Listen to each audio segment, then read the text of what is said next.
Chapter 1. Thea, my dear, we're going to attend the funeral. Pack up and we'll wait for you downstairs. The middle-aged woman choked with sobs and walked out of the room while covering her mouth. Okay, Mom, I'll be right there. Thea Quinn, who was sitting by the bed, watched her mother's figure disappear from her sight. Thoughts kept surging in her mind. It had been 3 days since she transmigrated, or rather merged, and she had slowly accepted her current identity. She had changed from a young man with a successful career to a young lady who had met with misfortune in her family. The past life, let's call it the past life for now.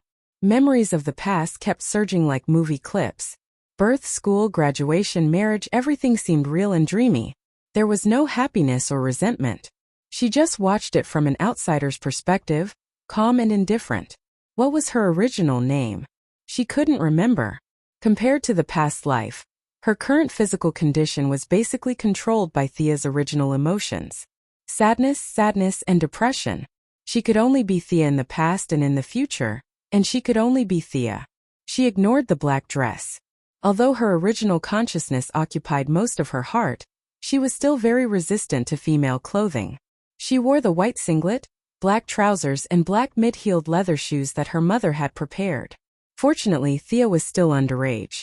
If she wore high heels to such a solemn occasion, it would be a disaster. Thea tidied her hair in front of the mirror. She had thick, dark brown hair, fair skin and light green eyes. Her calm eyes revealed her longing for her loved ones who had passed away. After the first day of fusion, she was sure of her situation after watching the news. This was a world similar to the Green Arrow TV series. Maybe it was, maybe it wasn't. There was too little information to judge the specific situation. She had watched part of the series in her previous life. If she was not mistaken, she was the sister of the main character, Green Arrow, a rebellious and unreasonable problem girl. She picked up her handbag and walked down the stairs. Fortunately, Thea was still a good girl at this time. She had not been contaminated with a lot of bad habits because of the death of her loved ones.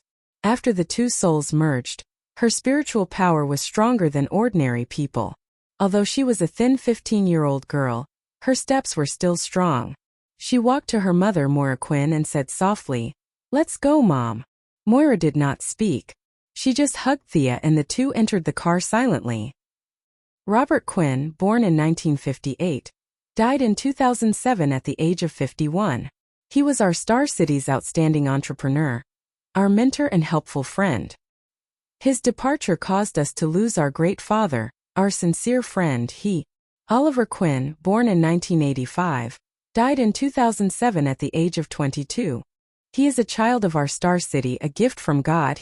Thea's thoughts were a little scattered as she listened to the pastor's statement on the stage. The minister was effusive in his praise of his father, Robert, but said nothing of his brother. Her brother really didn't have any outstanding achievements for others to comment on. Dissolute, promiscuous, irresponsible. Other than being handsome, he basically had no other good points. But who would have thought that his father, who was like a saint, would plant the root of the disaster for the city? At the critical moment, it was this prodigal son who saved everyone. Thea was still very sad about the departure of her family. She covered her mouth to stop herself from crying. Although she knew that her brother was not dead, her father, who had always treated her as his own, had indeed passed away. Yes, he treated her as his own. It was ironic that she was not a child of the Quinn family. Her father had always known the truth, but he still treated her as his own daughter. There was never a trace of dissatisfaction. Reason could no longer suppress the burst of emotion. Thea leaned on her mother's shoulder and cried bitterly. "Dear, cry. Cry it out." Moira gently stroked Thea's hair and said softly. Soon after, the funeral ended. 2 empty coffins were buried in the Quinn family's cemetery. "My condolences, Moira." "My condolences, Thea." A middle-aged man with a cold face and extraordinary clothes first walked to the two and said calmly. Seeing this man, Thea immediately recognized that he was her biological father, Malcolm Merlin. This man was a complete schemer and an ambitious man. The shipwreck of the Gold Quinn was directed by him. It could be said that he was the final boss of the first Green Arrow TV series. This man looked gentle and weak on the outside, but in fact he was very good at martial arts. His code name was Black Arrow. He was proficient in archery, swordsmanship, and fighting. In the first series he had beaten Green Arrow twice. And this man's presence was quite strong. Green Arrow was very active in the first 4 series. Before the 5th series was finished, Thea had already crossed over. She did not know the situation, but with this man's survival ability, he would not die. From the show, although he was very insidious, he still loved his child. Maybe she could learn martial arts from him? In the original plot, Thea was trained by Malcolm to become Green Arrow's assistant in the 3rd series. Could she advance this process? Thea was very insecure now. Although there were still 5 years before the official plot began, Oliver was still fishing on Purgatory Island. But in the guest list just now she saw a bright name, Wayne Enterprises. If she remembered correctly, this was Batman's company. What kind of world had she come to? She was not sure if he knew that she was his daughter. As a mother, Moira definitely knew. Would she tell Malcolm? What did the show say? Thea could not remember. Malcolm was not a kind person. If he did not know the truth and made a mistake, he would lose his life. At the same time, Sia was also very reluctant to acknowledge Malcolm. After all, he was the one who killed her adoptive father and caused her half-brother to wander around for 5 years. Although this was the price to pay for the growth of a hero, it was still too great a price to pay. Anyway, she did not have a good idea at the moment. She could only put this idea aside. She stood silently beside Moira, watching her mother express her gratitude to every guest. What a complicated woman. She knew all about Malcolm's plans. Didn't she love her own family? It turned out that she had invested all her feelings into this family. She was willing to give up her career and even her life for her children. But she sat and watched her husband and son die in the shipwreck. The regret and hatred she showed after the shipwreck could not be faked. What a contradiction. Perhaps she could only be described as an ostrich. Would she feel better as long as she did not die in front of her? Perhaps Malcolm took advantage of her mentality. Thea, let me introduce you. This is Walter Steele, your father's right-hand man. Moira introduced the bald black man in front of her. According to the plot, this man would become her stepfather in the next few years. Thea acted very detached. She nodded lightly and did not speak. Her feelings for Thea were now very vague. They were not close, but they were not distant. She did not oppose or support her finding another man. Perhaps this was the original Thea's attitude. Chapter 2. Thea ignored all the people who came to comfort her and kept a cold face. In fact, she did not know many of them and had no memory of them at all. It could be seen that the original Thea had little contact with these families. No one felt strange. After all, she was a 15-year-old girl who had lost her father and brother. It was normal for her to be upset. It would be strange if she greeted everyone she met. Thea, I'm sorry for your loss. A young man ignored her cold face and patted her on the shoulder. The young man was the only young man Thea knew at present. He was her brother Oliver's best friend. His name was Tommy Merlin. He was the son of Malcolm Merlin, the only son. In terms of blood, he was her half-brother. It was a little funny. Oliver and Tommy, her 2 half-brothers, one half-brother and the other half-brother, their relationship was really messy. After all, their relationship was different. Thea nodded and said softly, "Thank you." Tommy was very sad. He was really sad. His whole person was immersed in a kind of painful mood. He grew up in the Quinn family. He felt that Robert and Oliver were his father and brother. Now the death of the 2 made him very sad. Hundreds of people in the audience were very sad, but there were only 2.5 people who were really sad. One was Tommy and the other was Moira. Thea knew that Oliver was still alive, so she could barely be considered as half. After giving Tommy a gentle hug, Thea did not stay in the crowd and walked back to the car alone. Seeing her go back to the car, Moira quickly got rid of the crowd. The 2 returned to the Quinn family's mansion without saying a word. Thea rejected Moira's suggestion to sleep with her daughter and returned to the room alone. There were still 5 years before the beginning of the plot. She should not waste this time. This world was too dangerous. Throughout the entire Green Arrow storyline, someone close to Oliver was kidnapped, and then he would go and rescue them. Every time the protagonist rescued someone, the villain would kidnap another person, and then the protagonist would rescue them again. This was repeated for 5 seasons, and it was really a nonsensical story.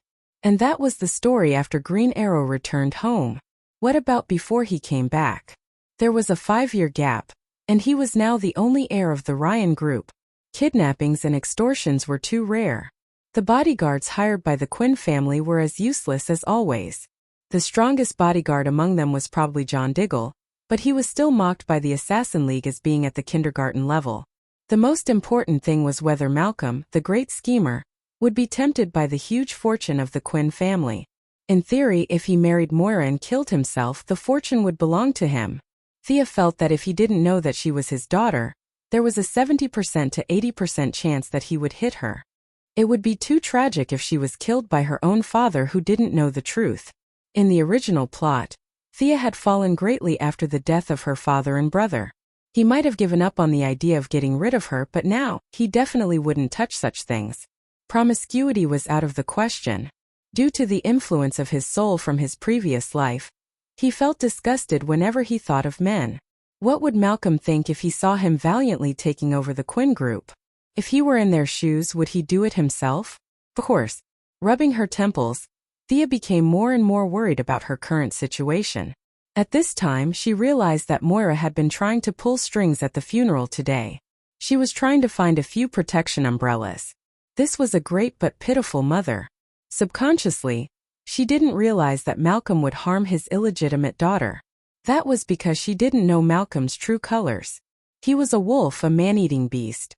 In his eyes there were no friends, only living enemies and dead enemies. In the plot, Oliver had gone against him many times, and he had personally admitted that Oliver was like his own son. But when this so-called son of his stood in his way, he didn't show any mercy at all. This biological daughter of his had been tricked again and again. Fortunately, Malcolm was still at the peak of his life. As long as she didn't ruin his plans, he wouldn't do anything to her. Of course, the premise was that he knew that she was his daughter. She was no longer in a hurry to learn martial arts. Her life and death were the most important things. Did he know the truth now? This question gave Thea a headache. After thinking for half the night, she fell asleep in the second half of the night. In her dream, she dreamed of the battle between Superman, Batman, and Dawn of Justice. She died in the chaos like an ant. Thea broke out in a cold sweat. She couldn't fall asleep no matter how hard she tried. She lay in a daze for a long time until Moira called her for breakfast. "Oh, Thea, why do you look so pale? Do you need to see a doctor?" Moira asked worriedly as she hugged Thea. "It's okay, Mom. Last night, I didn't sleep well. I'll lie down again later." During breakfast, Tommy also came to eat. He stayed in Quinn's house much longer than he did in his own house. Seeing him talking to her so familiarly, Thea suddenly realized where her breakthrough was. It was on Tommy. Her mother had always known the truth. She didn't need to test it. She just needed to see if Malcolm knew the truth. If she did something intimate with Tommy in front of him, he would definitely try his best to stop her if he knew the truth. Although it was very uncomfortable to be with a man, this was the only way now. Fortunately, Tommy was very familiar with her and didn't dislike it. For the sake of her life, she could only endure it. In the original plot, Thea was interested in Tommy. Fortunately, the scriptwriter still had some integrity and didn't make such an inhumane setting. Tommy, who didn't know the truth, rejected Thea, saying that they were just siblings. In fact, they were really siblings. It was a blessing that they didn't become Duan Yu and Mu Wanqing in the American TV series. In the next few days, Thea acted as usual in front of Moira. She got closer and closer to Tommy secretly. On one hand, she wanted to attract the attention of the big boss. On the other hand, she wanted to use Tommy as a protective talisman to prevent the big boss from attacking her. Well, in fact, both of these were to be used against Malcolm. She had no choice. He was now the invisible emperor of Star City. If she wanted to live a wonderful life, she had to get his approval. Fortunately, she was his daughter. This was an unchangeable reality. As long as the facts were clear, she would be as stable as Mount Tai. The people around her didn't interfere too much with her gender-neutral dressing. They all thought that she had encountered a big change and was a little unbalanced. She would be fine after a while. In fact, Thea had already thrown those short skirts and high heels into the deepest part of the closet. She didn't know what would happen in the future, but at least she didn't want to wear them for the time being. It had to be said that Tommy was a really good friend. He didn't get tired of being pestered by Sia every day. Thinking that she was seriously injured, he kept trying to make her happy. He didn't even care about his official girlfriend, Laurel Lance. Chapter 3. Tommy had been living a fulfilling life recently. During the day, he would run around the city with Thea, and at night, he would do vigorous physical exercises with Laurel. He did not have the energy to go to the bars and nightclubs. Perhaps because Oliver had slept with her sister when they were dating out of revenge, Laurel quickly hooked up with him with a few words from Tommy, and the two of them quickly got together. There was no such thing as a foreigner not being able to take advantage of his friend's wife. In the original plot, Green Arrow's hardcore comrade, Digger, was a loyal black man who loved his brother so much that he almost slept with his sister-in-law after his brother's death. He almost made his own nephew call him father. At that time, Green Arrow did not realize that anything was wrong. He was even cheering for his comrade. Although Tommy was sad about his friend's death, he did not feel any psychological pressure to take over his friend's wife. Laurel was the future Black Canary, so she was very energetic when she went crazy. After a few days of wild activities, Tommy had lost a lot of weight.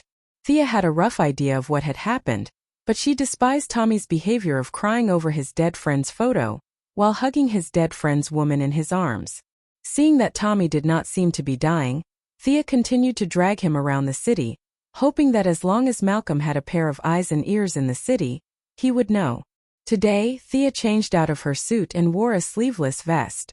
She could not help it. The weather was getting hotter and hotter, and she could still accept showing her arms. Looking at the bulge on her chest, a cruel fact was placed in front of her eyes. She could no longer become a man. Fortunately, her body was not the type that had huge waves. Currently, it was only a B-class body. Although it would grow bigger in the future, it would still be in the normal range. It would not cause nosebleeds when she exercised. This was good. If she grew into two big basketballs, she would have to give up on the path of martial arts. Someone knocked on the door. She opened the door and was surprised to see a middle-aged man standing at the door. "Hey Thea. Looks like you've recovered well." Although the middle-aged man was very serious, he still made a smile. "Oh my God, you're finally here." Thea had been running around with Tommy for the past few days. She was exhausted, but there had been no movement. Sometimes she even wondered if Malcolm was not at home. He had practiced this scene many times in private, so he calmed down and said indifferently, "Good morning, Uncle Merlin." This etiquette was completely in line with the past experience of the two families. Malcolm did not say much and nodded with a smile. Thea stepped aside to let him enter the house. Thea pretended to be watching TV. She saw Malcolm enter her mother's room from the corner of her eye. She immediately picked up a teacup. She did not know the level of martial arts in this world, nor did she know the level of Malcolm's training with the ninja master. She was afraid that she would be discovered, so she took off her shoes and quietly walked up to Malcolm. "Hey Moira, you're so pretty." She could tell from Malcolm's tone that he was in a good mood. This man had not been happy since his wife's death. Being able to speak so cheerfully was already his limit. "Mr. Merlin, what are you doing here?" Previously, whenever the two of them contacted each other, they would run to some small path or mountain peak. It was very rare for them to visit each other openly like this. Haha. Malcolm did not answer directly. He just smiled and poured a glass of wine for himself. "Do you know, Moira? Other than my wife, you are one of the few women in the world who can still move my heart. I originally planned to marry you, but I didn't expect. Haha, I found something interesting." Moira did not seem to hear anything about marrying her at all. She stared at Malcolm and said, "What is it? Our agreement has been fulfilled. You can't interfere with my life anymore. What do you think of Tommy and Thea? What a coincidence. You only have one daughter, and I only have one son. There are no obstacles in front of us. The Merlin Group and Quinn Group can establish a closer relationship." Thea, who was outside the door, immediately knew that Malcolm did not understand the truth. Moira had never told him the truth. Sure enough, beautiful women were all liars. Her cheap mother was also an expert at deceiving people. It seemed that the muddle-headed ones were always men. No matter how insidious a man was, it was useless. When Moira heard this suggestion, she exploded on the spot. "No, absolutely not. Such a strong reaction was, to be honest, a little beyond Malcolm's expectations. For so many years, other than the ninja master who scared him so much that he peed his pants, no one could talk to him with such a high decibel. With his usual personality, if he had a bow and arrow in hand, he might have shot an arrow. Moira also realized that her voice was a little loud, but she still glared at him and said, "No, I don't agree. My request is not to be rejected, Moira Quinn." At this moment, the thought of Moira being his favorite woman other than his wife had long disappeared. Malcolm had never been afraid of a competition. Thea, who was outside the door, knew that the show was about to begin. She raised the teacup high. This was a classic scene in a TV series. When the truth was revealed, the teacup fell outside the door. She wondered if the foreigners in this world had seen such a TV series. Unfortunately, the floor was wooden, so the effect was a little worse. She hoped that Malcolm would be able to hear it when he was agitated. "Listen to me." Moira was also frightened by Malcolm's wide-eyed stare. She helplessly took a swig from the bottle and frantically tried to think of a way to explain. Looking at her abnormal behavior, Malcolm also noticed that something was wrong. He was able to survive under the hands of a ninja master, who had lived for more than 700 years and escape unscathed. His ability to read people's expressions was at the highest level. He was not in a hurry, so he slowly sat down and prepared to listen to her explanation. Moira thought for a long time but could not think of a good reason to stop this. Her husband and son had silently died. There was no reason for him to resist the marriage of his daughter to this extent. If she did not agree, he would definitely do something to Thea. That would be a tragedy for human relations. After thinking about it again and again, this secret was known to both of them. After her husband's death, it became her own secret. If she told the truth now, it would change from one person's secret to two people's secret. She could still accept it. As long as Thea herself did not know, everything would be fine. "Thea is your daughter." After whispering this sentence, he closed his eyes and sank deeply into the sofa, as if a heavy burden had been lifted from his shoulders. Thea, who was outside the door, could not see Malcolm's expression. She was a little afraid that his hearing would be affected by the shock. However, the arrow had already been knocked. She quickly threw the teacup on the ground with a muffled bang. There was no other way. The wooden floor affected the effect too much. She believed that he would not be so bored as to use the acceleration of gravity to push the teacup back to its original height. After all, this was the Black Arrow generation, not the Grim Reaper generation. Hearing the strange noise outside the door, Malcolm was worthy of being a top graduate of Nanderbart University. Although his head was still a little dizzy, his body had already reacted. He quickly rushed to the door and opened it. Looking at Thea's dull eyes, even a boss with a calm temperament was a little dumbfounded. He looked embarrassed and did not know what to say. Chapter 4. Seeing Thea staring at him blankly, even with his many years of experience, Malcolm did not know what to say to ease the awkward atmosphere. Not a single word could come out of his mouth. He secretly resented the lack of vocabulary in English.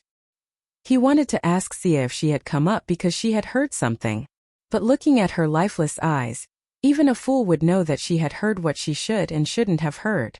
She was extremely regretful that she had rushed to the Quinn family to propose marriage today. Why didn't he investigate it in advance? With his intelligence ability, he would definitely know the truth if he collected it carefully. It would not be so difficult to talk about it now.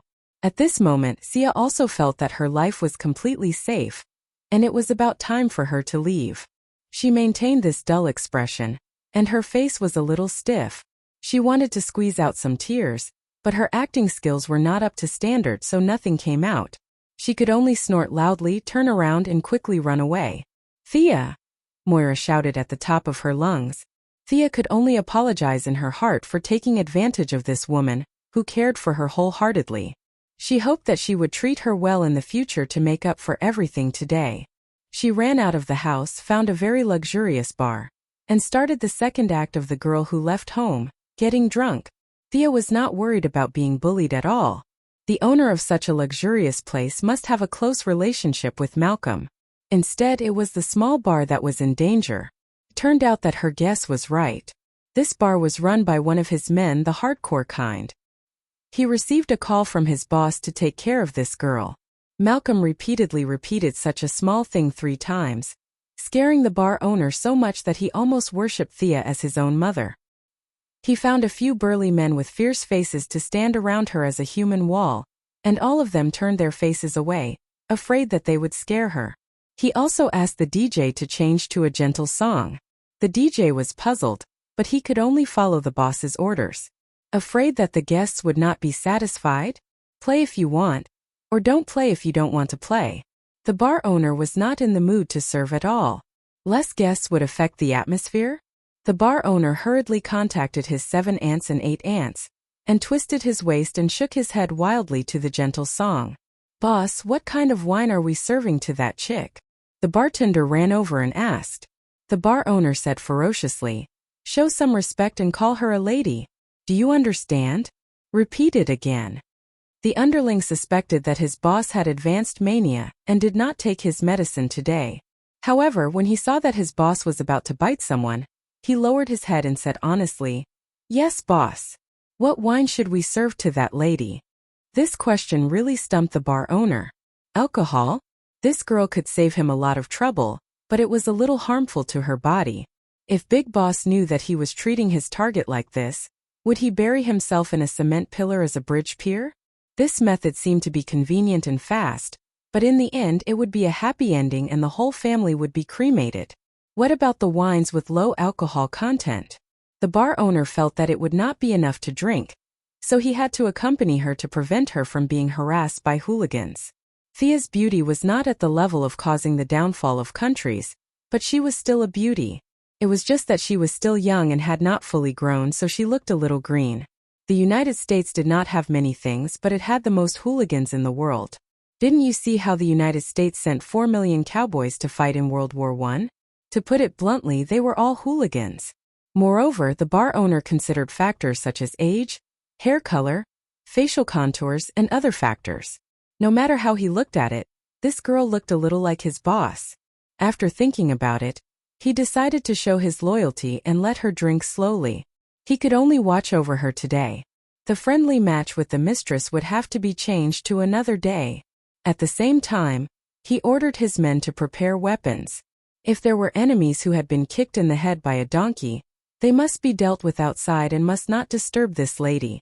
The underling beside him looked at his anxious expression and asked softly, "Boss, who is this?" Previously, Thea's upbringing was very strict, and she had never shown her face in the nightclub. How would he know who she was? However, from Malcolm's tone, if he let her get into trouble, even Superman would not be able to save him. Although he had some guesses, there was no need to explain to his underling. He said in a low voice, "This is my biological mother." Damn! The underling's heart was in turmoil. Not only did his boss have mania, but even his intelligence had deteriorated. Should he go to the talent market tomorrow and submit a few resumes? Unaware of the bar owner's worries, Thea drank one glass after another. Her mind was also filled with thoughts. Today's plan was very successful, and her life was completely safe. Next, should she consider strengthening herself? It was said that the poor relied on mutation and the rich relied on technology. As the only heir of the Quinn group and the second heir of the Merlin group, she was not a poor person. However, the current technology could not reach the level of Iron Man. Malcolm's hidden wealth was also to strengthen himself by practicing martial arts.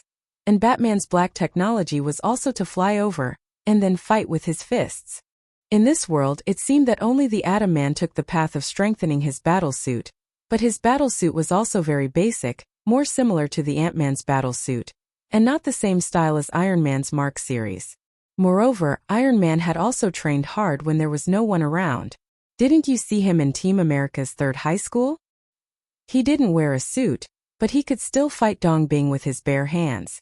Dongbing's combat power should be about the same as his cheap brother, Green Arrow. After going around in circles and coming back, he still had to practice martial arts.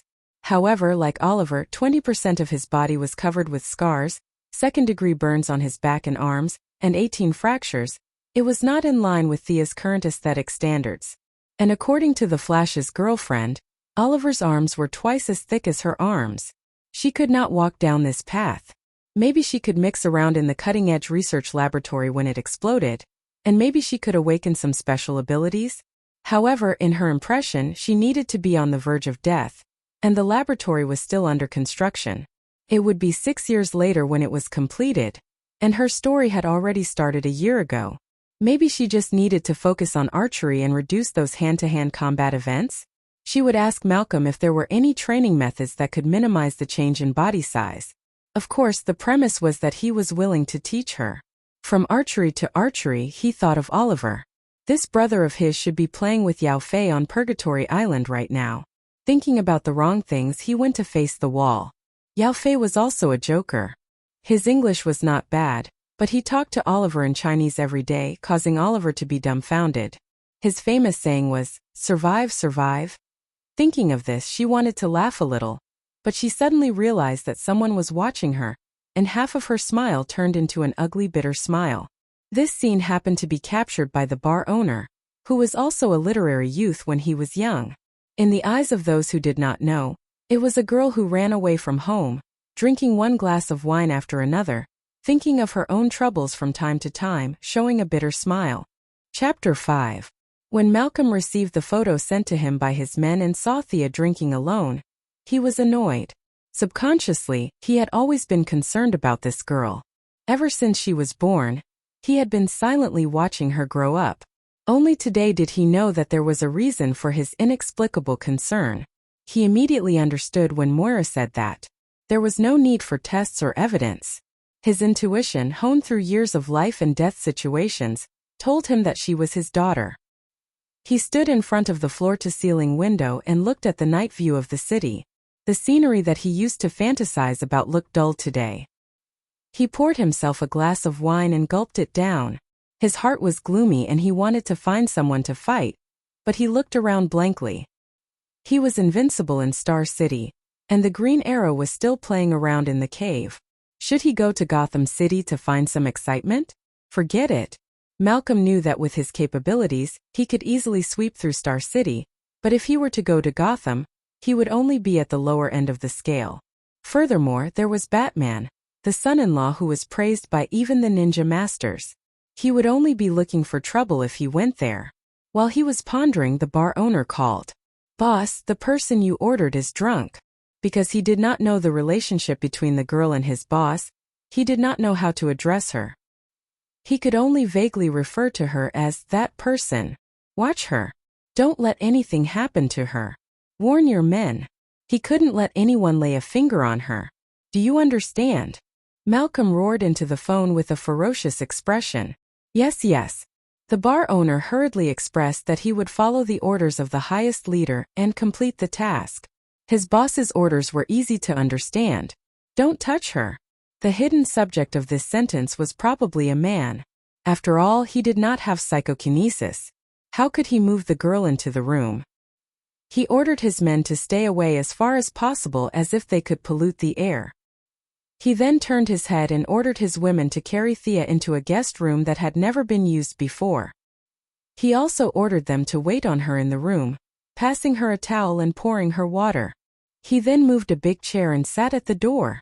Glancing around, he took out his pistol and examined it, as if Jianwei had stayed up all night in Lord Chao's tent. He was satisfied with the loyalty of his subordinates because Malcolm was watching from the roof. He knew his subordinates too well. If anything happened to them after they drank too much, he would regret it to death. After putting down the phone, he did not drive. Instead, he changed into the black attire of the Union of Assassins, carried a bow and arrows, and leaped over roofs and walls to protect his daughter. If there were any blind people who did not know what was going on, he would kill them with one arrow. In fact, Thea was not completely drunk at this time. She still had some consciousness left. Seeing that the two women were on high alert, they carried her into the bedroom. She felt relieved and fell into a deep sleep. Ouch, my head hurts. Facts have proven that even good wine can cause headaches after drinking too much. Thea rubbed her head and sat up. She found that her clothes were neat and tidy, and even her shoelaces were not untied. She admired her cheapskate father's ability to control his subordinates. Do you need anything? The two women in the room had been waiting for Thea for the whole night. When they saw her sitting up in a daze, they quickly trotted over and prepared to play the role of maids. Thea pointed at one of the women. "Get me a glass of water." This woman's face was painted like a monster's, and her chest looked like 2 bowling balls. She had so much padding that it could be counted by the weight. She didn't even know to change her shoes when she served Sia. She walked on the ground in her high heels, which made Sia annoyed. The other woman helped her wash her face and comb her hair. Thea saw that she was fine and swaggered out of the bar. One of the men had already called for a car at the door. Thea asked the driver to drive to Quinn's Manor. How much did she spend for a night? Shouldn't Thea pay for it? She had forgotten. She had too many things on her mind to pay attention to such small details. In the bar, the owner was still waving his hand at the door when the car was 2 miles away. Since they were all adults, no one dared to mention it. "Oh dear, you're finally back." Thea had just arrived home. Before she could say anything, Moira, whose face was full of tears, hugged her in her arms and refused to let go. Her mother was really a very contradictory person. Although her hidden power was not as strong as Malcolm's, an eagle would not cooperate with a sparrow. Looking at her future mayoral campaign, she was also a well-connected person. It was impossible for her not to know that she had been in the bar all night. But seeing her worry and love for her now, Thea sighed and patted her on the back. "Mom, I'm fine. Let me be alone for a while. I'm going back to my room to rest." She went back to her room, changed into her pajamas and lay on the big bed. She did not sleep well in the bar, for fear that she would say something terrible in her sleep. After a day and a night of acting, Thea was a little tired even with her current mental strength. Her current task was basically completed. According to the game, she had successfully activated Malcolm's faction reputation, and it was at the worship level. The prerequisite of teaching skills was completely met. Next, she would enter the high-speed enhancement stage. At the same time, in the cutting-edge technology laboratory in Central City, as the final boss of the first season of The Flash, Dr. Wells, or Albert Swan, walked into his secret room and said to the wall, "Gideon, have you found the target that caused the time axis deviation?" A light blue 3-dimensional humanoid image appeared on the wall. The image said mechanically, "Doctor, the time variable caused by the target is too small. I can only vaguely sense the target's appearance in Star City. You need to provide me with more computing resources to find the specific details." These words gave Dr. Wells a headache. After all, Gideon was developed by the Flash in the future, using technology that was 100 years in the future. The current era was a technological desert for people like himself, who were in no way inferior to modern people who had transmigrated to a primitive society.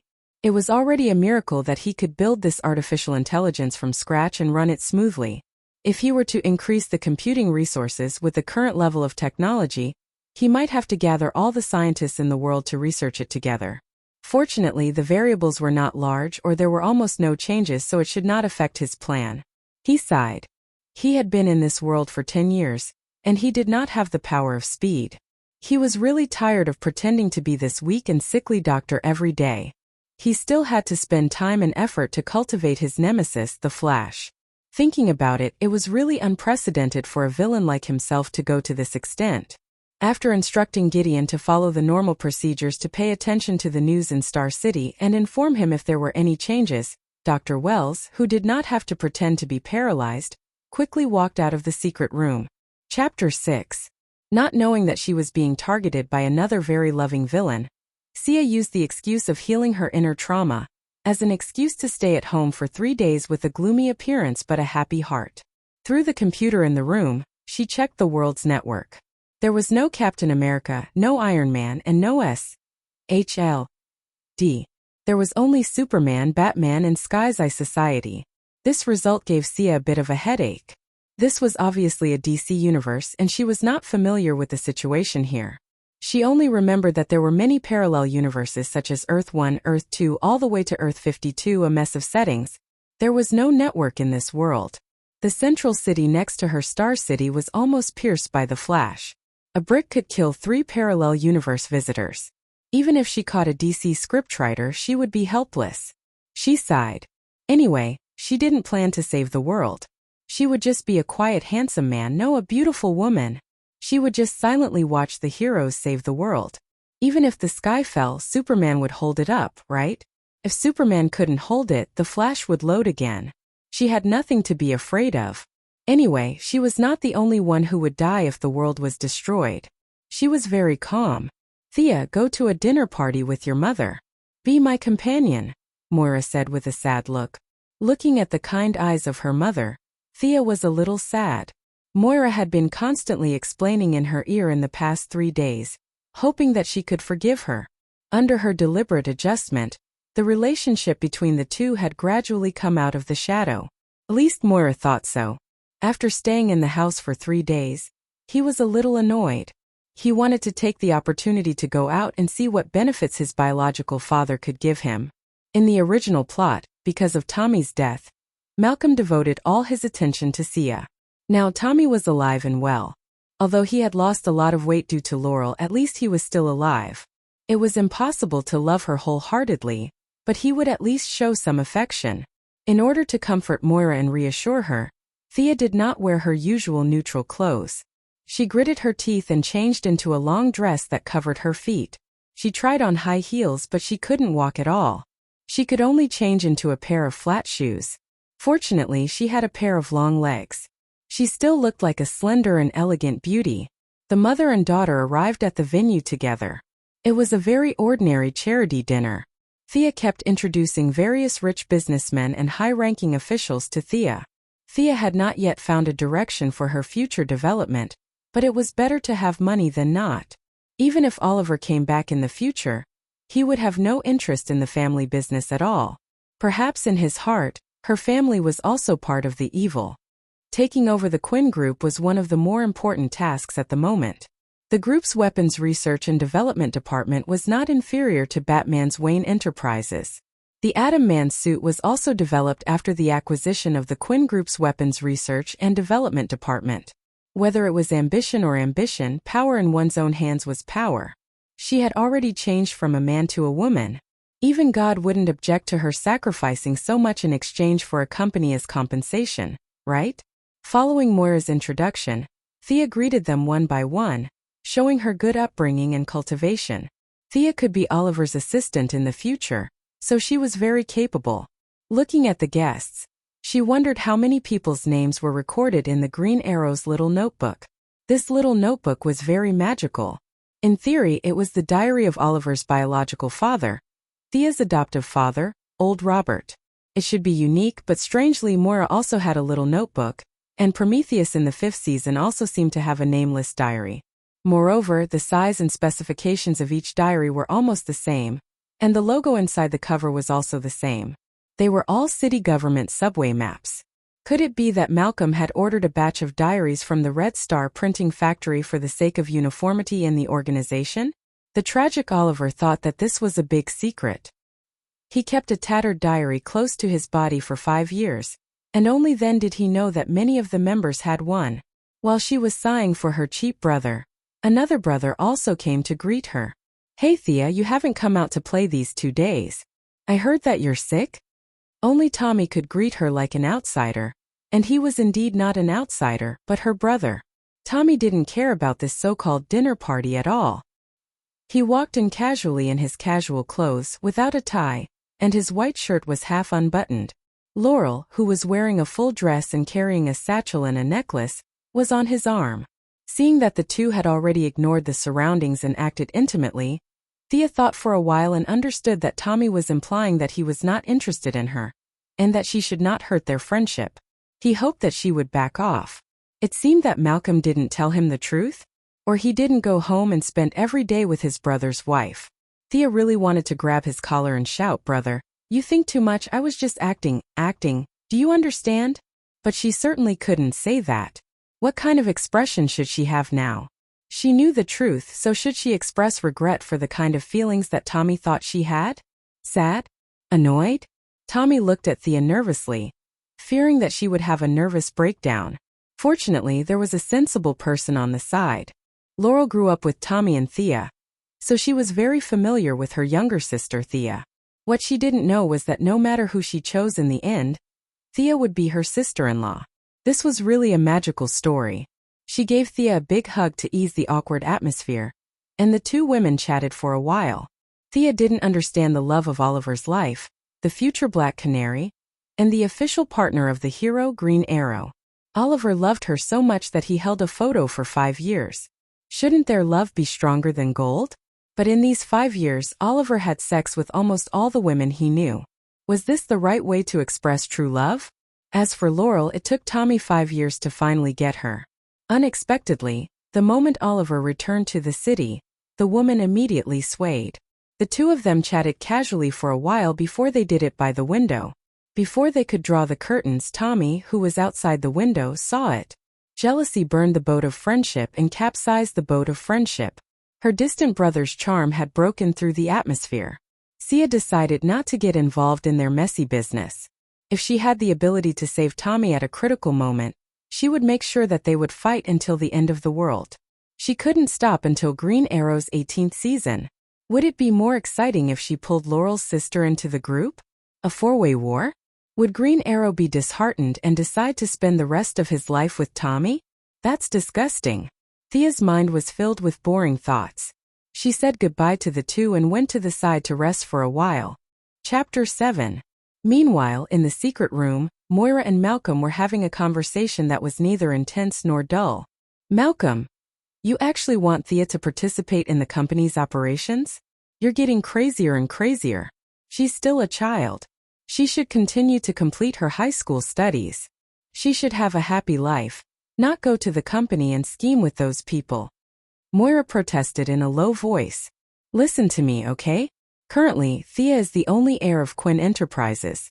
You don't object to that, right? Do you think you're helping her by indulging her? Look at Oliver, who you've taught. Dissolute, and irresponsible. That's your biggest failure. Malcolm reprimanded her sternly. Hearing his words, Moira showed a sarcastic smile. Tommy, who you've taught, isn't that good either. These words made Comrade Oldma feel a little awkward. This was no longer a matter of the pot calling the kettle black. One had to know that Oliver and Tommy were the playboys of the playboys. The two of them were always at the top of the list of debauchery. Oliver had been expelled from 4 schools, while Tommy's record was 3. After that, the two of them never went to school again. Parties, women, and ice skating. The two of them competed fiercely in all aspects. Over the years they had won and lost. Until now there was no clear winner. After reflecting on his teaching methods, he decided to put aside the question of who was worse. Well, let's put this question aside for now. Sooner or later, you'll need Thea to take over everything. You don't object to that, right? Of course not. I love Thea. She's my child. Malcolm said in a low voice. She's my child too. After saying this, the two of them felt a little depressed. They walked to the floor-to-ceiling window and saw Tommy, Thea, and Laurel talking in the hall. Didn't you tell Tommy about that? Why are they still hanging out together? Moira looked at the three of them talking intimately. She found it irritating. Malcolm thought to himself, I haven't seen my son since the funeral. How should I tell him? Should I text him? Every main character has a younger sister. In order for a good-for-nothing like you to not lose at the starting line, your father gave you a younger sister who is brimming with talent? If you want to know more, you can come back and talk. He didn't know when the relationship between him and his son had fallen from worship to neutrality. His son's request for him was to be a good ATM machine. I haven't had the chance to say it yet. I'm going to. Before he could finish, Moira interrupted. You're crazy. Don't you know what will happen if they continue to develop like this? Malcolm panicked. How could he not know that she was just Thea's mother? She had nothing to do with Tommy. She only had the right to speak here. However, both of them were his children and he owned 12% of the shares. What if Thea did something out of revenge or to destroy everything? In any case, given Malcolm's current crazed state of mind, he could have done even worse things if he were in Malcolm's shoes. All kinds of wild thoughts were making the big boss so anxious that he could not sleep at night. He could only instruct his subordinates to keep an eye on them 24/7, but this was not a long-term solution. Besides, Tommy was not talking to him at all. He had no chance to explain all this. He could not tie his son up in black with a bow and arrow and let him listen to his stories from a long time ago, could he? The complicated interpersonal relationship made Old Ma a little depressed, but he continued to explain his purpose.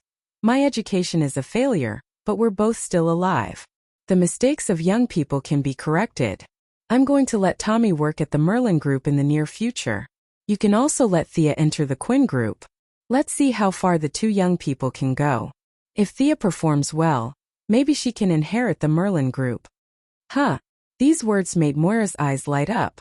She had to admit that women had a tendency to take advantage of others. When she heard that her daughter had the opportunity to inherit the Merlin Group, she immediately abandoned the idea of Thea having a happy high school life. Although she had watched Tommy grow up, Moira decided to facilitate this for her daughter's future.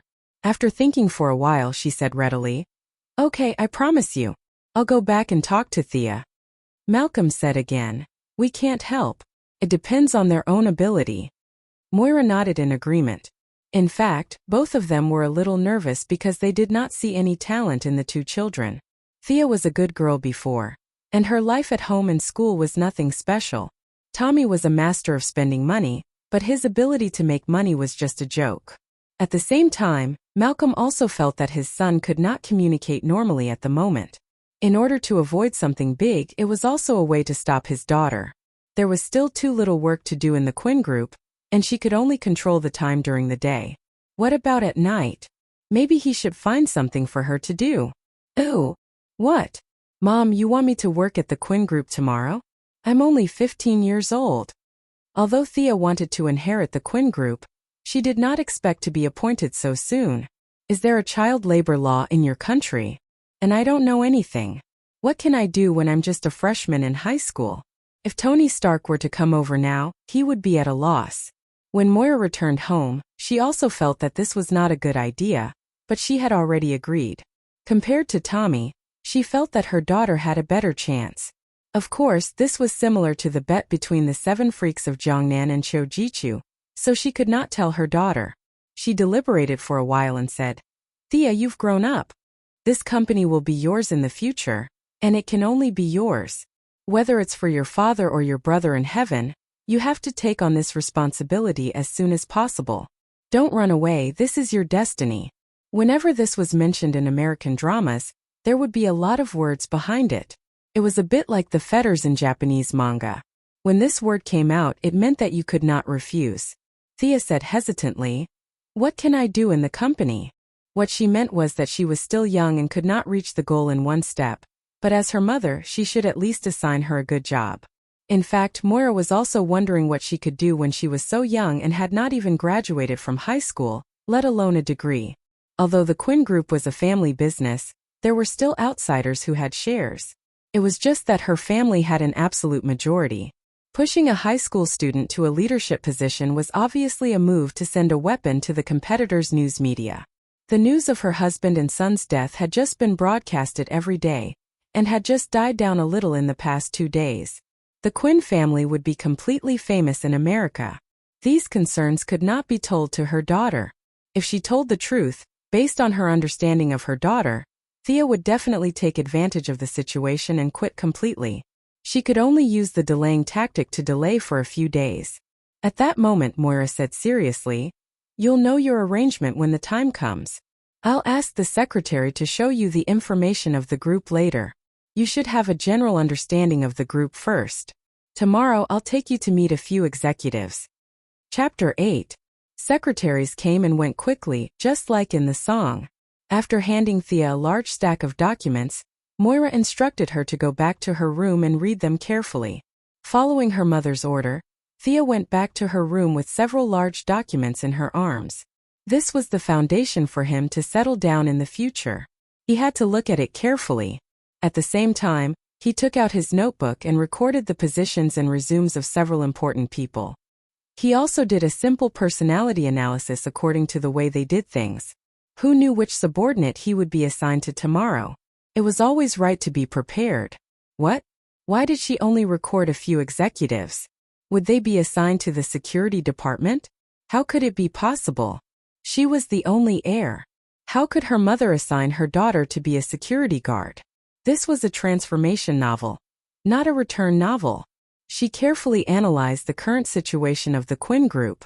The entire group employed more than 30,000 people, and had branches all over the world. Its main business was steel smelting and non-ferrous metal mining. Its steel share accounted for 7% of the United States and 1% of the world's. It was barely a tycoon in the steel industry.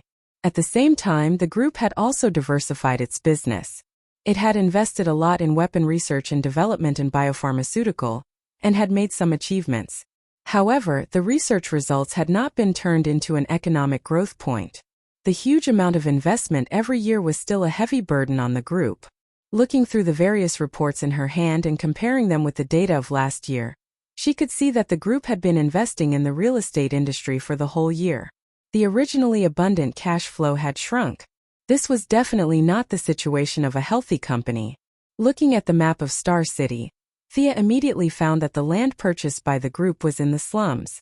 Recalling the plot, it seemed that old Robert had asked her mother to do this. In order to prevent Malcolm from destroying the slums, he had been secretly purchasing the properties in the slums. Thea really did not understand what kind of mentality he had.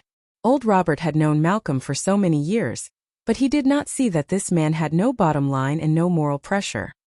He had placed all his hopes in his hands. Just because they were good friends, he would not do anything? How was that possible? Malcolm did not lay his hands on those people. He killed them directly. The notebook that old Luo had passed to Oliver did not have Malcolm's name on it. Even until his death, he did not realize that his good friend of many years would do such a thing to him. If old Luo had warned him beforehand, Oliver would have found old Ma and shot him from afar. The first episode would have ended in one episode instead of 23. Looking at the densely packed land purchase certificates, Thea had a bit of a headache. 6 years later, Malcolm tried to imitate Whitebeard's battle with Marin Van Doe, but it shook more than half of the entire slum.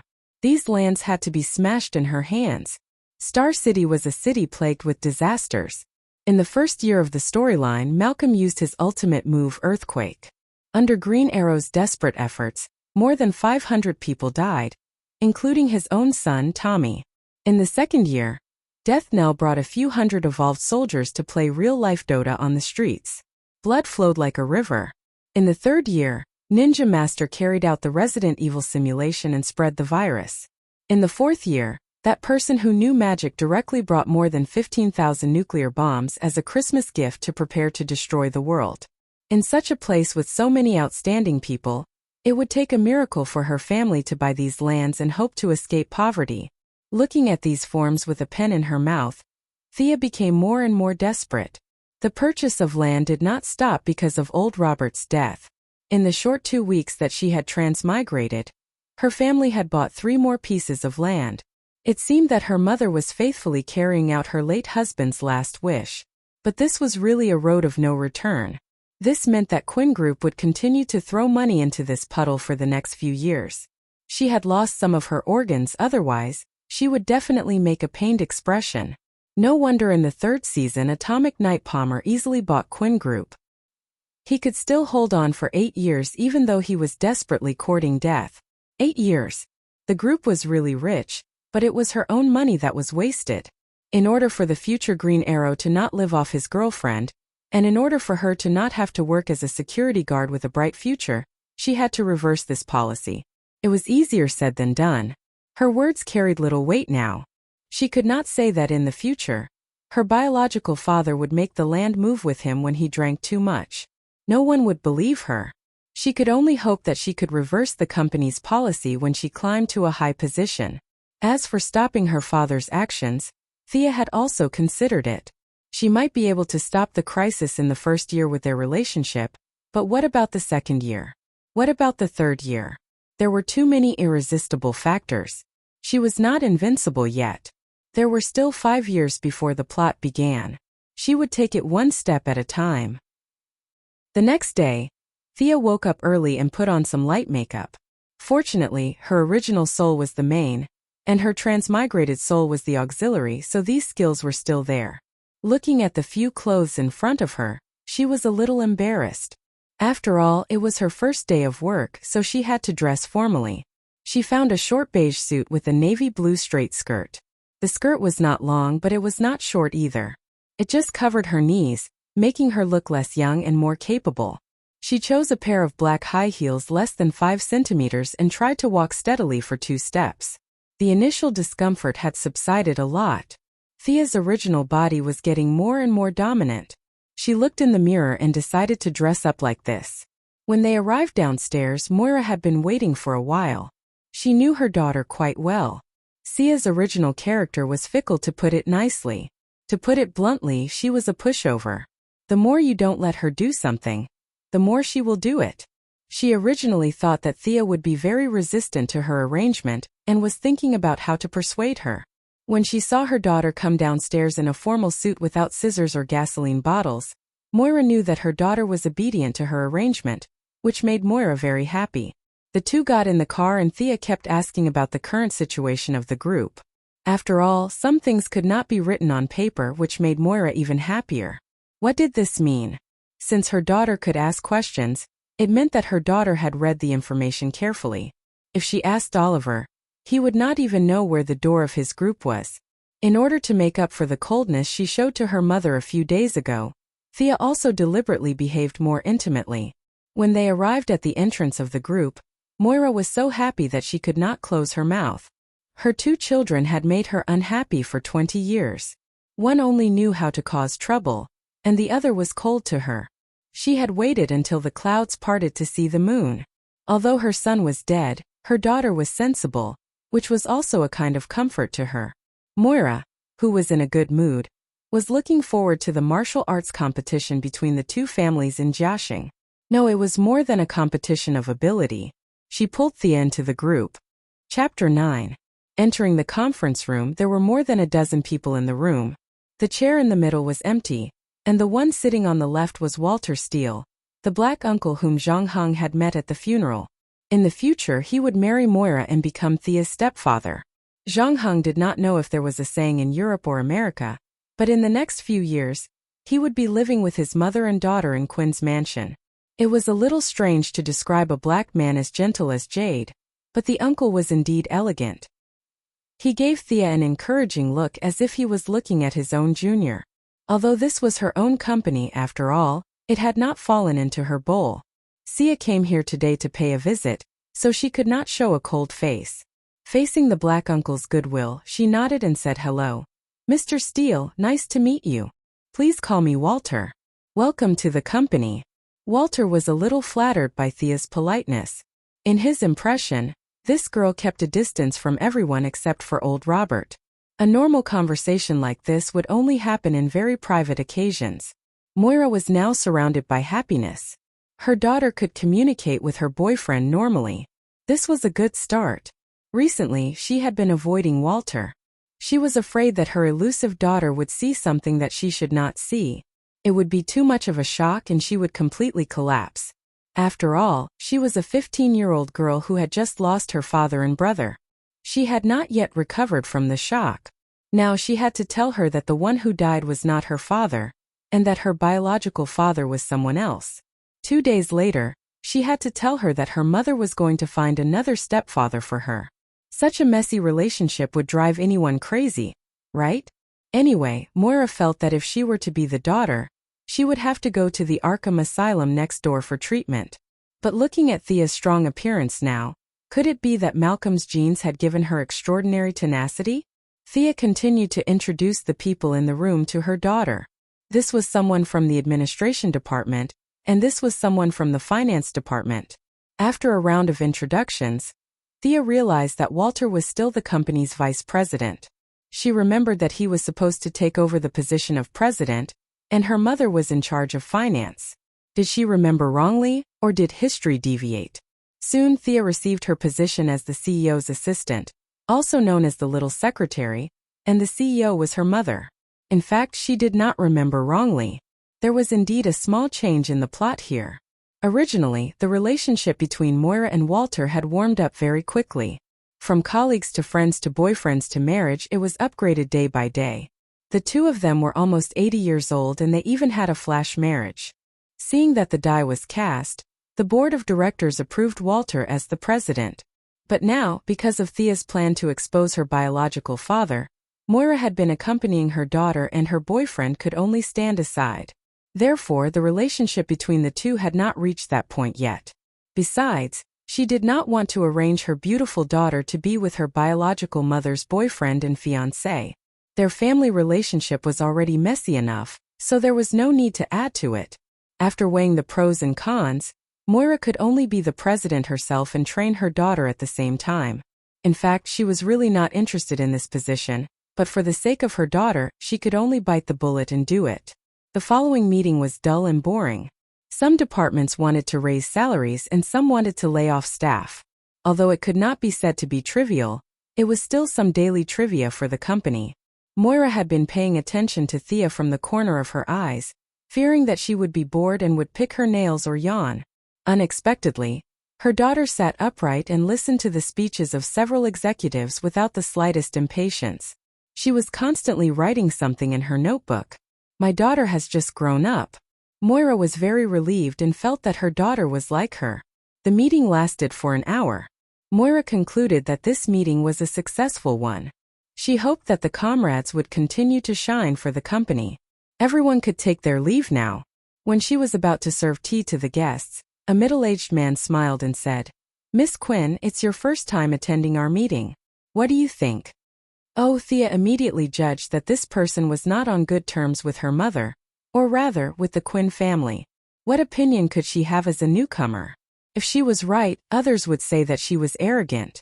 If she was wrong, she would become a laughingstock. This was bullying her because she was young and did not understand these workplace traps. "Mr. Andre, I'm new here and don't know anything about the company. I can't even give ordinary suggestions, let alone ideas." "You must be joking," Thea replied politely. He did not expect that the little girl from the Quinn family would not be fooled. She was much better than her foppish brother. The middle-aged man was still a little unwilling to give up and continued, "It's okay. We are all your father's old subordinates, so we are all your elders. No one will laugh at us." After saying that, he even laughed to show that he was very open-minded. "Damn it, what do you mean by no one will laugh at us? I haven't even said anything yet, and you have already defined it as a joke." Thea's heart was burning with anger. She flipped through her notes. This bastard was the head of the weapons development department that she had been drooling over for a long time. Old Robert really did not have a good eye for people. This person was obviously dissatisfied with her family. How could such a person stay for 3 years? The weapons development department was too important for her future. She must get rid of him.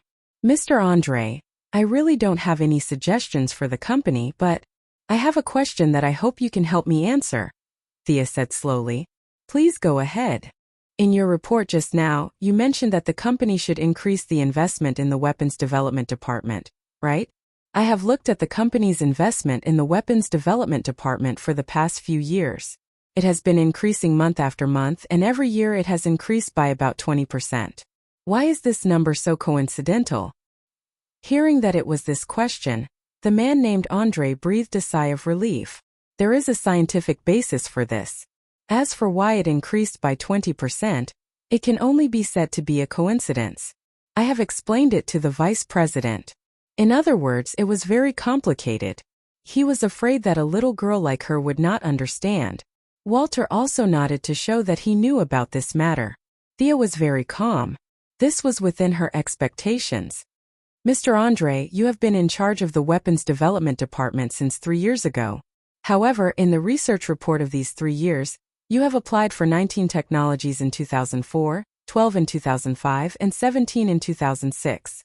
Is there a huge fluctuation in the strength of our technical personnel?"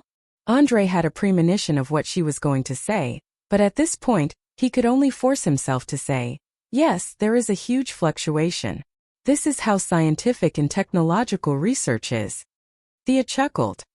This G12 antiviral suit that was applied for in 2005 is a special suit with high overload protection, right? Why is it something that was completed 2 years ago, mixed in with a bunch of other research projects in your report just now and requested the company to allocate funds for research? Can you explain why? Chapter 10. How could he explain it? The middle-aged man, Andre, felt a little sweat on his forehead. To be honest, he just wanted to cheat some research funds and drink a little when he had nothing to do. But when he saw the people in the room staring at him with bright eyes, he knew that they would not believe him. He had been doing this for the past few years. He would pick a few things whose names made people dizzy and add them to the report. Anyway, these CEOs did not know the technology, so the task would be completed as soon as the list was submitted at the end of the year. He did not expect that Thea had been eyeing those weapons for more than a day or two.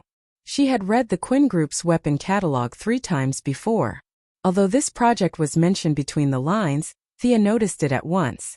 She planned to tell on him alone after the meeting, but she did not expect him to jump out on his own.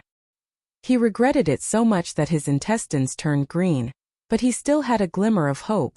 He said hesitantly, "Maybe it's a coincidence. Maybe the staff made a mistake. Or it's an upgraded product. I'll investigate it when I go back." Now you know how to be afraid. Where's the enthusiasm to laugh at me just now? How could Thea let him off so easily?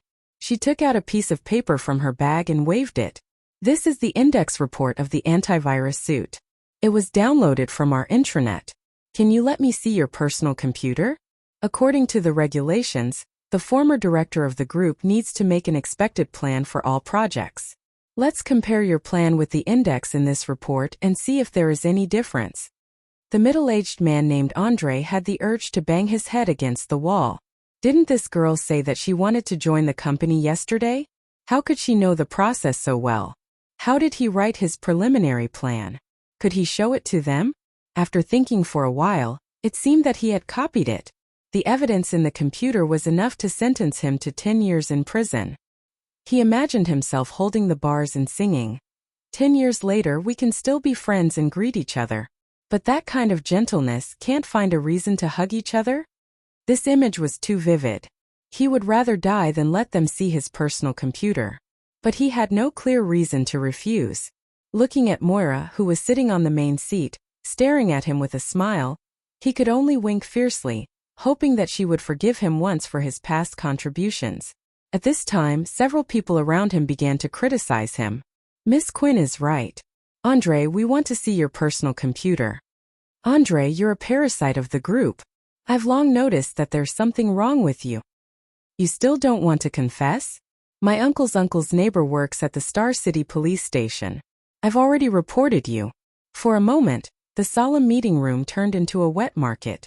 Whether they were on Moira's side or not, they all criticized Andre for his selfish behavior. In fact, the Quinn family was so rich that no one would care if you secretly took a few. At least that was what the mother and daughter thought. Walter was so loyal, and with the nourishment of love, he even had an investment company outside. Who didn't have some selfish motives? But you, Andre, did not do a good job. You were exposed by a 15-year-old girl. This is enough to make your name go down in history. This made the managers who boasted of their high IQ feel embarrassed. Your personal behavior lowered the overall IQ of the company. What if one of the people in this room works with you in the future? Once they hear that you have worked with them and remember your glorious deeds today, they will not dare to hire us. This kind of behavior must be suppressed. For a moment, everyone was criticizing him. The initiator, Thea, smiled and touched her chin. Suddenly, she realized that she could not grow a beard. She turned her head and looked at Moira with a little frustration. When she found that her mother was also looking at her, she immediately understood that her mother was standing up for her and was waiting for her to speak. Thea did not want to make things too ugly on her first day of work. She nodded gently, indicating that this matter could be overturned. Moira was very angry at first. Yesterday, she had informed them in advance. Since it was the young girl's first day of work, they had to give her some face.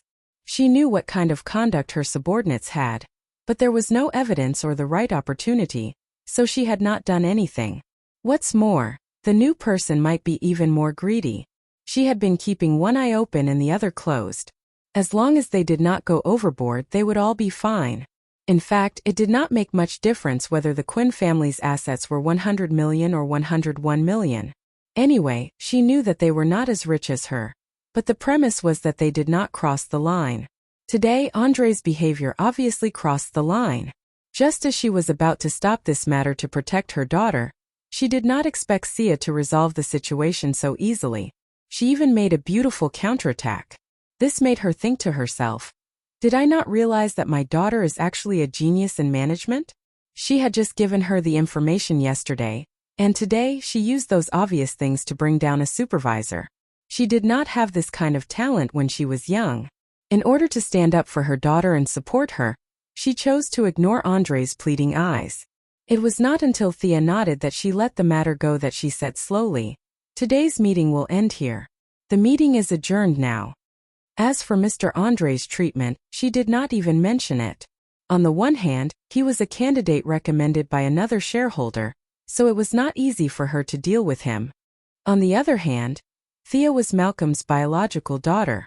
With Malcolm's mentality of killing everyone who dared to touch him, this person was dead meat. There was no need to talk nonsense. It turned out that Moira's guess about her old lover was completely correct. Malcolm was an underground emperor with thousands of troops coming to meet him. Everyone in the city was his underlings.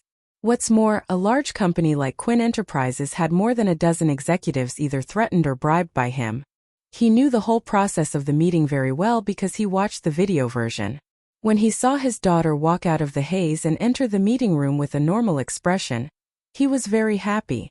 After that, her performance could only be said to be a surprise.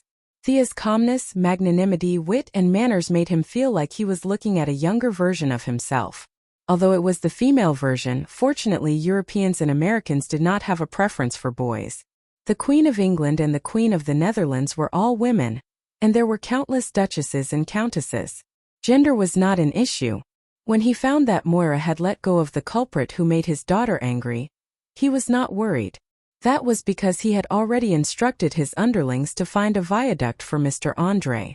The future pier of the viaduct would be tall and sturdy, with good load-bearing performance. There would be a lot of people around it. He did not charge him any accommodation fee, so he believed that he would not feel lonely at night.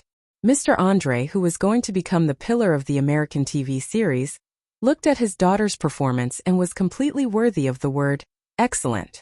As the saying goes, there is no harm without comparison. His excellent daughter compared to his own son was a big embarrassment. He called Tommy but he did not pick up. When he went to the door, he did not meet him. When he sent text messages, he did not answer. It was a competition of ability, but his daughter had already run 200 meters, and his son had not even reached the starting line. This made Malcolm, the great schemer, not know what to do. Chapter 11. Tommy had been very happy without Sia's harassment for the past few days. He and Laurel were progressing very quickly.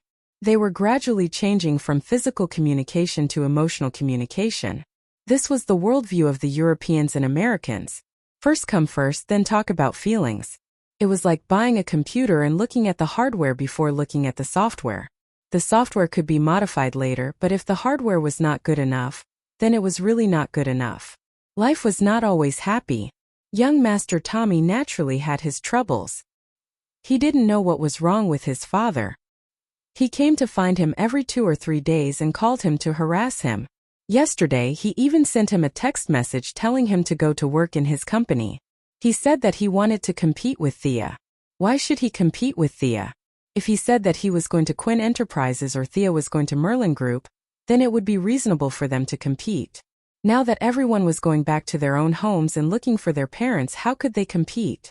After reading the text message, Tommy was even more certain that his father's paranoia had entered the final stage. He couldn't even make sense of basic logic. One day, after Tommy and Laurel finished their meal, they threw their credit cards and prepared to go back to do some physical and mental exercises. Soon, the waiter came back and bowed, saying, "Sir, please give me cash." "What's wrong? I've been eating here all the time. Why do you want cash today?" Tommy's character was very good.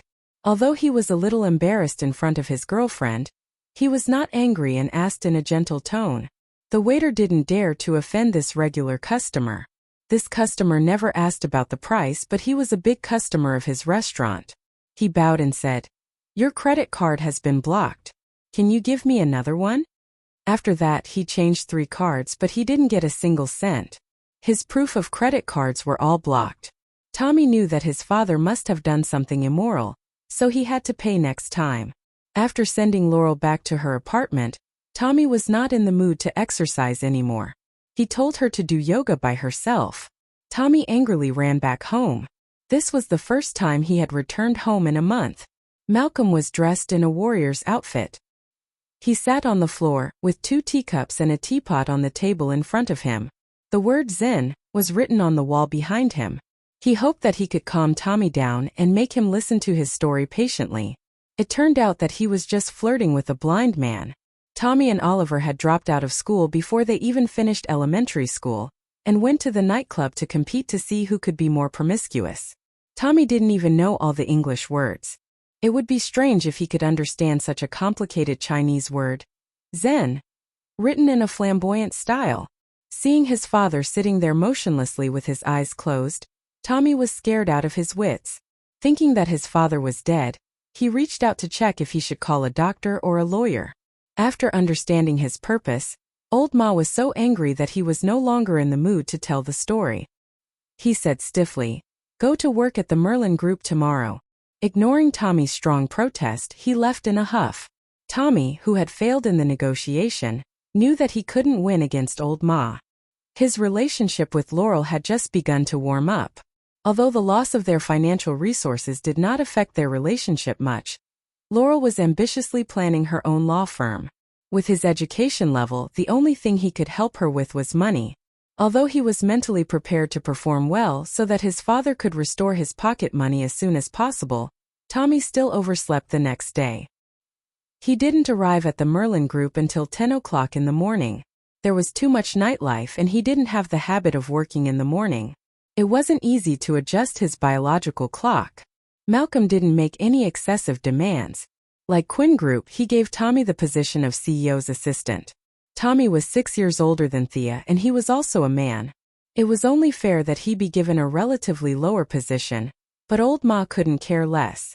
According to the news from The Insider, Thea had basically sorted out the middle and senior management of the group in just 3 days. She could remember everyone's name, birthplace, and the university they graduated from. She could also cater to their interests and talk about some topics that they were interested in. Yesterday it was the birthday of one of the middle management members, and she had even sent gifts in the name of the corporation. This morning she had made a suggestion about humanizing the office. Almost no one objected to this suggestion because there was no reason to object. In any case, in the real-time video sent to Malcolm by the informant, no matter who it was, they all expressed their support for this proposal. Several human resource management experts under Malcolm gave Thea high marks without knowing her background. Her only weakness at present was that she was a little young. As for the impact of her education, it wasn't that big. There were many entrepreneurs in Europe and the United States who dropped out of college to start their own companies. Tommy, who didn't even graduate from primary school, was able to join the company. Thea's high school education was even higher than his.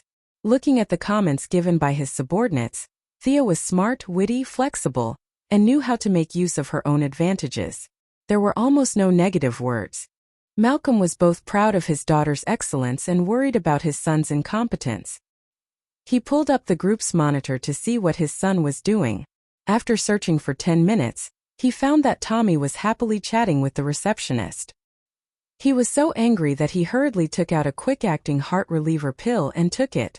He secretly hated Oliver, who was suspected to be dead but was actually still alive. His son was so honest when he was a child. It was that kid who led his son astray. He had eyes and ears in Quinn Group and Moira also had people in Merlin Group. Tommy's performance on the first day was passed to her desk. Compared to the daughters of several branch directors who were video chatting outside the CEO's office, Moira felt that she had won the competition. There was no doubt about it. Looking at Tommy's Playboy performance as a mother, she automatically thought that it was Tommy who led Oliver astray. She thought about how well-behaved Oliver was when he was a child. At this time Oliver, who was far away in Purgatory Island in southern China, sneezed loudly, unaware that someone was thinking about him. "Focus, you have to learn how to survive, do you understand?" Yao Fei, who had a long beard and messy hair, was leading Oliver through the jungle. The two had been together for more than a month, and now Yao Fei had begun to talk to him in English. He didn't know what was wrong with this master's brain, but he had a great ambition to correct Oliver's Playboy habits and train him to be his successor. His teaching method was very primitive, which was to beat him up. If he didn't accept it, he would beat him up. Most of the Green Arrow's martial arts were physical memories, which were all beaten up by his own people and enemies. There were all kinds of beatings, being tied to a stool and being beaten on a table. There was very little real systematic learning time. The two went around in circles for a long time and caught a bird to solve the problem of breakfast. Yao Fei continued to teach him archery, but Oliver had always thought that it was ridiculous for a modern person to learn archery. He was very resistant on a psychological level. Although he didn't directly refuse to learn, in fact he didn't dare to. Yao Fei's daughter was very well behaved and had never met such a stubborn person. He didn't have a good solution for a while, so he could only continue to beat with a stick until he learned. Chapter 12. Not knowing that his best friend was being beaten up by Yao Fei in Purgatory Jungle, Tommy only knew that he had a terrible day. Inspired by Thea, Malcolm wanted to see his son's problem-solving ability, so he kept sending his subordinates to Tommy with documents. Assistant, the president wants you to take a look at this document and give your opinion. Assistant, this is the budget for next year. Remember to report it to the finance manager after you read it. Assistant, one of our employees has been detained by the police. The legal department is asking if he needs to be bailed out. Tommy was completely at a loss. Why were there so many problems in his own company? How did they deal with them? Shouldn't they be looking for the person in charge? He braced himself and started working. Report it to the president? Wasn't that his own father? Too lazy to see him. He would deal with it last. Finance budget? There were 15 pages in total. Tommy almost fell asleep before he finished reading the first page. After washing his face, he found the bail document and prepared to deal with it himself. On the one hand, he wanted to get some fresh air. On the other hand, Detective Lance was Laurel's father, so he could be considered his son-in-law. This was the best thing to do. When he arrived at the police station, the scene of father and son-in-law crying didn't appear at all. Detective Lance had no intention of going through the back door at all. When he saw Tommy, he was reminded of Oliver, who had seduced his younger daughter and buried her at the bottom of the sea. His younger daughter was actually still alive. He didn't have a good impression of this foppish playboy, who was trying to seduce his elder daughter again. If it weren't for his integrity, he would have arrested Tommy, not to mention bailing him out. In short, Tommy had a very gloomy day. Malcolm wasn't discouraged after learning about his son's misfortune. He set a small goal for himself. After all, he had the black money and didn't care much about the company, so he wasn't afraid of losing money at all. He would endure it for a month and see how far his son could go. At the same time, he got up and prepared to test his daughter's courage. Tommy wasn't having a good time. In fact, Thea was also very tired these 2 days. Because of the fusion of the two souls, her memory and spiritual power had greatly improved. She learned a lot faster than in the original plot, but the complexity of the company's affairs was a little beyond her expectations. Even Thea, too. Zero could barely cope with it. In fact, one could see Moira's ruthless side. Although she loved her daughter, she also wanted to see the limits of her daughter's ability. So, she arranged the work for 3 people. Thea, who was new to the company, was able to complete the task more than expected, which made her love her daughter even more. With 2 bodyguards, Thea was walking on a small path. She had just returned from a branch in Star City.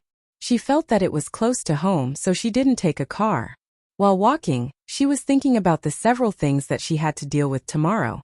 Suddenly, she felt that she was being watched. The surroundings were too quiet.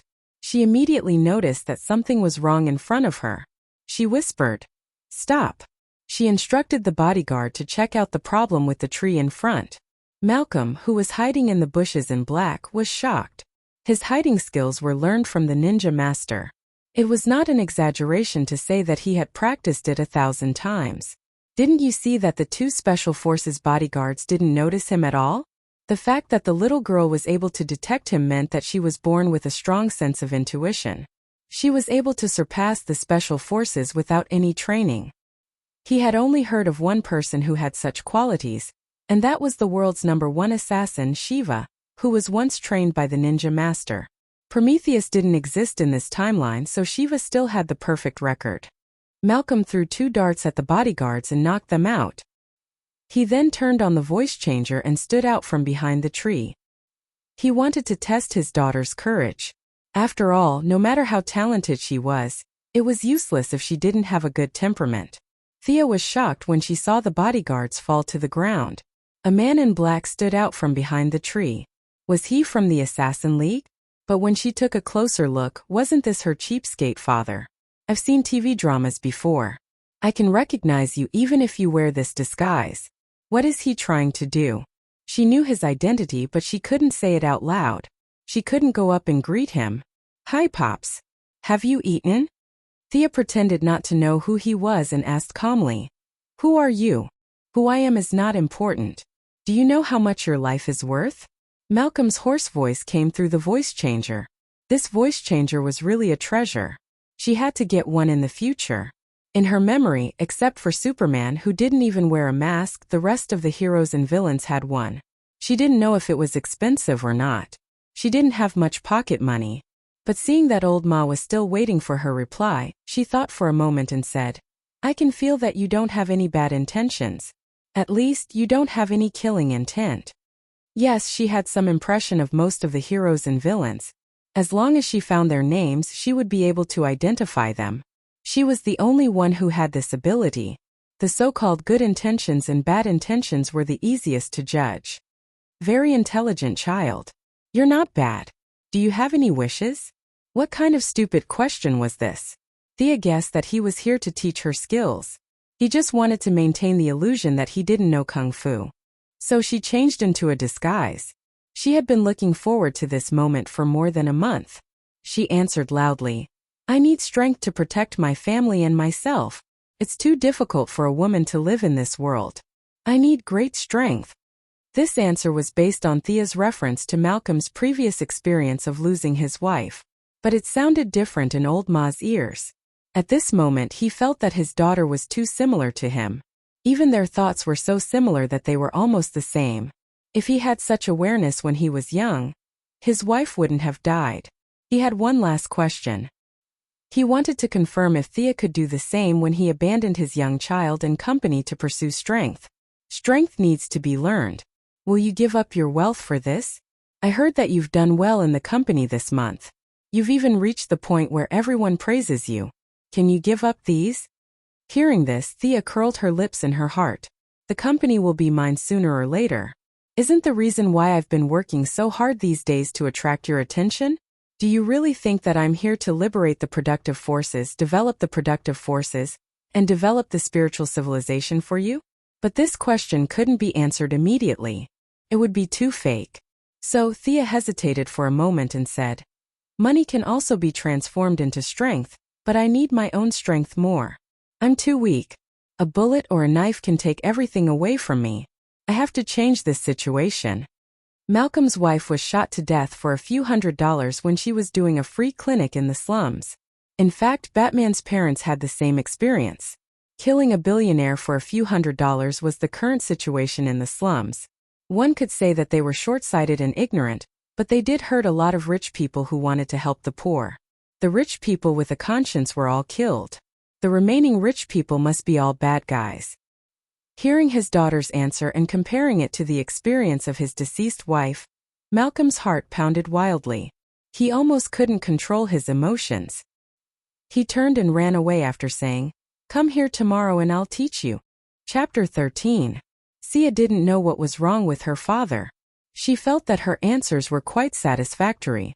After all, there were only a few questions, and she had pondered over them repeatedly for a month. Her answers should be perfect. As for why her father turned around and ran away, it might be to show her a sense of mystery. She called home and asked them to send someone to pick her up. She also asked them to take the 2 bodyguards who were sleeping on the floor away. She would have to change them next time. How could she survive if she didn't learn martial arts? Thea had no idea that her words had hurt her father at least 1,000 points. She ran away and took off her mask. Malcolm panted heavily as he thought of his younger days and the phone call from his late wife. Tears flowed uncontrollably down his cheeks. He thought that money could bring him everything. If he had the same mindset as Thea, his wife wouldn't have left him. Stumbling back to the Merlin mansion, he locked himself in his room and hugged his wife's photo album for the whole night. When the sun rose, he asked the butler and found out that Tommy was still not home. Now he was too lazy to care about him and let him be for a while. He took out a box from the safe in his bedroom and told the driver to go to the Quinn Group. He didn't ask for directions when he arrived at the company. After a few turns he found Thea.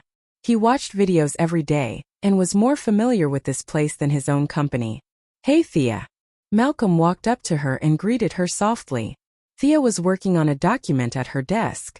She didn't pay much attention when she heard someone come in. She thought it was an employee. However, she immediately realized that the voice was not right. She looked up and saw the middle-aged man looking at her with a burning gaze. Why are you here?" Although they had just met last night, he thought that she didn't know and pretended not to know. This should be the first time they met after her identity was exposed. At least it was the first time they met under this alias. "Can you accompany me for a cup of coffee? I want to talk to you," Malcolm said earnestly.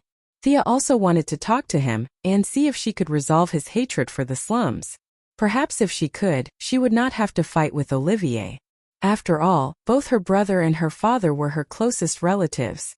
Nodding, the two of them left the building, found a cafe, ordered 2 cups and started a long conversation. "Child, do you know that you're very much like my wife? Just as smart, young and energetic. It's funny.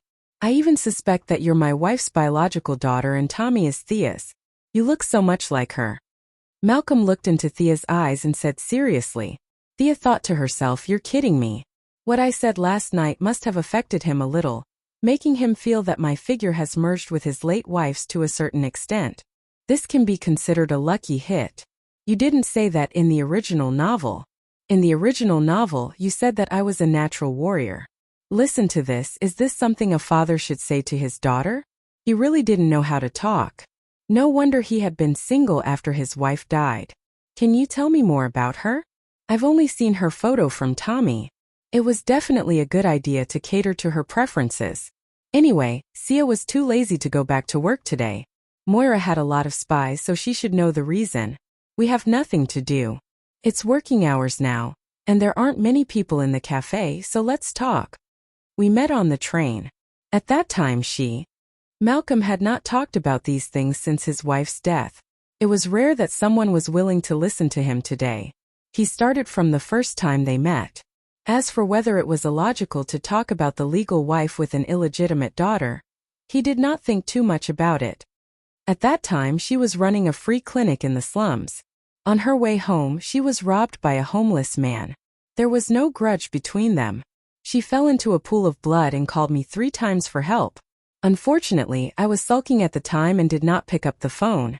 I had planned to pick her up one day. I hate myself. Malcolm slammed the coffee table as he spoke. It was obvious that he had been holding this matter in his heart for a long time. Thea felt the same way. Was Tommy's mother a good person? She was definitely a good person. It was just fate playing a joke on her. If she had the power, this would not have happened. Thea was more and more convinced that she had chosen the right path. It was too difficult for a woman to live in this chaotic world. She had to have the power to protect herself. She patted Malcolm's hand gently. "She's so kind. I'm sure she'll forgive you, Dad." Her voice was as soft as a mosquito. On one hand, she was not used to it. On the other hand, she was still not used to it. But seeing him in so much pain, she still wanted to comfort him. "You don't need to acknowledge me as your father. You will always be Thea Quinn. Your family, your friends, and everything that belongs to you are there. I will only support you and protect you silently. I will not let anyone hurt you." Thea's face was filled with joy as she stroked Thea's hair and said, "Child, I know you sympathize with me. It's okay. I am happy that you can acknowledge me as your father. You don't need to acknowledge me as your father." His words were exactly what Thea wanted. If she changed her surname to Merlin, the Quinn Group would lose its inheritance. She would also have to compete with Tommy for the business. It was too troublesome. It was best that the 2 children each had their own family. She still did not know about the agreement between the 2 unscrupulous parents.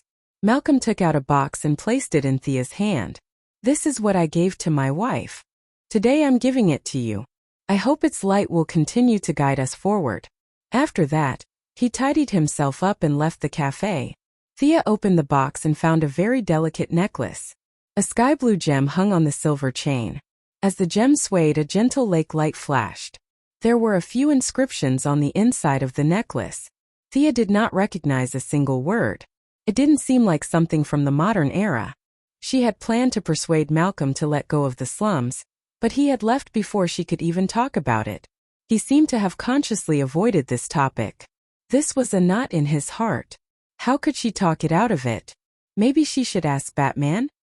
His experience was very similar to Malcolm's, except that he had lost both his parents when he was young. His final journey had led him to let go of his hatred. After thinking for a while, she gave up on the idea. Batman was too smart and too dark. He was known to be able to defeat 90% of heroes and villains with his intelligence and technological weapons. Yes, he was even wary of heroes of justice. She had a lot of secrets. It was better to stay away from him. Could she only slowly influence him with familial love? There were less than 6 years left. At this moment, Malcolm was not a big boss in Thea's heart. He was just a pitiful man who was avenging his dead wife. Chapter 14. Her mood was affected and she was too lazy to go back to work. She picked up the phone and called her mother. "Mom, I'm going out for a walk. I'm not going back." "Thea, did he say something to you? Are you okay?" Moira asked anxiously on the phone. "I'm fine. We had a good talk, Thea chuckled on the phone. In fact, they had a good talk, but she was afraid that Moira would be worried, so she reported it to her mother. "Honey, no matter what you decide, you need to know that Mom will always support you." "Thank you, Mom." After hanging up the phone, Thea let out a long sigh. Her parents were not good people in the eyes of the world, but they were really good to her. In the future, she would protect their lives no matter what the cost. Thea and Malcolm had agreed to learn martial arts at night.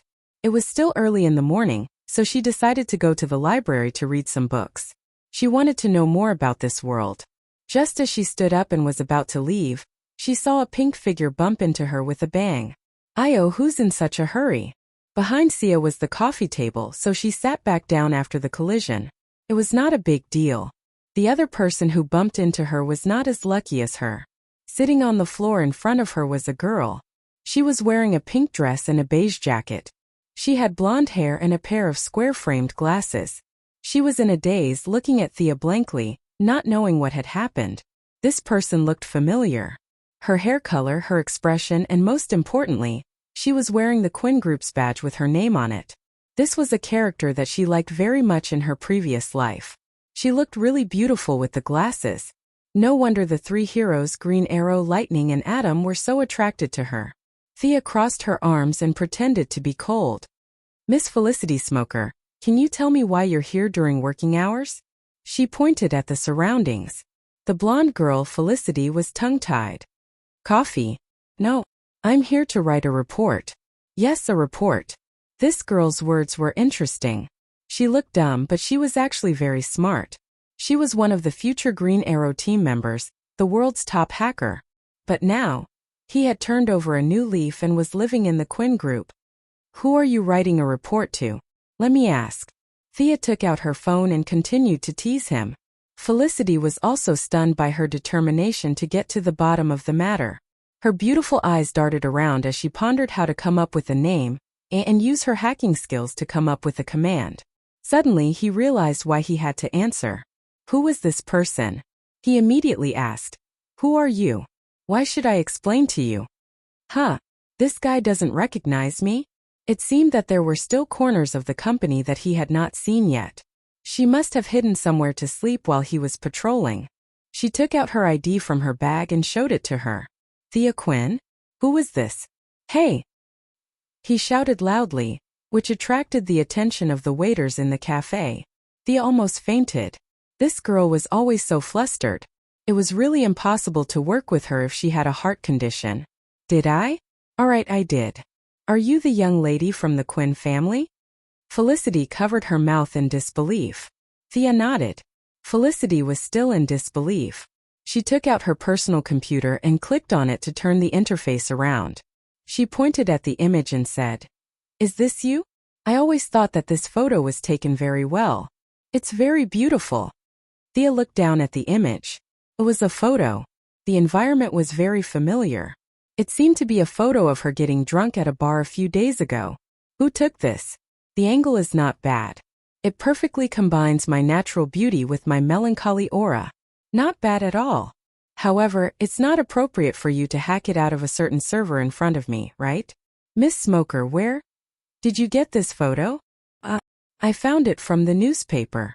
Felicity, the blonde, realized that she was in trouble. She tried her best to explain as she pointed her fingers around, as if Sia's picture was plastered all over the street. Miss Felicity Smoker, you won second place in a National Information Technology competition at the age of 19. You also have a master's degree in cybersecurity and computer science from MIT. I know a lot about you, so. As the only person in the Green Arrow team who was highly educated, Thea remembered Felicity's resume very well. Felicity was speechless. The young lady in front of her had revealed her background in just a few sentences. She didn't even need to use a computer to find out. Did this mean that the Quinn family was watching her? As a top hacker, she was a little scared. Thea was secretly pleased to see that Felicity was a little scared. This was the advantage of knowing the plot. She knew a lot of plots, but she didn't dare to reveal them in front of Malcolm. Today she finally had the chance to show them off. Do you want to have a drink with me? It's my treat. Thea still wanted to be friends with Felicity. Felicity pointed at the Quinn family's building in the distance, implying that Felicity should go back immediately. Thea laughed. Haha. I'm just here to have fun. You're here to have fun. I'm here to work. Felicity explained stubbornly. Yes, work. We're all here to work. Put whatever you drink on my tab. In fact, Thea was pretending to be generous. Malcolm was the one who kept all the bills. She just didn't leave.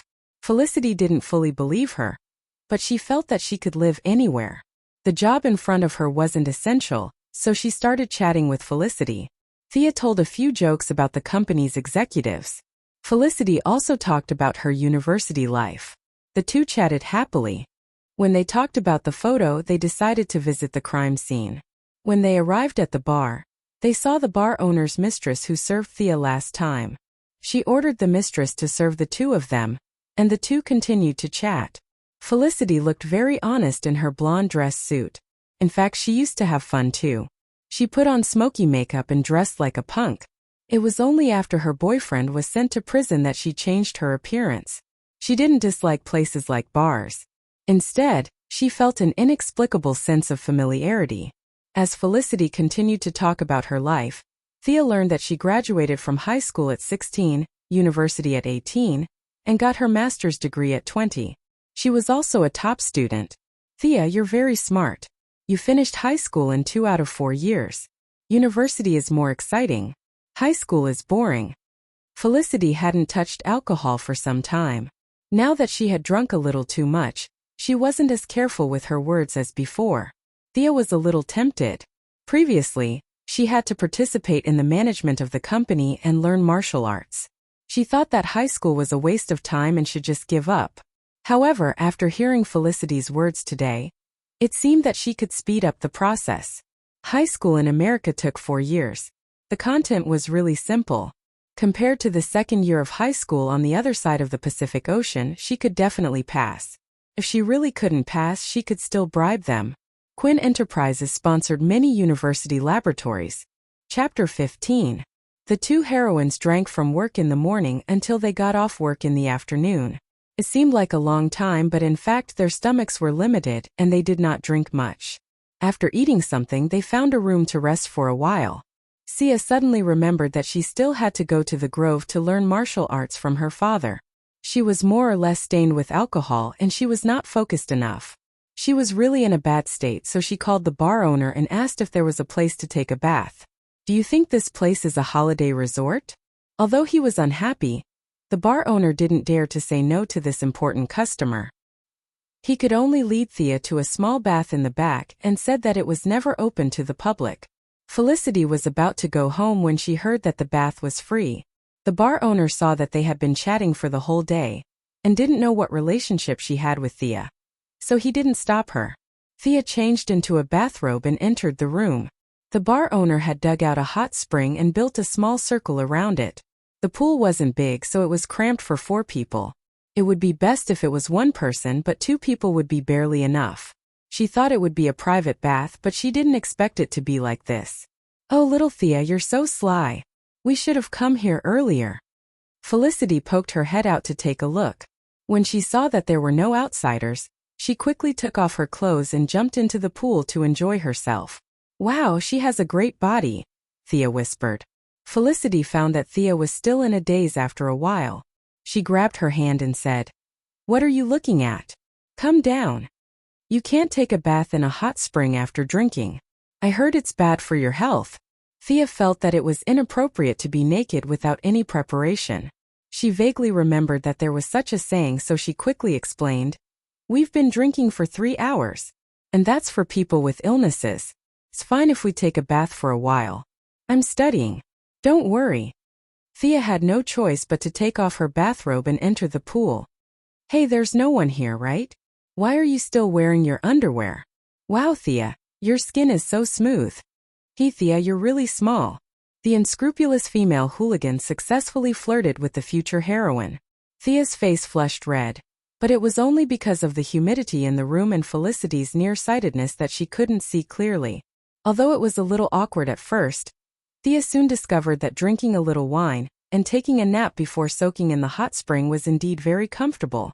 She did not know about this idea, but it also started the prelude of the female superhero alliance having to soak in the hot springs every time they had a meeting.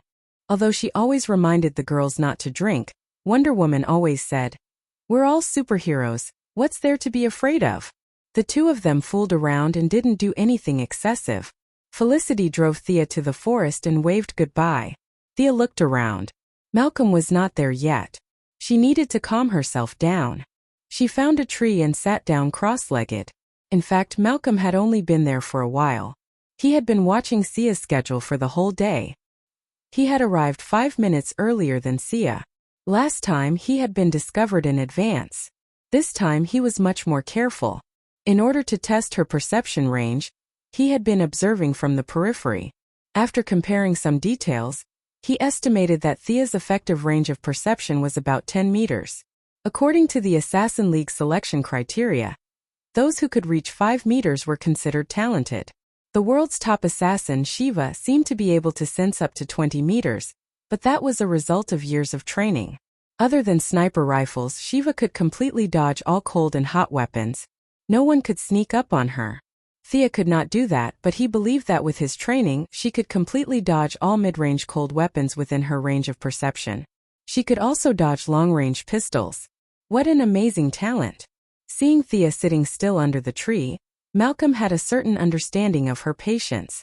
She was smart, talented, and patient. She was tough and young. Even he was a little jealous of her. He stood up from behind the tree and said in a hoarse voice, "Thea Quinn, are you ready for training?" Thea had already noticed him. She just didn't say anything. Malcolm's estimation was wrong. Her perception range was about a 12-meter radius. The original Sia 1.0 was a follower hero. Although her strength was average, she was much stronger compared to the Assassin's League. Now the enhanced version 2.0 had extraordinary abilities. Seemed like it was just a number, but in fact it was a huge leap in strength. It was like the difference between a 100-meter dash in 10 seconds and a 5-second run in 5 seconds. It might seem like a difference in numbers, but in fact it was a huge difference. "I'm ready. Please teach me. I'm not afraid of hardships." "Very good. I've seen your determination. You can call me Black Arrow. I'll teach you all kinds of fighting techniques in the future. What do you want to learn first?" Malcolm put his hands behind his back. Thea laughed in her heart. "I want to learn the 72 transformations. Can you do it?" But she still said seriously, "Since you're called Black Arrow, learn archery first. Let me see how good you are." This was a little arrogant. "I came all the way here to teach you and you want to test me?" If it was another hero of justice, he might have just left. But Malcolm was a big villain. He liked it when you had a little temper. He looked down on you when you were a yes man. He took out a tennis ball from his backpack and handed it to Thea. He asked her to throw it at him randomly. Oh, in the original plot, Oliver seemed to have practiced this too. You guys are really from the same origin. Ninja Master taught Old Ma, and Old Ma taught him. Was he a third-generation disciple? Compared to his brother, Ninja Master taught his daughter Talia, and Talia passed it on to Yao Fei, and Yao Fei taught his daughter. Oliver and Yao Fei's daughter had a go in the water, and he learned the essence of archery with a flash of golden light. He should be a fifth-generation disciple, right? Fortunately, foreigners didn't care about seniority. Otherwise, his brother wouldn't be able to greet him in the future. Ninja Master had lived for more than 800 years. He was known as the #1 gardener in the DC world. As a supervillain who couldn't be killed, he had nurtured countless superheroes. This was a sad story. Thea wasn't in the mood to sigh for Ninja Master. She took out a tennis ball and threw it up high. At the same time, she carefully observed Malcolm's feet and movements. Bang! The black arrow nailed the tennis ball into the tree trunk. This was a difficult move. It was much more difficult than Oliver's shooting at the wall. After all, she had to accurately calculate the landing point of the arrow on the tree trunk. Otherwise, it would not look good if the arrow flew far away. No wonder Old Ma had beaten Green Arrow so badly in the first round. He was indeed stronger than Green Arrow. Next, Thea continued to throw the tennis balls high and low. Malcolm was in peak condition, and it was as if he had the help of God. Bang! Bang! Bang! Bang! Every arrow accurately hit the center of the ball, and the 9 tennis balls were nailed to the tree trunk one by one. Amazing! I'll learn this, Thea said with her eyes shining. Phew! Old Ma secretly let out a sigh of relief.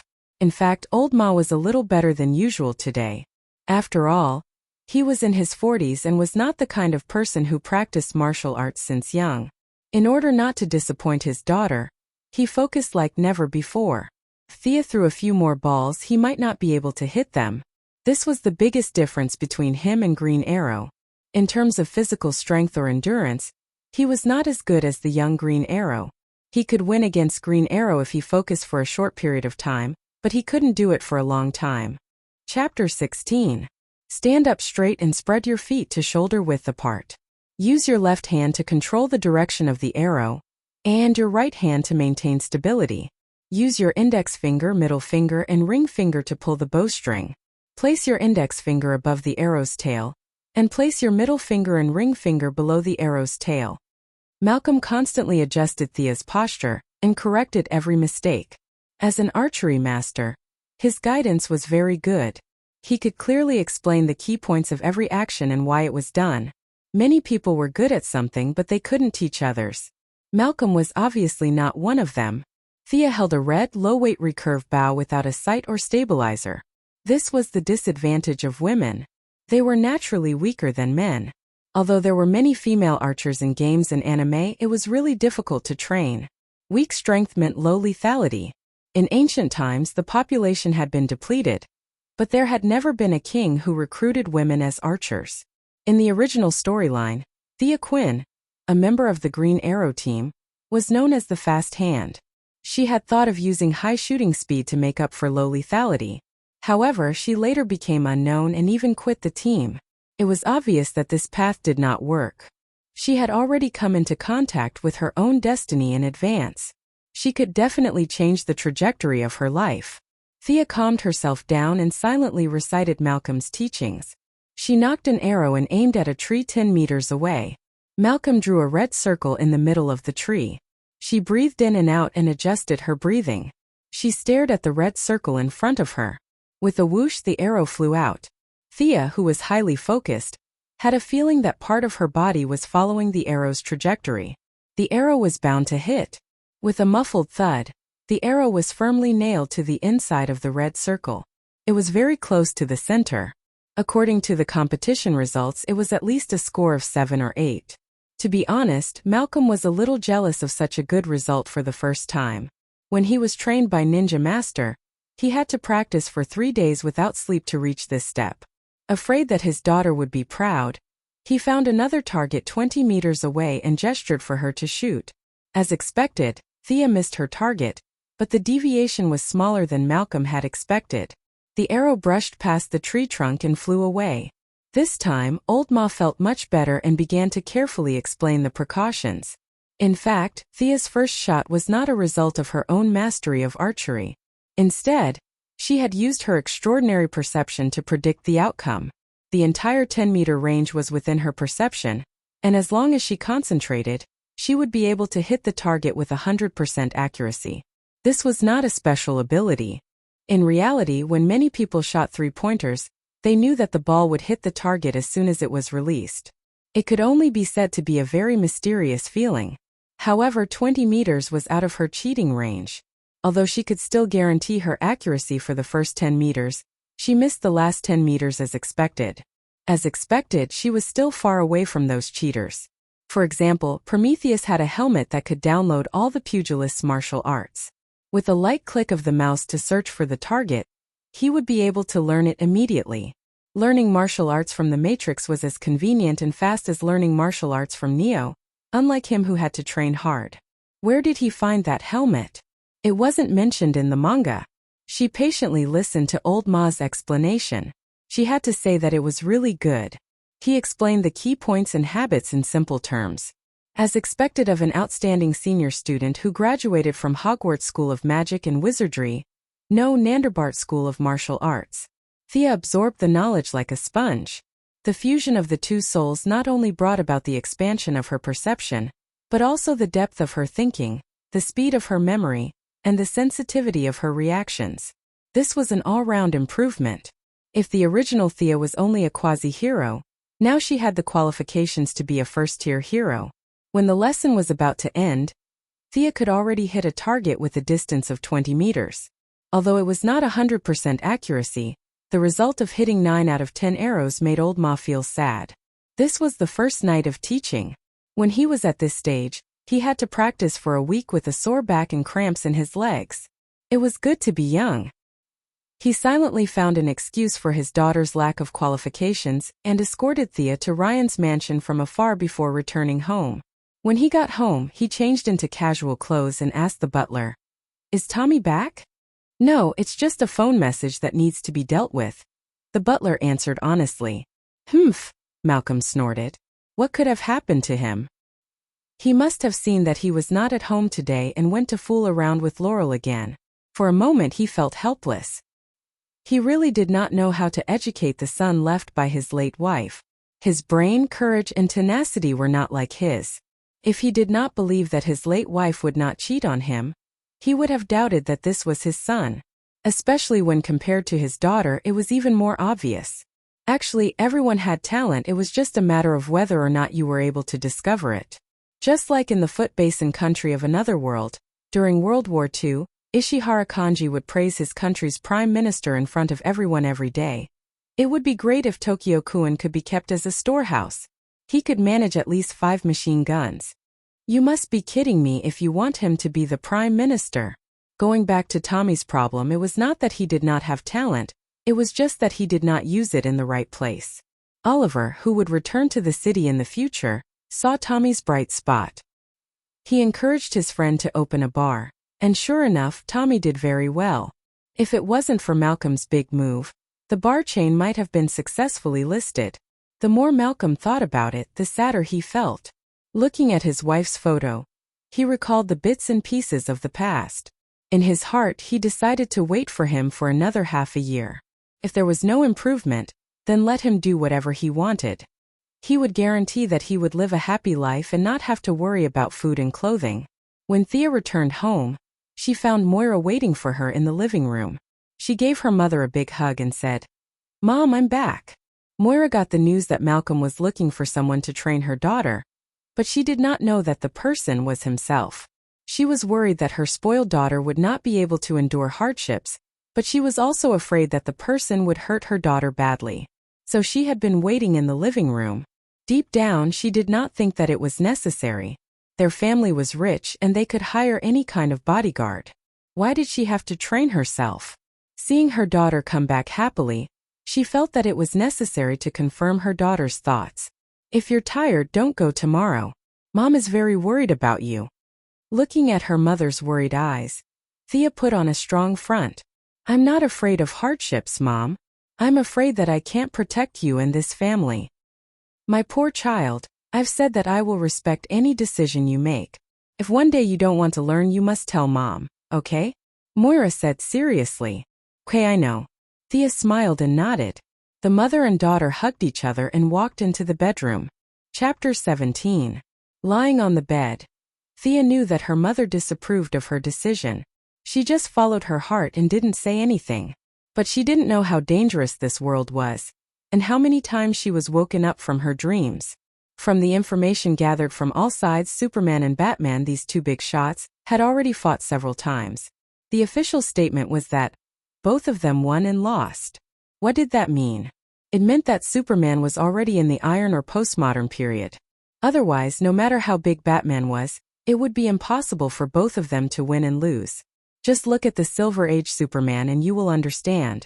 He could blow out a star with a breath, destroy the solar system with a sneeze, pull a dozen planets with his own strength, exceed the speed of light, faster than the Flash, break the barrier of time and ignore karma to kill his own mother. Looking at the above description, isn't it a bit familiar? This is the strength of the main character in the last 2 chapters of a fantasy novel. Brother Superman appears at this level. Are you afraid? Even a Super Saiyan is not his match. How can Batman fight with such conditions? So now Superman must be in his weakest state. In fact, Thea was not afraid of Superman being too strong. She was afraid of Superman being too weak. If there was a Silver Age Superman protecting Earth, it would definitely be a peaceful situation. There would be no villains jumping out to court death. She would be a beautiful CEO and play games with Felicity when she had nothing to do. Unfortunately, this is an era where demons run amok. If wealth can't be transformed into strength, it is like a castle in the air. It will scatter with a light touch.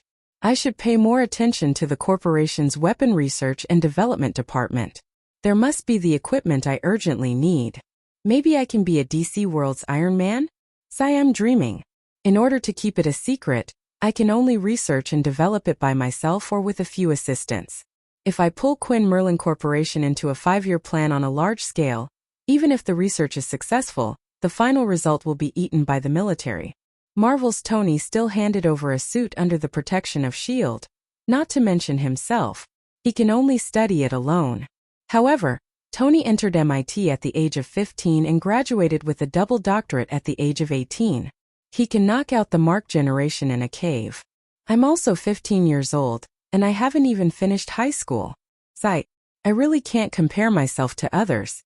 Although Iron Man's dream was still a dream, Thea still had to go to work and go home the next day. As for graduating from high school, Moira had spent a lot of money on technical research and lobbying work. So far, her results were excellent. If everything went well, she could go to Princeton to study electronic engineering next year. Moira was very supportive of her daughter's decision to go to a famous school, at least more than learning how to fight and kill more efficiently. As for why she chose to study engineering instead of biomedicine, which was more female, she didn't think too much about it. There weren't many women in the United States who studied mechanics, but it wasn't that there weren't any, so it wasn't surprising. Malcolm was indifferent, but he also helped to smooth over some of the connections. After all, it was always good to learn more. At the same time, he wondered if his son was such a jerk because he didn't study enough. Should he let his son join the school too? But after seeing Thea's SAT results, he gave up the idea. With Tommy's elementary school level, it was better for him to stay in Star City and not go out and embarrass himself. At this time, Thea still didn't know that she had inadvertently caused some trouble for Tommy. She was patrolling the corporation's weapon research and development department. To put it nicely, it was an inspection, but to put it bluntly, it was a stroll. Dr. Hoffman, what's this? Thea asked, pointing at an object that looked like a helmet that was similar to Magneto's belt. The white-haired old man beside her was actually dissatisfied with the young lady's visit. However, after the mysterious disappearance of the director, Andre, the whole department had to be coordinated by him. He didn't dare to offend the future successor of the company. So he said vaguely, "This is a positioning helmet. You can think of it as something like a radar." In fact, this thing was completely different from a radar. But he was afraid that the young lady would ask him questions, so he casually came up with a term that everyone knew, hoping to fool her quickly. Radar. Thea was a little confused. Looking at the round thing, it felt good to touch. This had nothing to do with a radar. This was another person who was bullying her because she didn't study enough. She automatically ignored the words about radar and focused on the question in front of her. You said it's a positioning helmet? How do you locate it? Dr. Hoffman was a little depressed. He was too honest. How could he say the actual name? Any normal person could see that there was a problem. He could only honestly say, "It's calculated using a probability distribution algorithm." In his heart he thought, "I'll show you what I'm capable of." Thea had indeed never heard of such a profound term, but she still asked politely, "Can you calculate something?" The old man was too lazy to talk to her. He said in a low voice, "Calculate the surrounding biological electric field." Thea said that she had read a few casual books, so she understood this term. Is it like a shark? Is this a passive electric field positioning method? Wow, this young lady is good. Shouldn't children this age be drinking in bars? The old man did not expect the young lady of the group to know the key to his research and development.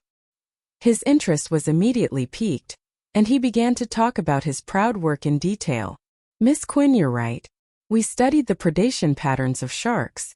They're huge and their eyesight deteriorates severely. Over a long period of evolution, they can control a special kind of bioelectric field. They can analyze the situation of the food around them. If they encounter a fleeing target, they can pursue the target within 10 kilometers. We developed it in reverse from this characteristic." Listening to the old man's explanation, Thea understood it in gaming terms. It was a bit similar to a hunter's mark. As long as the target was not dead, they would always be able to see it on the map. It's quite advanced. Would he be able to use this invention? The old man was very happy to see Thea listening to his explanation with great interest. This young lady was the one who valued him the most among the group's executives. After all, his team had been researching for many years and had produced a lot of results. However, it was a joke to say that they could make money for the group. At least he himself did not see any effect on national production. Every year, he asked for money but could not produce any results. The old man had always felt guilty towards the group. This is an underwater lighting device. The devices on the market can only illuminate 100 meters, but ours can illuminate up to 500 meters. This is a miniature missile. It can be used to attack land and air. Although the size is smaller, the range is also shorter. We're still improving it. This is an emergency equipment. It can be remotely controlled at 400 kilometers per hour. It can transport about a ton of supplies. This is... Thea's eyes were opened as she listened to the old man's introduction. However, many of the things had no commercial value. After looking at them repeatedly for a long time, only the underwater searchlight could be sold for a little money. However, the buyers were too small. They could only earn a little money. It was too difficult to make a profit. Chapter 18. Throughout the day, Thea had a general understanding of the weapons research and development department. It was too scattered and disorganized. Whatever came to their mind they would research. Although she wanted to do something, she could not take the equipment away. This was the disadvantage of the modern corporate system. Every aspect was fixed. Even if she became the CEO, she could not do it. After all, this was the company's property, not her own. Batman's equipment was also cheated out by him, and the company's CEO. He seemed to have done something like robbing her own equipment. At that time she thought it was funny when she watched the movie. But when it came to her, she was depressed. She could not tell the warehouse manager that she would take 2 missiles to make the work more humane. "Your submachine guns look good. Give me 5,000 bullets to decorate my office." Besides, there was no place for her to process these things. Maybe she could use the Quinn Steel Manufacturing and Welding Factory in the future Oliver base? That would not work. Moira was watching her too closely. She did not have the time. In the next few days, Thea kept visiting the research and development department. It was good that she could not get her hands on the weapons. Dr. Hoffman did not raise any objection to the young heir of the group, who did not like jewelry banquets and preferred explosives and rockets. The two chatted from time to time and the days passed slowly. Moira naturally knew her daughter's whereabouts. She just thought that her daughter had not completely recovered from the trauma. Otherwise, which daughter would like airplanes and artillery? Malcolm, on the other hand, did not think that it was a big problem. He was already halfway insane. All he did was to confirm some of the weapons that his daughter was interested in. According to the intelligence of his subordinates, she was only interested in high-tech weapons of mass destruction. What was she trying to do? Was she going to destroy the world? He just wanted to destroy the slums. Did his daughter inherit his blood and was more radical than him? Finally, on this day, Thea and Dr. Hoffman discussed the mid-range missiles for the whole morning. Moira could not sit still anymore. She was going to find something for her daughter to do, which was commonly known as adding more responsibilities. Thea, take a look at this document. The group wants to expand the software department? That's good. Let's do it. Thea was puzzled. Why was she looking for her? I'm going to let you be in charge of the establishment of the software department and its later operations. Moira thought to herself that Quinn Enterprises was a tycoon in the steel industry. The capital and personnel were basically all in the industry. The software department was just an empty shell. You can take your time to work on it. Moreover, it was useless no matter how hard one tried to create software. At least, that was what she thought since she had never seen artificial intelligence before. Thea didn't have as many thoughts as her. She only knew that she finally had some power. She was no longer a backpacker. Being an assistant sounded nice, but her job was too messy and too passive. It didn't suit her personality at all. Now she could finally stand on her own and be the boss. It was worthy of celebration. Then where do I work? All the rooms in the group were occupied. Thea had been here for so many days, but she didn't see any sign of the software department in the room. You can find your own office in the house under the group's name. Everything depends on you. Let me see your ability, Moira said encouragingly. Was this for real? Thea felt that there was too much good news today. Independence? Pick any place? Needless to say, the future Green Arrow's base was mine. She could ask him to find another place later. But now, she couldn't directly say that she wanted to go to a certain place. She needed to pretend to go there and observe. So she said, I understand. I'll work hard to achieve results. Receiving the order to transfer 10 employees to set up the software department, and the rest of the staff could be recruited by themselves, Thea hummed a song and left the president's office happily. Seeing that her daughter didn't look dissatisfied, Moira felt relieved. Why did she say again? Because her daughter was too strange. She worked hard, studied hard, and was so motivated that it was scary.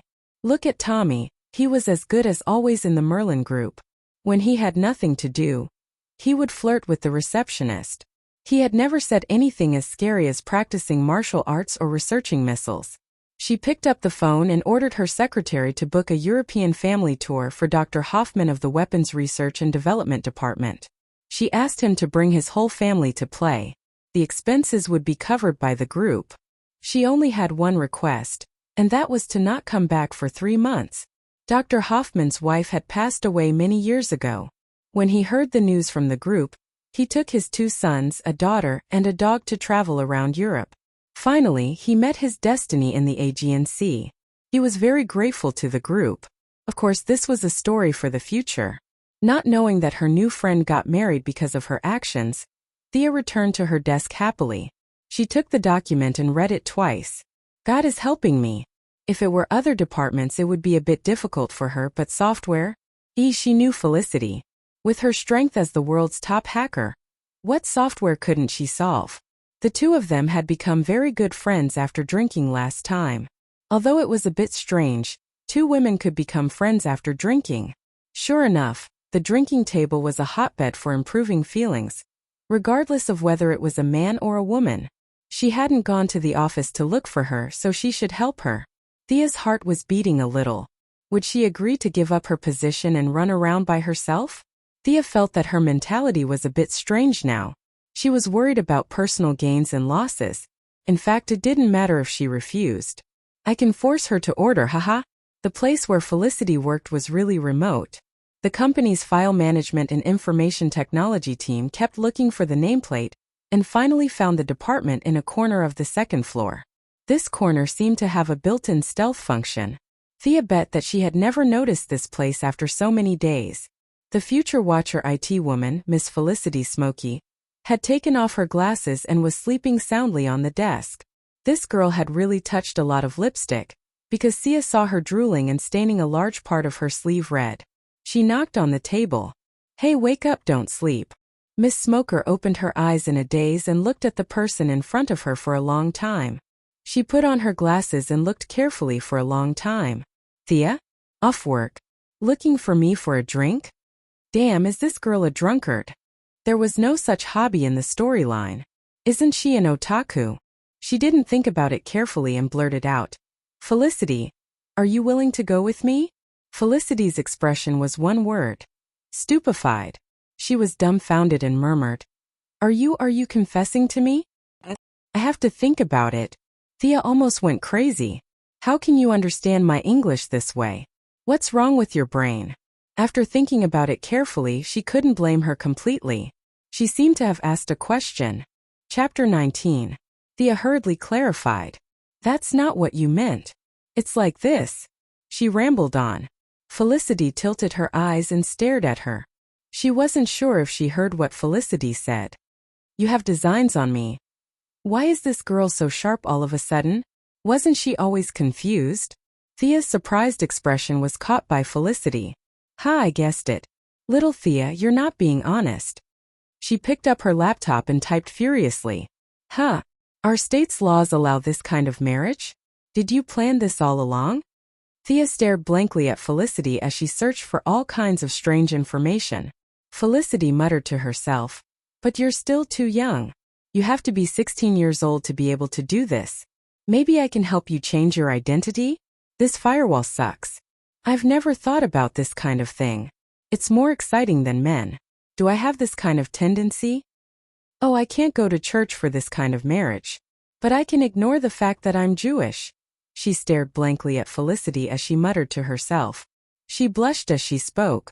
How did this misunderstanding come about? I just wanted to ask her for help. How did she misunderstand? And what the hell is a church? Why would I go there? Despite her repeated explanations, Felicity still didn't believe her. She stubbornly thought that her explanation was a cover-up. She said that she could consider developing a relationship with Thea. To be honest, Felicity looked a little unreliable, but she was actually a very charming woman. She stuttered because her brain worked too fast and her mouth couldn't keep up. In the original plot, Felicity had charmed the Green Arrow and the Atom Knight. She was also very powerful. Felicity also liked her, but she just wanted her to help her. It was just that she was thirsty for talent, not this kind of desire. Thea was still standing in front of her desk. Through her collar, she could see a little bit of something below her neck. It looked soft, but she didn't know how to touch it. She suddenly realized that she was thinking too much. She was being led astray by this unscrupulous girl. She hurriedly stopped Felicity from messing around. She had already started to search for places where she could go without breaking the local laws. Stop, please. I just want to ask for your help. We can talk about those things later, okay? Thea also had the thought of sacrificing her body to pull the IT girl to her side. Whether it was the Iron Man suit or other technological weapons, they couldn't do without the support of computer software. Since it was a misunderstanding, then let it be a misunderstanding. She had nothing to lose anyway. As for the Green Arrow team's lack of computer support in the future, it was none of her business. If she really felt guilty, Thea remembered that there was an Esper in Central City who could control bees. His computer skills were also not bad, second only to Felicity. She could recommend him to Oliver. Felicity's father and ex-boyfriend were also experts among experts. Among the three heroes of the Faye family, other than this beautiful lady, she could give the rest to Green Arrow. He was quite generous. Thea didn't consider the fact that they were all bad guys. Felicity crossed her arms and stared at her. I knew it. Tell me, what is it? Thea almost fainted. She had already explained twice, but this girl didn't hear a single word. She was so immersed in her own fantasy that she didn't even hear what she was saying. She could only tell her about the establishment of the software department again. Fearing that she wouldn't believe her, she also showed her Moira's order. Felicity pointed at herself with her mouth open. Me? What can I do? At this time, she had just left her previous life as a hacker. Although she still hacked occasionally, it was more of a habit. She didn't know what she should do in the future. Thea originally planned to do it alone, but then she found that there were too many problems. There were too many things that she couldn't do on her own. At that time, the first person she thought of was Felicity. She was definitely a good person. Although it was a little early, the timing was good. It was the right time to tell her about her plan. Whether it was trust or friendship, it was mutual. Connecting her mobile phone to Felicity's computer, Thea kept telling her about her plan. Through the conversation with Dr. Hoffman, She had figured out the purpose of most of the equipment in the weapons department. She found a few technical props that were not a threat to society and combined them together to create the thing on Felicity's computer. Originally Marvel's Green Goblin skateboard, Thea was going to dye it red and change its name to Red Arrow Skateboard. Originally, Sia Quinn had two nicknames, Red Arrow and Quick Hands. Quick Hands sounded like a thief, which didn't sound good. She decided to stick with Red Arrow.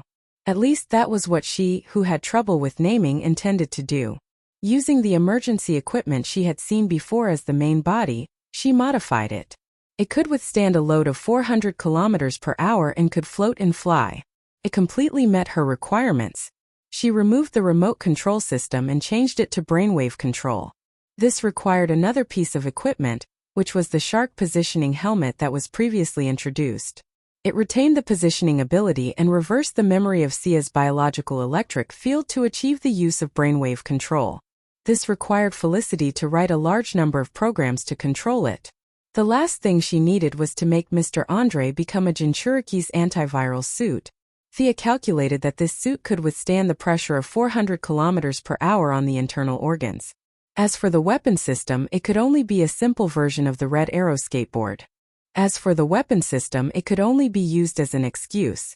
However, the purpose of the missiles was too simple. Sia could not think of any other uses for them except for killing and arson. She really had no excuse to ask for them. She was just 15 years old and didn't even have a gun license. What was the difference between the two missiles and the T-egg when Moira asked her to compare them? Even this simple equipment had taken Thea a lot of effort.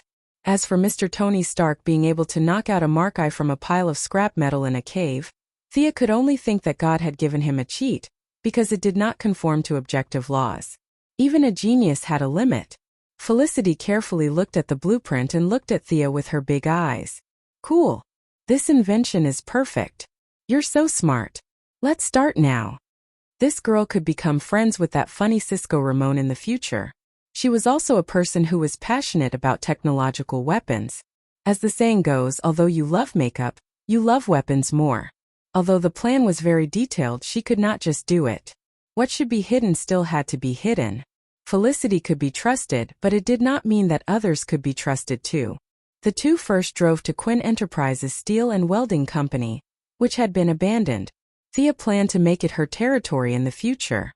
There were still a lot of facilities on the ground here, such as various processing equipment and welding machines piled up on the ground. Chapter 20. This factory had a very large basement.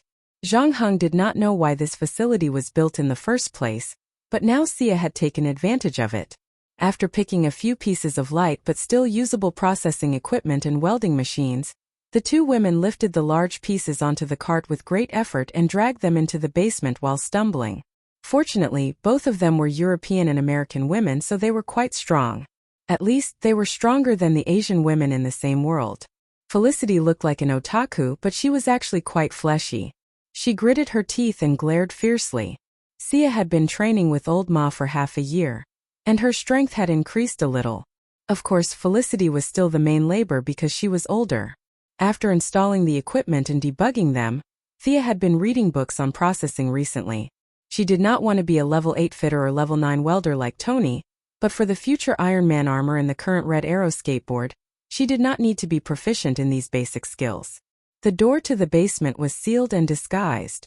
In the future, the outside area would be the office of the software department, and the secret room would be their secret base. The two women leaned against the wall and panted heavily.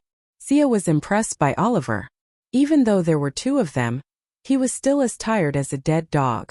After all, he was going to do all this work alone in the future. His arms were indeed strong. Felicity said without enthusiasm, "I'm so tired, Thea. Let's go to the hot spring." "No way. We still want to go." Thinking of the previous experience, Thea was a little scared and a little excited. Why am I so excited? She sternly rejected this corrupt behavior, and said that she had to go back and report to Moira. He instructed Felicity not to slack off. Although it was just a cover and they weren't planning to do anything, the basic framework had to be set up.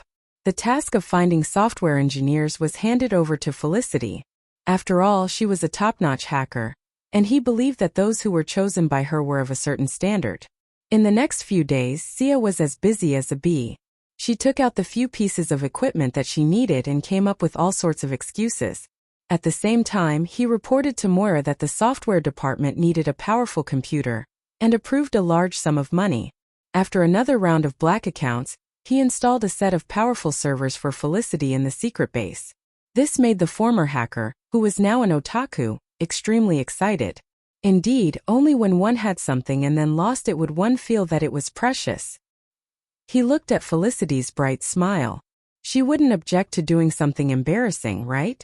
Thea took out a bucket of paint, 2 brushes, and a spray can. She told Felicity to clean up the room, 1 wall for each of them. Thea felt that she had a bit of an obsessive-compulsive disorder. Perhaps the future Oliver did not care about the environment and stayed in such a dirty place for more than a year, but she could not bear to see it.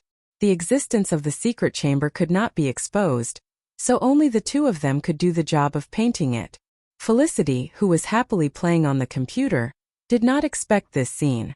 As a master's student at MIT, she had to do such a promising job like renovation. Thea had been to her apartment before.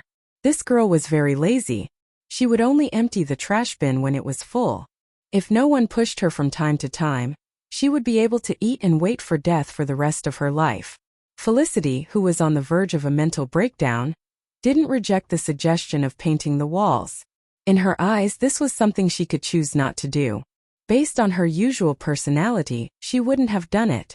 However, when she saw Sia rolling up her sleeves and painting the walls, she could only reluctantly change her clothes and accompany Sia to grind the equipment.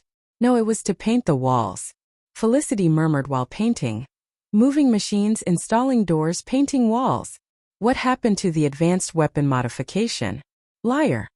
Thea lowered her head and pretended that she did not hear her. The environment was too messy and she could not stand it.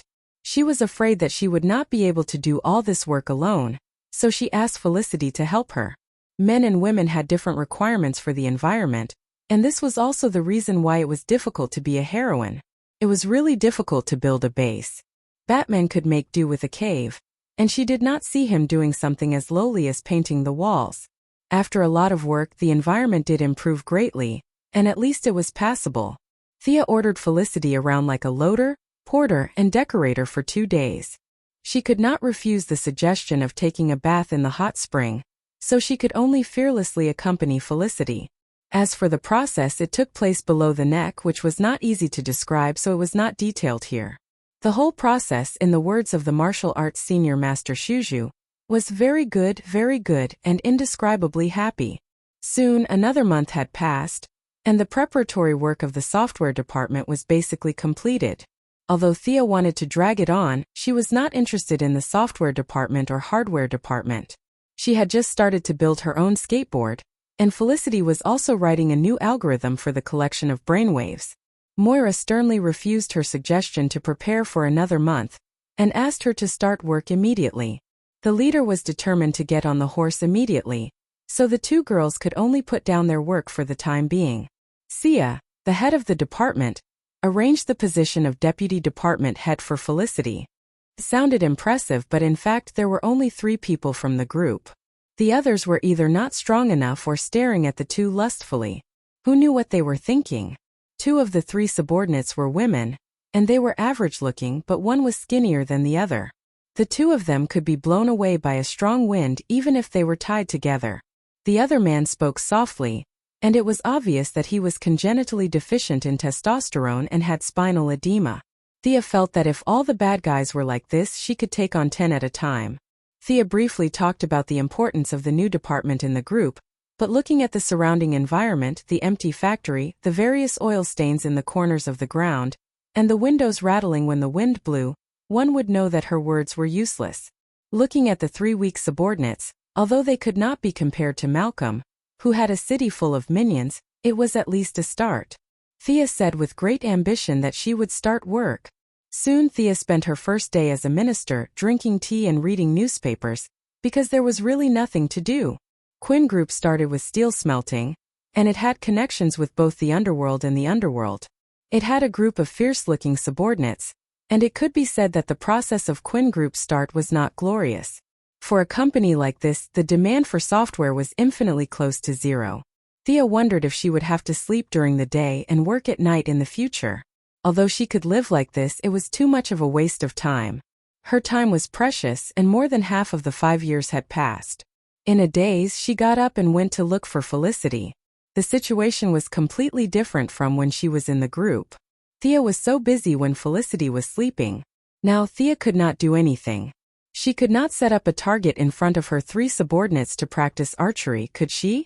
If she did, her 3 subordinates would have to run away. Felicity did not have this problem at all. Her brainwave collection software was not shameful, and she could write it at any time. In fact, no one knew what she was doing. They only knew that it looked amazing. Chapter 21. By the time Thea staggered up to Felicity, the girl was operating 3 keyboards at once, sitting in a swivel chair and hammering away at them in convulsions. Thea leaned against the door frame with her arms crossed. Felicity was really focused on her work. She felt bad that Felicity was so busy with her work that she forgot to eat and sleep. "Hey, let's go get some coffee." Felicity didn't even turn her head. "Nah, I'm busy. You go play." No matter how heartless Felicity was, she couldn't just leave Felicity to work and go play by herself. She grabbed a chair and sat beside Felicity. "Take a break. I need to talk to you." Felicity stopped working and looked at her worriedly. "Don't tell me you're going to do some manual labor again? What a capitalist otaku. Just a few days of hard work and you're already traumatized." Before Zhuge Liang left the mountain, he was determined to be an otaku too. He didn't complain at all. "You're not even close." Even though Thea was complaining about the quality of education at MIT, she still said, "It's outside." She then pointed at the empty former factory building, which was now the software department's office. "Shouldn't we find something to do?"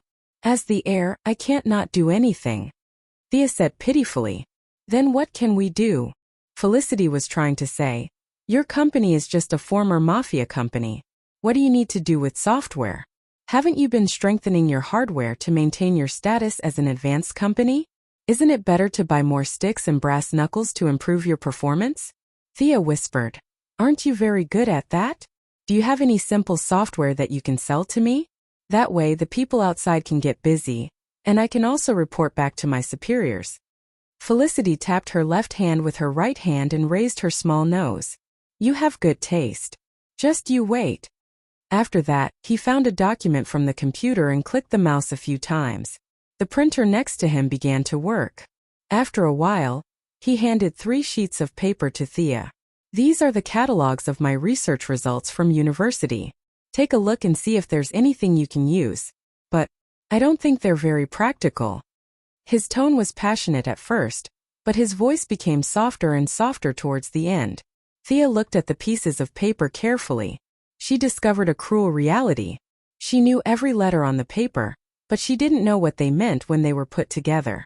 What was all this? "So what if you have a master's degree? Calculate the secondary ion mass spectrometry formula. Movement tracking and sexual interlocking framework agreement. String algorithm and wavelength identification method." Ooh! No wonder Oliver broke up with her later on. A certain someone who dropped out of primary school lived with her. A master's student. The 2 of them did not have much in common. Other than those sports that they liked to watch, there was nothing else. There was no communication on the spiritual level. Thea felt that this must be the reason why the 2 broke up. This cruel reality told us that we had to study more. Otherwise, even the protagonist's halo wouldn't be able to keep the girl. Thea thought of a certain detail in the plot. It seemed like there was a software that could be used. She searched carefully. Clap. She clapped her hands and found it. It was this facial recognition cross algorithm. She clapped her hands, startling Thea. She turned to look at Thea as if she was crazy. "Are you okay?" I'm fine. This." Thea pointed at the algorithm. "How far have you researched this?" "This is for hackers. Little Thea, don't use it. It will cause trouble if you release it," Felicity said worriedly. "Here's my plan. I'm not going to use it for commercial use. I'm going to develop it and sell it or give it to the police to fight criminals. How far have you researched it? Can you accurately find the suspects?" The facial recognition software was Felicity Smoker's proudest work in the TV series. Green Arrow and The Flash were very popular in the series. In fact, it was better to use it with mobile phone positioning. However, Thea didn't want to release it. On the other hand, mobile phone positioning involved a lot of personal privacy. She was too weak to touch this minefield. This software was indeed dangerous for commercial use. However, it could be used by the police or the military to improve their reputation. After all, the Quinn Group's reputation was not good. Thea had more ambitions. If she could take over the Quinn Group, her mother could run for senator or mayor when she had nothing to do. Her family's political foundation was too shallow. Thea was very similar to the former First Lady of the United States and later the Secretary of State She XX in her previous life. She was good at dealing with people and had at least 90 points of political charm. It would be a waste of her talent to stay in the group. It was a little early to talk about this. However, a good reputation needed to be built up bit by bit. Maybe it would come in handy someday. At this time, Felicity also felt that Thea's suggestion was feasible. She was a very kind girl at heart, and at the same time she couldn't stand all kinds of evil. In the future, she was attracted to Green Arrow because Green Arrow's chivalrous actions influenced her. So she quietly followed Oliver for 5 years. At this time, when she heard that the software she wrote when she was a hacker could be used to fight criminals, she was very happy. The two discussed for a while and finally decided that Felicity would provide the first version of the facial recognition algorithm. Thea would buy her algorithm in the name of the group and give it to the software department to develop. It would be stated that it was not for commercial use. The specific price would be estimated by the group. At first, Felicity didn't want the money. However, Thea cruelly exposed her rotten behavior of changing 3 sets of clothes a day and changing a pair of earrings a day. This made her realize the importance of money to her. The most important thing was that this money could be used to build a secret base.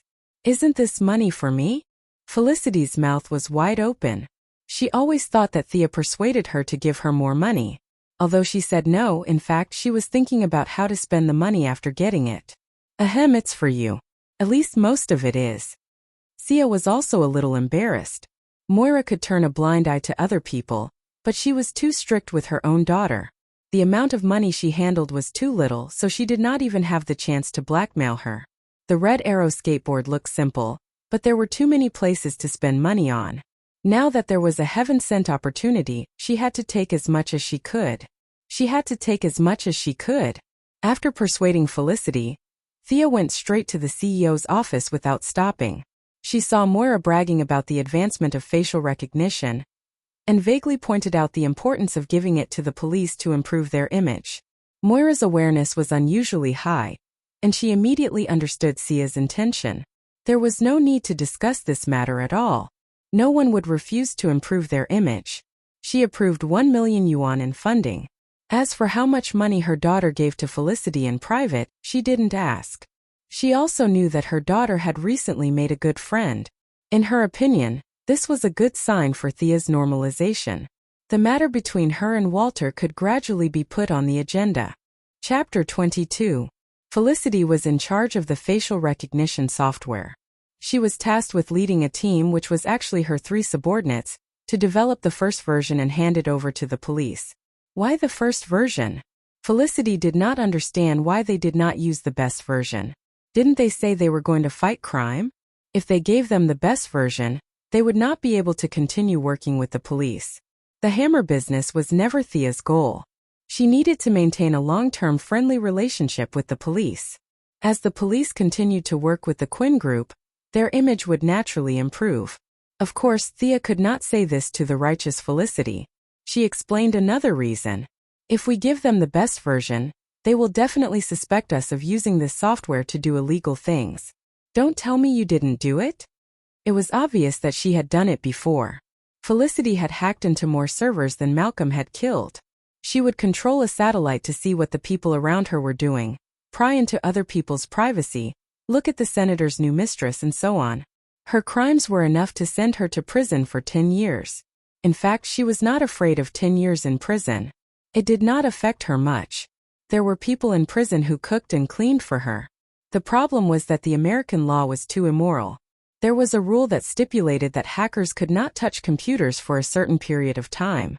This rule alone was enough to drive Felicity crazy. If she could not touch a computer for 3 days, she would definitely start thinking about breaking out of prison. Thank you, Thea. You care about me. Felicity was a little depressed. Come on, give me a hug. Don't cry. Thea liked this girl who was 5 years older than her more and more. Although she was a little silly, she was pure, kind, and had a sense of justice. These were qualities that Thea envied and did not have. Felicity pushed her away and rolled her eyes. I'm not a child. I'm strong. The two played around intimately for a while. Thea told her that if there were not enough people, she could hire a few more. However, the sooner the better. The software was completely handed over to Thea, but it didn't mean that Thea had nothing to do. The 1 million yuan that Moira paid was not only for the software, but also for all the follow-up matters. Moreover, it wasn't as if the Quinn Group wanted to give something to the police, and the police would accept it. There was still some work to be done. Thankfully, Thea had contacts in the police department. The grudge between Detective Lance and the Quinn family could be written into a book, but it was better to have an impression than not to have one. If he went to Detective Lance directly, he would probably be evaded. Although he didn't have a grudge against Lance, they weren't on good terms. It seemed that he could only ask Laurel to be the middleman. He called Tommy and asked him to make an appointment with Laurel. The three of them went to Big Bailey Burger. Tommy was counting ants out of boredom. Looking at any company's report for 10 minutes would definitely trigger dizziness and other symptoms. His eyes that were usually full of vigor were now filled with fatigue. Hearing Thea's call, he put on his coat and ran out of the company without asking anything. The three of them arrived at the burger restaurant almost at the same time. After ordering a few drinks, Thea began to describe her purpose to Laurel. For Laurel, who was determined to work in the judicial field, the difficulty of obtaining evidence had always been a headache. It was very infuriating to see countless arrested criminals being released due to lack of evidence. If this facial recognition software could be used by the police and prosecutors, the efficiency of solving cases would undoubtedly be greatly improved. She didn't understand why they wanted to discuss such a good thing with her. Was there a problem? Thea, this is a good thing. Is there anything I can help you with? Here's the thing. We plan to give the use of the software to the police for free, but we're afraid that your father won't agree. After all, you know the relationship between him and our families. Thea pointed at herself and then at Tommy. Laurel thought about how sad her father had been recently. His youngest daughter had passed away, and he had to work during the day and drink all night. It was hard to say how her father, who used to be an upright person, would react. I think he'll agree. He's the most upright person I've ever met. Thea, come with me. As for you. Looking at Tommy, who was listening to the story, Laurel showed a mischievous expression. You'd better go play somewhere else. Poor Tommy looked like an abandoned puppy. The two of them ignored his antics and drove to the Star City police station. This was the first time Thea came to the police station. To be honest, she was a bit disappointed. It was shabby, old, and dimly lit. It wasn't as majestic as she had imagined. Thea could only see 100 or 200 police officers. In fact, as a police station with a population of 1 million people, there were more than 1,500 people on staff. However, the city was too big and they couldn't be seen at all. The headquarters only kept some civilian staff, so Thea had an illusion that there were only 2 or 3 people on staff. TV shows and movies were all fake. To the audience, there were only a few police officers. If it was real, with the high death rate of police officers in the United States, the station would be cancelled after 3 episodes. Following Laurel, they found her father, Detective Lance. This man was an important character in the Green Arrow series. He was a character similar to Gordon in Batman, and also a tragic hero behind the scenes. His 2 daughters died and came back to life. After a series of torment, his hair, which was as thick as grass, was completely bald by the 5th season of the Green Arrow series. Laurel told Thea's plan in detail. The two of them looked at Detective Lance attentively, eager for his approval. Miss Quinn, what prompted you to do this? It's not the Quinn Corporation style to ask for nothing. Detective Lance sneered and looked at Thea with crossed arms. Detective, no one told me to do anything. I was born and grew up here. This is my home. Star City is gradually dying. Do you see it? Thea took a breath and continued. Perhaps in your eyes the Quinn Corporation is a sinner, But what I see is that the Quinn Corporation has brought vitality to this city. In the beginning, 50,000 workers were employed by the Quinn Corporation. Now that the Quinn Corporation has reduced production and many of its factories have stopped working, we still employ 30,000 people. Detective, we also want Star City to become better and better, and that's what we're doing. Seeing that the mockery on his face had disappeared, Thea knew that her words had more or less worked. Fighting crime is not only the responsibility of the Star City Police, but also the mission of all the people of Star City. I hope you can give me this opportunity to prove our value. This is not for myself, nor for the Quinn Corporation, but for all the kind people living in Star City. Dad, just say yes. It's not a bad thing. Laurel also tried to persuade him. Detective Lance stared carefully into Thea's eyes.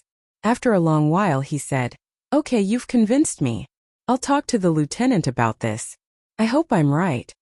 Seeing that he was about to leave, Thea quickly took 2 steps forward and grabbed his arm. She said sincerely, "Detective, I know you're sad about Sarah's death. But the shipwreck also took away my brother and my father. For the sake of the deceased, please forgive my brother." Chapter 23. Detective Lance grabbed the door frame with so much force that Thea was afraid he would pull the door down. "Listen, little girl. I may forgive the Quinn group, but I will never forgive Oliver Quinn. Not now, not ever. Remember what I said." Then he glared at Thea and walked away angrily. Alas, the negotiation failed. Sure enough, this grudge is not easy to resolve. Oliver is such a jerk. How can he take both sisters? Sun Tzu is such a brave man. Even if he meets 2 beautiful women, he would still share one with Zhou Yu. What you did made me, his sister, lose face. Although she did not achieve all the expected results, at least Lance did not oppose the cooperation with the Quinn group, which was a victory. Currently, there was a lieutenant above him, but that person had a very good personal relationship with him. He did not ask about the daily affairs of the Star City Police Department and only focused on the management of the department. Therefore, Lance was basically responsible for the Star City Police Department. This grudge had to be resolved as soon as possible. Otherwise, one day, Lance would feel uncomfortable and flip the table, and Thea's face project would be ruined. At the same time, she had to rescue Sarah as soon as possible. As long as Sarah came back, all the grudges could be resolved. At least, the conflict with the Quinn group would be resolved. As for whether the 2 sisters would fight over a man, that was their family matter. Thea said she did not care at all. She frowned and recalled the plot. Sarah Lance should be on the ship now. If Oliver did not cause trouble, she should be safe for a few months. Knowing that she still had some time, Thea put the rescue plan aside. She looked at Laurel, who looked miserable. She did not know if Laurel was sad about her sister's death, or if she still had feelings for Oliver. Thea could not ignore her help just now. She gave Laurel a hug. "Are you okay?" "I'm fine, Thea. You are stronger than I thought," Laurel said with a little choked up. Although Thea knew that Oliver and Sarah were not dead, she was a little sad when she thought of the death of her adoptive father. She quickly changed the topic. "Can you send me back? You know, I don't have a driver's license." Laurel chuckled softly. The 2 women went back to the slums together. When they arrived, Thea found out that her so-called software department was very close to Laurel's law firm. They were only separated by a street. The 2 made an appointment to have tea together next time. In the evening, Thea came to the forest as usual to prepare for today's training. Unknowingly, she had been learning for half a year. She was proficient in archery, fighting, and swordsmanship.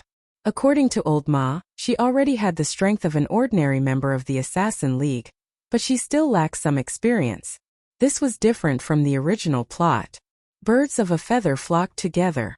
The Flash was surrounded by all kinds of speedsters, and the Green Arrow team had all kinds of long-range attacks. Green Arrow, Roy, and Thea won. Zero had 3 archers. Originally, Thea should have focused on archery, followed by swordsmanship, and lastly, fighting. But now Thea didn't think so. In the future, she really didn't think there was a need for her to join the Green Arrow team. If there were difficulties, she could help. After all, he was her brother, but she didn't want to join the team. Her focus had always been on sudden attacks. If she was prepared in advance and brought the corresponding technological equipment, she would be able to escape unscathed, even if she didn't dare to say that she was invincible. But if she was ambushed, it would be terrible. No matter how good her archery and swordsmanship were, it would be useless. After all, in the real world, there were more people who were unarmed. Of course, if you had to say that you had antisocial personality disorder, you could carry a big sword and run around the streets. But Thea admitted that she was thin-skinned and couldn't do such a thing. She had always focused her own training on barehanded combat, joint skills, judo, karate, and KGB combat arts, etc. Of course, this was under the condition that old Ma controlled his strength. The inborn difference in strength, body size, and weight between men and women was a problem that couldn't be ignored. After waiting in the dense forest for a while, she found it strange that Malcolm, who was usually punctual, was nowhere to be seen today. She spread out her senses and found a few figures on her right walking towards her while cursing. 3 men of indeterminate age walked out. Why couldn't she tell? It was because their makeup was too scary. All of them were wearing black eyeshadow. It was already evening, and the light was a little dim. In addition, the 3 of them were wearing dark clothes. From afar, they looked like the little black men who always committed crimes in Conan. Various decorative rings hung on their clothes. These were the only things that could shine.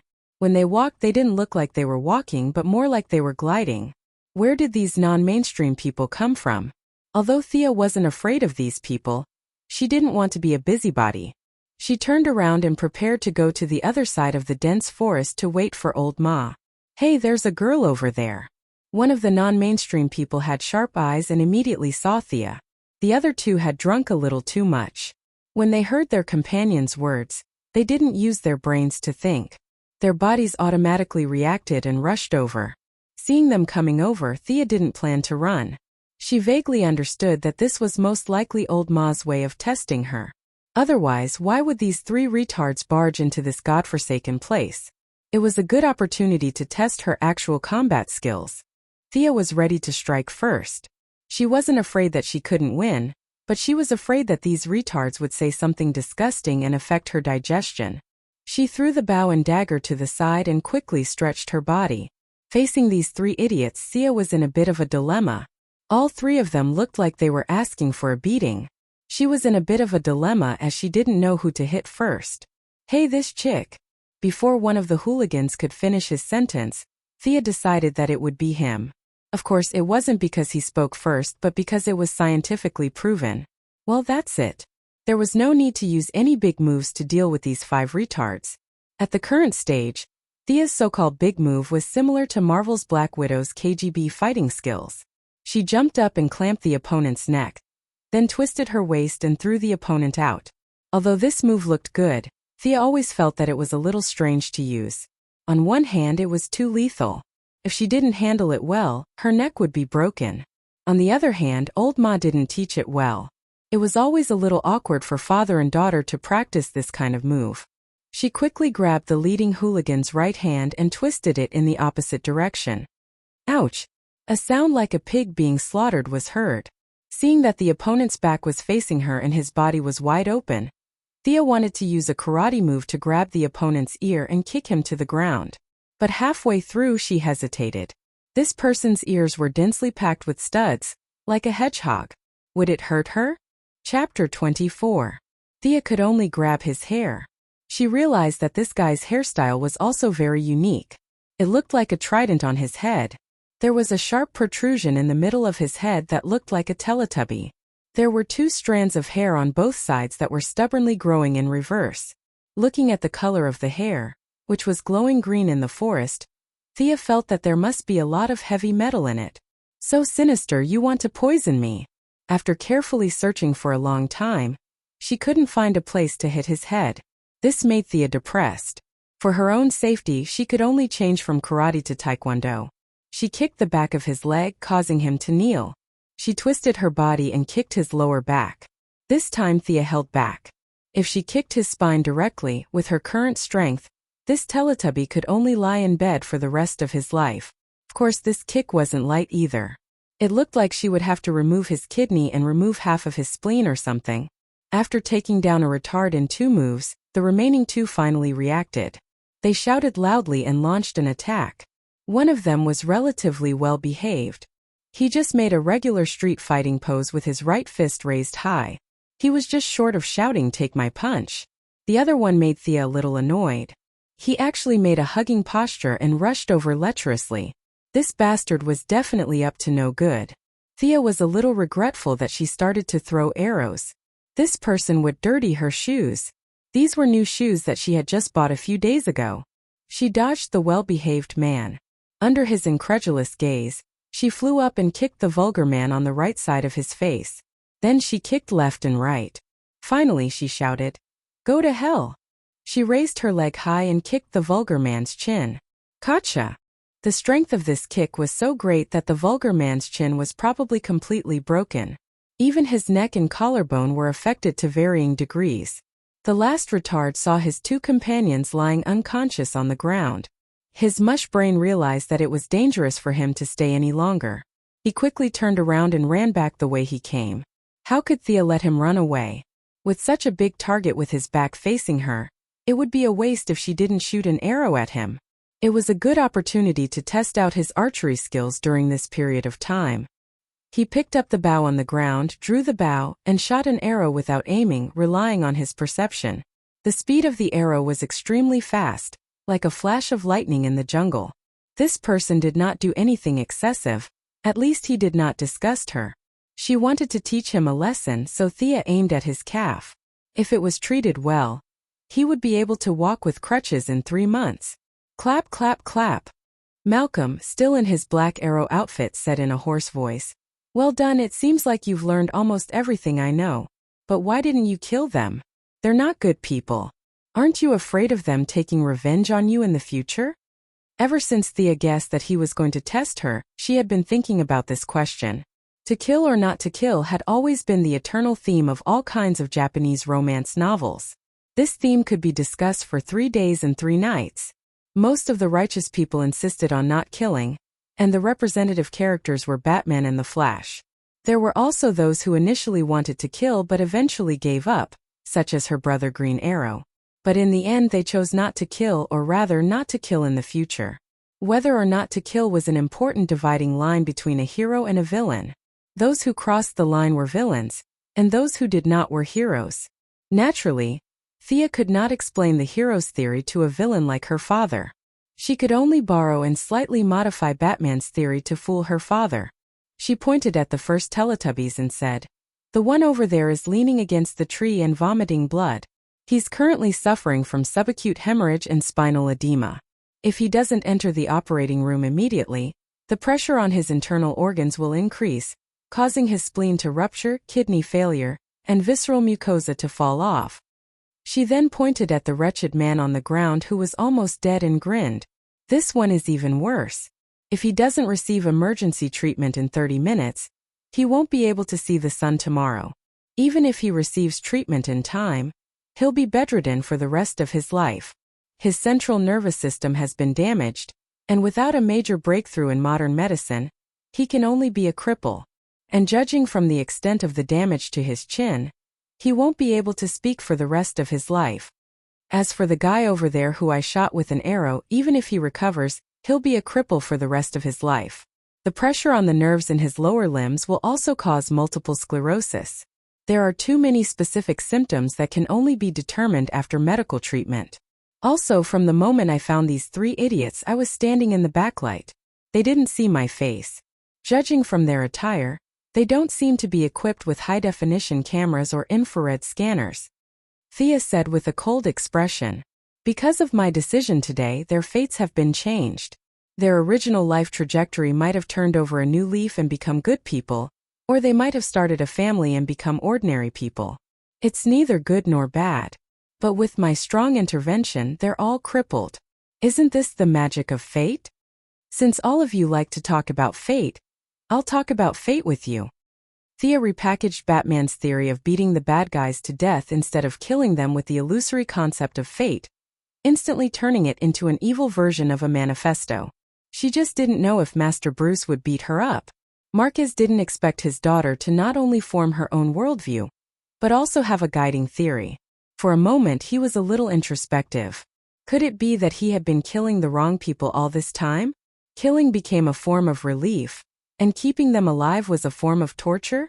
Compared with his own experience, it did make sense. His wife was dead, but he had to suffer for 20 years. Thea was right. Then he thought about Robert and Oliver.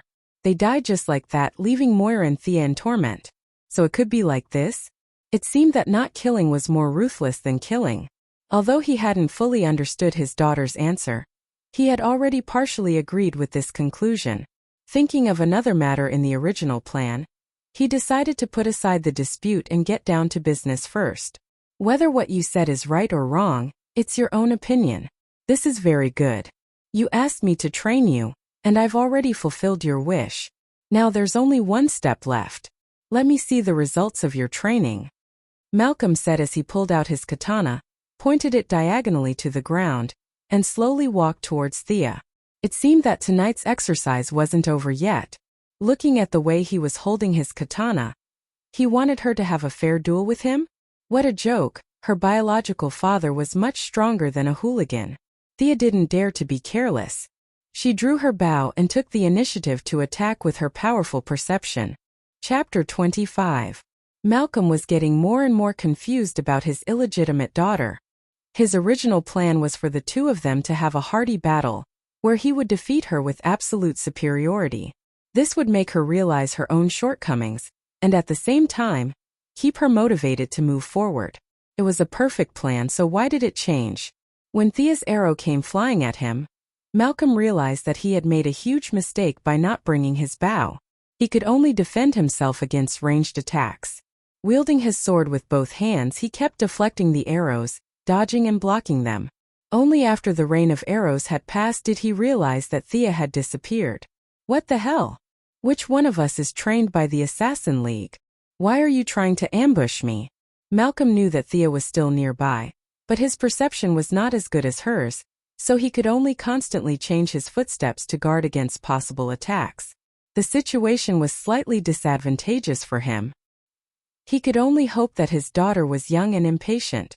As long as she launched the first attack, he would be able to equalize the situation with his combat skills, or even defeat her. The two began to compete in patience. Sia was currently hiding behind a tree, silently looking at Malcolm's shoulders and feet. She did not dare to stare directly at him, because at their level, they would more or less have a conditioned reflex against hostile gazes. She roughly calculated Malcolm's perception range, and it should be about 8 meters. She was currently in a 15-meter range. In terms of perception, she was in a state of complete suppression. She circled around 20 meters behind him and shot an arrow from afar. With a flash of his sword, the arrow was cut in half. Malcolm quickly ran in the direction of the arrow, but when he got closer, he realized that Thea had disappeared again. No, I can't continue like this. I'm not young anymore. A few more rounds and I'll run out of energy. Malcolm turned around to retrieve his bow. As long as he had a bow and arrow, he would not be afraid of her harassment. He could even counter her arrows with arrows and suppress her. After all, Thea's archery skills were far inferior to his. How could Thea let him do as he wished?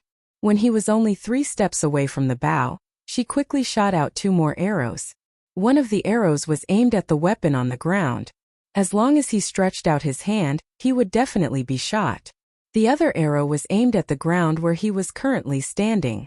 He couldn't move forward or stay where he was, he could only retreat. After that, the two of them played like a game. No matter which direction Malcolm ran in, Thea would always be able to find the shooting range first. Whoosh! Whoosh!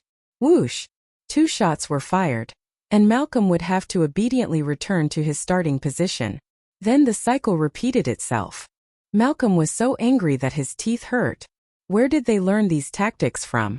I just want to have a good fight, why is it so hard? After being forced to retreat for the 5th time, he had more or less grasped Thea's pattern. This time he had to get the bow. Whoosh! Whoosh! 2 sharp arrows were fired at him. Malcolm was highly focused. He quickly threw out the katana in his hand, deflecting the arrows that were aimed at the weapon pile. At the same time, he rolled forward and dodged the arrow that was aimed at him. He was secretly happy that he had the bow. Now, all he had to do was counterattack, and the situation would be completely reversed. Just as he was thinking about this, he suddenly felt a presence locking onto him. What's going on? He quickly turned around and saw Thea approaching him at lightning speed. It was as if she was gliding. "Ah!" Thea shouted. She had never felt so good before. It was as if every cell in her body was cheering. With a dagger in her left hand and a katana in her right, she pounced on Malcolm like a cheetah. Why did she suddenly give up on long-range attacks and fight him in close combat? Malcolm quickly realized that he had made a low-level mistake. She had run out of arrows. He had forgotten to calculate the number of arrows. He only thought that she could continue shooting. This also explained why she maintained such a high rate of fire. She was exerting psychological pressure on him, so that he would not be able to calculate the number of arrows. After shooting the last arrow, she did not even look at the result before rushing out with all her might. This was similar to sprinting, where the sprinter was able to cover a large distance ahead of the normal starting point. Sia was currently in this state. When she was within 10 meters of the two of them, Malcolm realized that he had been tricked. What was even more tragic was that he had miscalculated and thrown his katana away. Looking at the katana that was stuck in a tree trunk in the distance, Malcolm felt that the katana was mocking him. Damn it! He had made so many stupid moves today. Was he really getting old? Old age aside, Thea was already in front of him like a gust of wind. The dagger in her left hand stabbed straight at him and the katana in her right hand slashed diagonally. Was he supposed to use the bow to block? A recurve bow was tough. It was not that it could not be blocked, but it was not convenient to use. Furthermore, the bow was not lethal. He wanted to draw an arrow and force Thea to retreat, but he could not find the opportunity. Every dog has its day. He had hoped that the two of them would fight in close combat, but when it was time to fight, he realized that he had already thrown his katana away. How could the word miserable describe it? As Malcolm continued to parry and block, although it was extremely difficult for him to do so, as he displayed his powerful melee combat skills, he slowly gained a foothold. Although Sia had been running circles around him previously, she had actually used up a lot of her stamina. After all, with the pile of weapons as the center, Malcolm was running in small circles while she was running in big circles. As the battle heated up, the weakness of a woman's innate lack of strength and stamina slowly revealed itself. Knowing that she would lose if she continued like this, Thea decided to take a risk. She threw the dagger in her hand at Malcolm's face like a flying dagger. Just when Malcolm thought that he was gradually gaining control of the situation, he suddenly saw the dagger flying towards his face. Subconsciously, he raised his bow. When the two weapons collided, he realized that the dagger did not have much strength. Knowing that it was going to break, Thea lowered her body and slashed at his ribs with both hands. Danger! He could not dodge this move. The only weapon in his hand was the bow. He was now wide open. In the face of this ruthless move, he could only twist his waist and try to reduce the damage caused by the blade. At the same time, he threw away the bow with his right hand and used the force of twisting his waist to punch Thea in the face with his left hand. With a muffled thud, Sia was knocked back 2 steps. Blood flowed down from the corner of her mouth. She didn't pay attention to her injury at all. Instead, she carefully observed the result of her battle and smiled proudly. "Ha! Black Arrow, you're injured. The wound looks about 10 centimeters long. Can you still use the strength of your waist? Can you still run at full speed? You told me before that it's better to hurt your legs than to hurt your waist. You've always wanted me to beat the enemy until they lost their mobility. That's not wrong, but do you still think so now? That's so unfair. I didn't say that. How could a former billionaire say something like that? Ninja Master said that." There was no need to mention how depressed Malcolm was right now. He was injured. He was injured by his daughter, whom he had been learning from for half a year. Given his personality, he would not say that he was not a man who relied on schemes and tricks. Although he was a little aggrieved, he was full of pride. Ninja Master was DC's #1 gardener? The one he taught was not bad either. Chapter 26. It seemed that the two were once again in a state of chess, but the situation was completely different from before. Malcolm was currently unarmed and could only attack with punches and kicks, which he was not good at. Furthermore, his waist had been hit, which affected his overall speed and strength. Thea was also hit by a punch. Half of her face was swollen, and blood was dripping down her chin, leaving a small pool on the ground. It looked terrible, but it was actually bleeding from the mouth, which had little impact on her combat effectiveness. Furthermore, she was now armed with a katana, so she had a good chance of winning against Malcolm. Thea held the katana above her head with both hands and slowly approached Malcolm. This was the starting stance of Italian swordsmanship. It was about not moving, but when it moved it was about striking like a thunderbolt. Although the rule was to use a two-handed sword, a katana could also be used.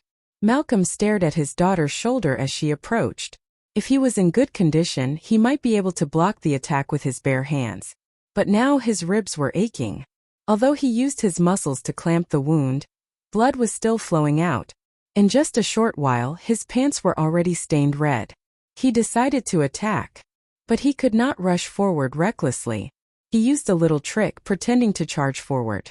Thea fell for it, and slashed her katana at his shoulder like a thunderbolt. But she did not expect that Malcolm would immediately twist his waist and take a step to the side.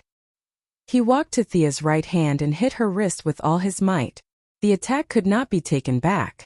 Thea had also experienced Malcolm's frustration when he had used up all his moves. She could only abandon her saber and turn around to defend against the incoming punch.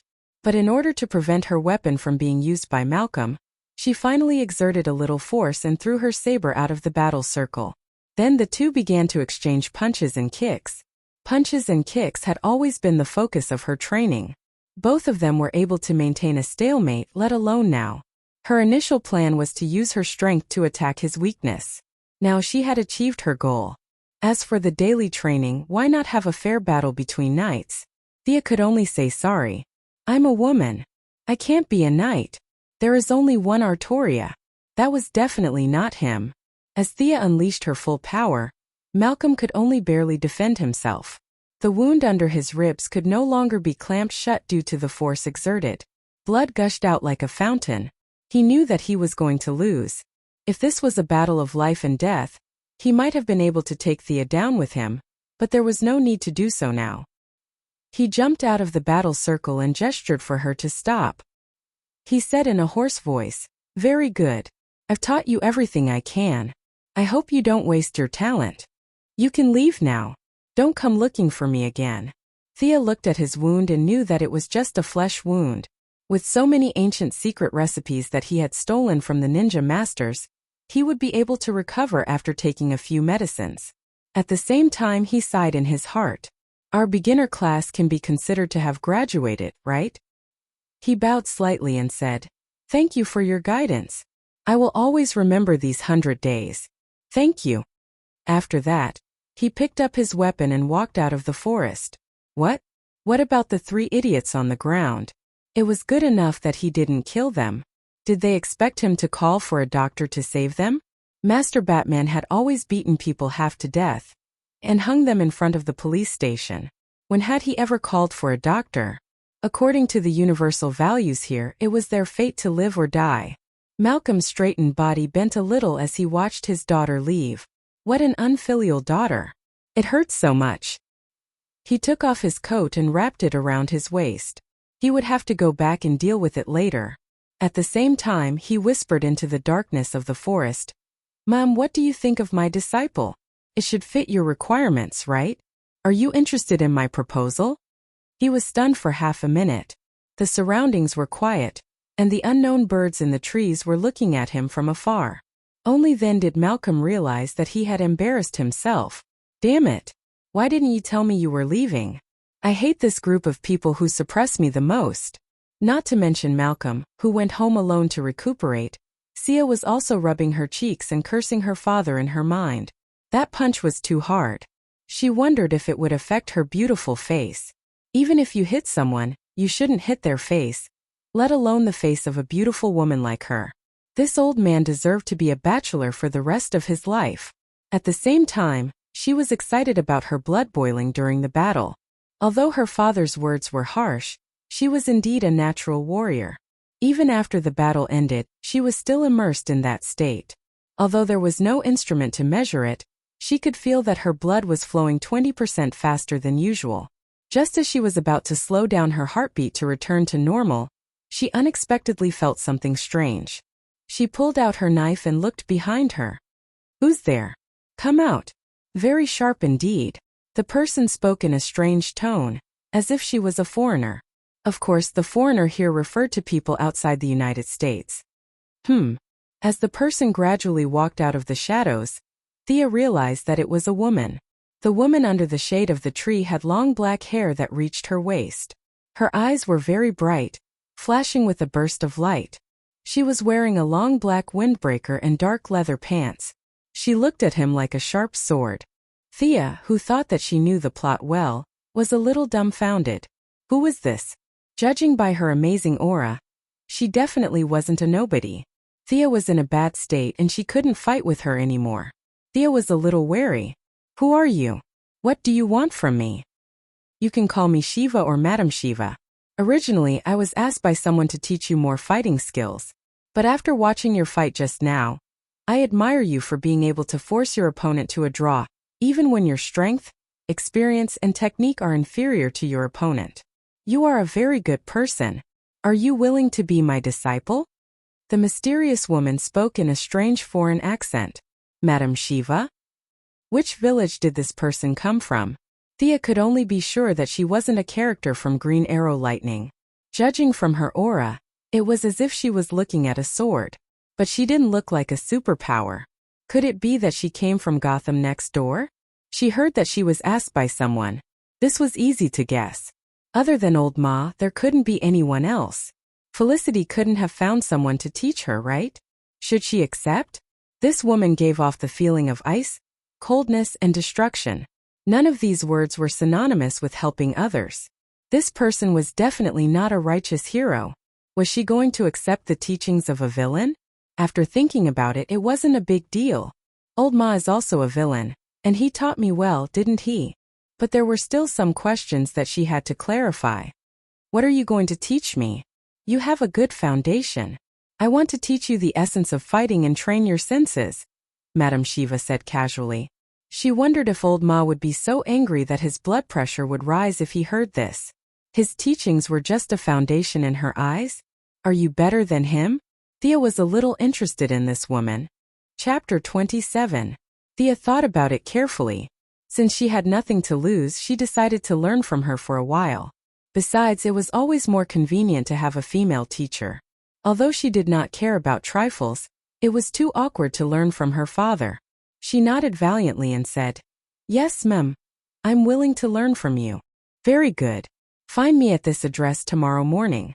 I'll give you this bottle of medicine too. It will reduce the swelling quickly. Miss Shiva's expression was a little strange. She handed Thea a note and a bottle of medicine and disappeared with a whoosh. At this moment, the only thing that echoed in Thea's mind was the sentence. It will reduce the swelling quickly. My face is swollen? She touched it and said, Ouch! It hurt, but the feeling on her hand proved that it was swollen. Her image was completely ruined. Her valiant tone just now coupled with her image was so stupid. She could not go home looking like this. Moira was going to go crazy if she saw this. She could only find a place where no one was around and apply the ointment on her face. She hoped that this miracle medicine would reduce the swelling. After waiting for 10 minutes, she knew that she was overthinking. There might be a miracle medicine, but it was definitely not the one in her hand. Her face was still burning with pain. It seemed that she could only stay at Felicity's house for a night. She just hoped that she would not be too curious. But how could that be? Thea, what happened to you? Did you meet a bad guy? Do you want to take some medicine? What if you have? Felicity was as kind as always. When she saw Thea's dirty face, ragged clothes and swollen face, she immediately came up with a lot of scenarios in her mind. She was so anxious that tears came out of her eyes. At first, Thea felt that her friend was concerned about her, and her heart was warm. However, the more she listened, the more she felt that something was wrong. Why would I take medicine? What's wrong with me? She patted her friend's head angrily and said, What are you thinking? I fell while practicing martial arts. Thea and Felicity had talked about practicing martial arts. After all, they were now in a team. She knew that Felicity was a hacker and Felicity knew that she was practicing martial arts. Both of them were relieved. Although her tone was sincere and her expression was touching, a master's degree from MIT was not that easy to fool. Did you fall? Felicity shook her head lightly. She took out her tablet and hacked something into it. She pulled out a bunch of pictures and pointed at them. This, and this. These are the ones that fell. You obviously got hit. Knowing that she couldn't fool him, Thea had no choice but to tell the truth. I didn't stop for a moment during the training. It's just a minor injury. My teacher was also hit by my knife. How dangerous. Felicity muttered. Thea cursed in her heart. This is only the beginning. Didn't you see how Yao Fei trained Oliver? Master Yao shot an arrow the moment he saw Oliver. From the back to the front it was like an open hole. In the future, when Oliver trains Roy and Barry, he won't talk nonsense either. Eat my arrow first. His father's training method was much gentler than his. Both of them had previously discussed how to defend themselves if they were caught off guard. For the heiress of a large corporation like Thea, strengthening herself was always better than carrying high-tech weapons. Women gave the impression that they were weak and powerless. In this DC world, they were the main targets of robbers, bandits, cultists, and all kinds of villains. If Thea appeared in public frequently, turning herself into a weapon would be her only choice. Wearing an evening gown with a gun strapped to her thigh was the image in anime. In reality, no one would dress like that. If the skirt was too short, it wouldn't cover it. If the skirt was too long, it wouldn't be easy to hold it. Looking at Felicity taking care of her like a gentle sister, Thea didn't expect her to have some experience in dealing with external injuries. She gently applied the ointment on the swollen parts of her face. She felt that her skills were much better than what she did in the woods. She sighed in her heart. Tell me the truth. Are you really okay? However, as soon as she spoke, Thea felt that the gentle sister had disappeared 8,000 miles away, and the heartless girl had returned. You idiot, I'm strong. I can take on 100 people like you. I don't believe you. Let me check. Hey, don't touch it. Meanwhile, Malcolm staggered back to his house while clutching his old waist. He applied some ointment made by the ninja master. The ninja master had lived for more than 800 years. Not only was he proficient in martial arts, but he had also reached the pinnacle of all fields. Based on his knowledge, he could have obtained at least 50 doctorates. In the original plot, Yao Fei's herbs could cure all kinds of diseases and poisons. It was the ninja master who taught him how to cultivate herbs. The ointment that Malcolm applied on himself was made by the ninja master himself. After applying the ointment and bandaging his wounds, he found tonight's encounter a little funny. He wanted to spar with Thea to keep her motivated, but he didn't expect her to bleed all over the floor. However, he was still very proud of his daughter's ruthlessness. He didn't know that Thea's face was swollen and she was about to stab him in the back. That was how he got the wrong impression. He unintentionally glanced at the table and found a note. I agree to your request. Remember to transfer the money as promised. There was no signature. Malcolm sneered and tore the note into shreds.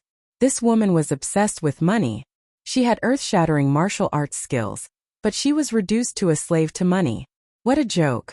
However, when he thought about how she was able to approach him without him noticing, he knew that her strength was unfathomable. Since Thea was taught by her, he felt relieved. His daughter's matter could come to an end. With her current wisdom and martial arts skills, it was not that there were no people who could bully her, but there were definitely not many of them. Should he be more concerned about his son? When he thought about how Tommy still didn't know about Thea's situation, he felt frustrated. What would his son think of him if he knew that he cheated on him during marriage? He would despise him even more. If he told him the truth, their father and son relationship would be completely broken. He couldn't say it. During training, he also learned about Thea's thoughts. His daughter learned martial arts to deal with unexpected situations. Although Malcolm controlled the underground forces of Star City, he didn't implement a militarized management. There were a lot of idiots every year, especially this year. What if one day a few idiots jumped out and wanted to make a fortune? Although his young and beautiful daughter was definitely the first choice, it was hard to guarantee that no one would target his son. It would be a big joke if the son of a gangster was kidnapped by someone who didn't know the truth. Looking at the black bow and black arrow hanging on the wall, Malcolm thought that he should give his son a chance. He pulled up the monitor and found that his luck had improved since he was slashed by his daughter. Tommy was walking in from the door. He immediately asked the butler to call him over. Old man, what's wrong with you? Are you going to restore my bank card? Tommy didn't know what was wrong. He thought that he had been doing well recently and could be restored to his former glory. For a moment his heart was beating fast. As my only heir, don't you think it's dangerous for you to stay in the slums with Laurel every day? Malcolm always felt that he wasn't on the same channel as his son. He planned to talk to him nicely, but the tone of his first sentence was a bit unfriendly. Hearing this, Tommy was depressed. I'm in danger? I'm poor and I take the bus every day. Who would be so blind as to catch me? Oh, this was so reasonable that Malcolm didn't know what to say. In order to ease the relationship, he had to take a step back. I'll restore your bank card tomorrow. Can you listen to me carefully? Chapter 28. Tommy had been feeling terrible lately. He had to take the bus and squeeze into the subway. Due to his lack of money, he didn't even dare to go out with his old friends. He could only call them and pretend to be sick. When he heard that he could get his pocket money back, he immediately became energetic. He even poured a glass of water for his father and sat down obediently, indicating that he could speak now. Malcolm almost choked on his anger when he saw his son looking at him with a smile on his face. He calmed himself down and said in a low voice, "What would you do if you met the kidnappers? Have you thought about this? What about your bodyguards? You don't owe them money, do you?" Tommy wondered why Malcolm would ask such a question out of the blue. This was the difference between them. Malcolm thought to himself. Although Sia was overthinking things, it was always good to be cautious. He could take on 10 bodyguards at once, but he couldn't say that for the time being. If you're with Laurel, you don't want bodyguards following you around 24 hours a day, do you? Of course. No one would be happy if their bodyguards were watching them while they were doing sports. Tommy lowered his head and thought for a moment. He wasn't stupid. In fact, he was very smart. He knew that his father was implying something. Biting his lip, he asked, "What are you trying to say? You need to be able to protect yourself at any time, anywhere. You want me to carry a weapon with me?" Tommy thought that he understood what his father meant. "No, you need to be trained." Malcolm shook his head and said solemnly. "Haha," Tommy laughed. Seeing that Malcolm was not joking, he became serious. "You're not joking? You want me to go through combat training? Like the special forces?" Old Ma didn't answer his question. Previously they hadn't talked much. Today he had analyzed his son's current psychological state and understood his weakness. Things were much easier now. "You also want to protect Laurel when the crisis comes, right?" Old Ma asked. Tommy nodded immediately. What man didn't want to protect his woman? "You don't have to go to the company tomorrow. I can train you so that you have the strength to protect your woman." Malcolm had been hanging out with Thea for more than half a year. He had heard a lot of unintentional complaints from Thea, and he had a certain understanding of the so-called hero's desire to protect. When Tommy heard the first sentence, he knew that he didn't have to go to the company to suffer. He was ecstatic. When he heard the second and third sentences together, he felt a sense of mission. He had to protect Laurel. After a few seconds, she finally understood the meaning of the second sentence. "You're training me? You can do that?" Tommy squinted at his father. "Aren't you a businessman?" No matter how one looked at him, he was just an ordinary person. Malcolm, who had a lot of experience in teaching, knew that it was not the time to talk nonsense with Tommy. Copying the way he taught Thea, he took out a bag of tennis balls and handed it to Tommy. "Throw them into the air. I'll take care of the rest." However, the first lesson did not go well. Tommy did not think at all. He was still thinking about the fact that his father knew martial arts. He still held the tennis ball, but he threw the whole bag out. Looking at the tennis balls flying all over the sky, how the hell am I supposed to shoot? Old Ma's heart was on the verge of breaking down. He could only continue to order, "Pick it up. Throw them one by one." Tommy was stunned by Old Ma's superb shooting skills. When Old Ma asked him if he wanted to learn, Tommy asked the question that Oliver wanted to ask when they were on the deserted island a while ago. "Why don't you use a pistol?" Malcolm now understood how Yao Fei felt. Why was he so stubborn? Look at his daughter, she didn't have so much nonsense to say. He wanted to say that a pistol was useless against him, but he was not Thea. His perception was not good enough. Besides, he was old. A pistol at close range could still cause damage to him. He could only quote the ninja master. A pistol is a tool for the weak. He regretted it as soon as he said it. He should not have said it. Looking at Tommy's expression, he knew that he did not understand the meaning of his words at all. He could only explain, after my training, you can effectively dodge bullets, or make a move to dodge the moment the gunman raises his gun. As if listening to a fairy tale, Tommy asked, can you do it? What else could Malcolm say? He could only brace himself and say yes. I can do it. At the same time he muttered in his heart. What if Tommy asked him to try it out? Should he say that he was injured and could not perform at his usual level? Although Tommy was curious, he did not have the conscience to let his father try it out. He nodded and said, all right, I'll believe you for now. How do you train? Where do you train? Malcolm thought about it for a while. Forget it, he decided to continue as usual. The lessons in the forest could not be stopped. He would return to his position as a teacher and teach another batch of students. Although it was the same student every time, seeing that it was still early, he dragged Tommy to the forest. The place was still the same, the smell was still the same, but the two people were not the same. Malcolm, who thought that he had some experience in teaching, copied what he taught Thea. 5 minutes later he regretted it. Tommy's intellect was fine and his mind was sharp. However, his innate talent was worrying. To put it bluntly, he had no talent at all. He was just an ordinary person. With almost no talent, coupled with years of partying in nightclubs, his body was extremely dull, let alone his senses. If Malcolm's innate talent was the starting point, Thea would be the first 10 miles, and Tommy would be the last 10. They were both his children. How could there be such a huge difference in their qualities?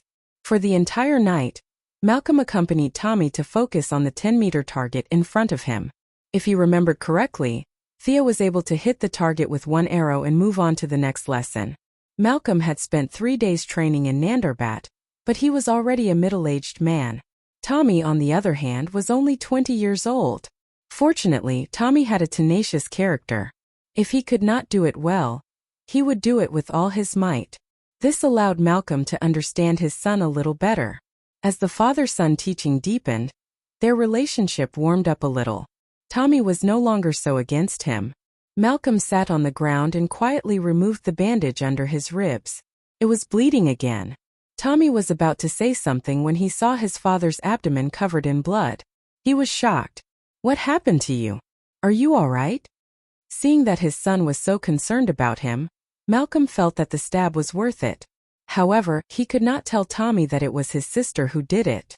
Otherwise, there would be no end to the explanation. Instead, he came up with a lie. Recently, there's an underground force in Star City. I was investigating them and got hurt. Tommy did not know that his father was talking about himself. He only felt that it made perfect sense for his father to ask him to practice martial arts tonight. He was investigating something in secret and was discovered. So, he wanted to practice martial arts on his own because he did not want to implicate Tommy. It turned out that his father was an unknown hero. He said solemnly, "Don't worry, I'll be careful. I'll find the person who hurt you." Chapter 29. Thea still did not know that Malcolm's little classroom had continued to enroll students, and that her father had lied to her in order to find an excuse for her injury. She was walking steadily on the mountain road. That beautiful lady with long straight black hair really knew how to find a place. This place was even more remote than the previous grove. Fortunately, Thea had woken up an hour earlier, or else she would have been late. She observed the surrounding environment. The vegetation was lush, and the sound of running water could be heard in the distance. This place could be described as picturesque. It seemed that it took a lot of effort to find this place in the vicinity of a heavy industrial city like Star City, which had been tormented by the Quinn family's steel industry. Compared to the dark grove of Old Ma, this place was much more pleasing to the eye. She had passed the entrance exam and entered a new class, right? Could this be the legendary Junior Ascension? She expanded her perception to the maximum and soon found that the lady was standing not far away, with her back facing Thea. Madame Shiva had her hands behind her back, and her black waist-length hair was like a lingering cloud being blown by the wind in the valley. For a moment Thea, who was also a girl, was a little dazed. But she was immediately awakened by Madame Shiva's imposing and elegant manner. She recited a poem in Chinese with a strange accent. The white sun shines on the mountain. Plop! Thea almost lost her footing and fell down. In such a good environment, she should have recited something like "Smoke locks the willows on the pond" or something. Why did she recite a poem that even elementary school students knew? Your cold temperament and long hair are all gone. You know. She lowered her eyes and replied in Chinese. The yellow river flows into the sea. Yo, little Thea, I didn't expect you to know Chinese. Amazing. Madame Shiva did not expect her to know Chinese. It was as if a wanderer who had been away from home for many years had returned to her hometown. Thea resisted the urge to give her a tongue twister and nodded solemnly. She meant that they should stop talking nonsense and start the class officially. Madame Shiva was very satisfied with her expression. She was neither arrogant nor rash. She was unfazed by favor or humiliation. What an interesting little girl. Since you are learning from me, we are fated to meet. You know my name. You seem to be proficient in Chinese. That's great. I am from China. My Chinese name is Sandra Wushan. Shiva is a nickname given to me by the Indians. The woman with long black hair introduced herself calmly. However, her words shocked Thea. What kind of Chinese name was that? Call the local police here. You were too irresponsible during the registration. Your bonus for that month will be deducted. Thea decided to ignore this so-called Chinese name. In the future, she would just call her Madame Shiva. It was catchy and easy to remember. It was similar to her name, which was also of the Shi generation. Madame Shiva did not know that she was complaining in her heart. She said calmly, I saw your fight last night. I have to say that you are very smart to be able to defeat someone stronger than you. However, it is far from enough. You didn't give full play to your advantages. Do you know where your advantages are? Thea would not have been able to answer this question half a year ago. However, she was aware of her own abnormalities now. My perception? But I think I have done my best. Please teach me. Very good. You can recognize your own strengths and weaknesses. You have surpassed 90% of the people in the world. I appreciate you more and more. She gave Thea a smile, but it was a cold smile. Perception. Black Arrow should have told you about it. I will tell you again with my own experience. Everyone has perception more or less. Animals in the natural world can predict earthquakes and volcanic eruptions. They all rely on the early warning of perception. However, human beings live in this chaotic environment. Everyone's perception has been degraded to varying degrees. Only by returning to nature can one realize this talent again. Thea nodded. Old Ma had said something similar, but it could also be that he repeated the ninja master's words to her. He was more focused on returning to himself, while Shiva emphasized returning to nature. This might be the fundamental difference between the two martial arts masters. Different roads lead to the same destination. No one was completely correct. However, compared to the ninja master so-called seeking a breakthrough in fighting, Madame Shiva's words were undoubtedly more suitable for her. Today's lesson will not teach you actual combat. I hope you can take the first step of returning to nature. Feel the nature and stand on my side. Thea obediently stood at her original position. The first thing she felt was that the wind was very strong here. Would she be blown into the valley? Her current weight was just 50 kilograms. Close your eyes and carefully feel the sound of the wind. Madame Shiva took out a cloth and wrapped her eyes. The sound of the wind? Once people lost their light, they would immediately fall into chaos. Thea took a while to react. The training had already begun? She listened attentively for a while.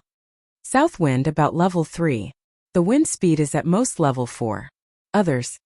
There are some birds, but I can't tell what kind of birds they are. Not bad. Your aptitude is indeed extraordinary. I divided the perceptual training into 4 stages. The first stage, listening to the wind. The second stage, singing birds. Now we are entering the third stage, singing insects. Now sit down and take off your clothes. What did this mean? Why did she have to take off her clothes? Was she going to practice some kind of evil art? Thea's mind automatically flashed with the scene of Yanghua and Xiaolong Nu practicing in the flowers. Would a Yin Jiping jump out later? Don't be in a daze. Hurry up and take it off. Shiva didn't know that she was in a dilemma and urged her. Anyway, this person was also a woman. Take it off. She took off her coat with trembling hands. Why are you so shy? Are you more conservative than Asians? Shiva saw that her hands were trembling as if she had Parkinson's disease.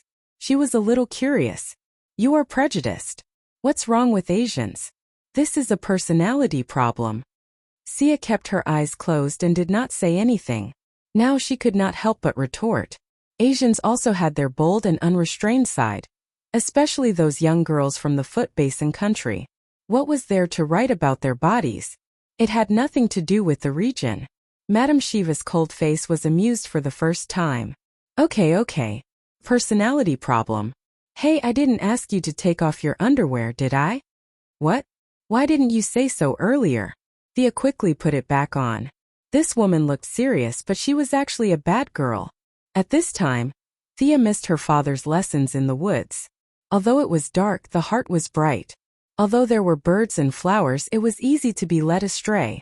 After this unexpected episode, the serious atmosphere between the two disappeared. Instead, there was a sense of intimacy. Madame Shiva didn't continue to stand like a javelin. She found a tree stump and sat down to watch from afar. It was so cold. She took off her coat and covered her eyes. When the wind blew, the coolness from her skin immediately washed away her mental perception. Her brain was full of cold signals. She couldn't feel the chirping of insects or birds anymore. Chapter 30. Although her body was freezing, her mind was becoming clearer and clearer. No matter how low her IQ was, she could still understand the purpose of this training. She had always thought that she had trained her perception well, but today, she had shown her true form under external stimulation. Would the same situation happen the next time she was attacked by external interference? Her foundation was still not solid enough. After understanding the purpose of this training, Thea adjusted her attitude. Since she was a woman, she would not lose anything if she looked at her. She would just treat it as if she was at the beach. She tried her best not to think about the cold wind blowing on her skin and focused on exploring her surroundings. She did not know if it was because she was numb from the cold or because she had improved, but she could vaguely feel that her surroundings had quietened down. The intermittent chirping of birds became clearer. After some time, she heard Madame Shiva's voice. Catch! A gust of wind blew. Thea determined the direction and caught it. It seemed to be a wooden stick. Come, let's see how much you understand. Attack me. Thea had a general understanding of this unconventional training method. She did not dare to take off her blindfold as she was afraid that the mood she maintained would disappear.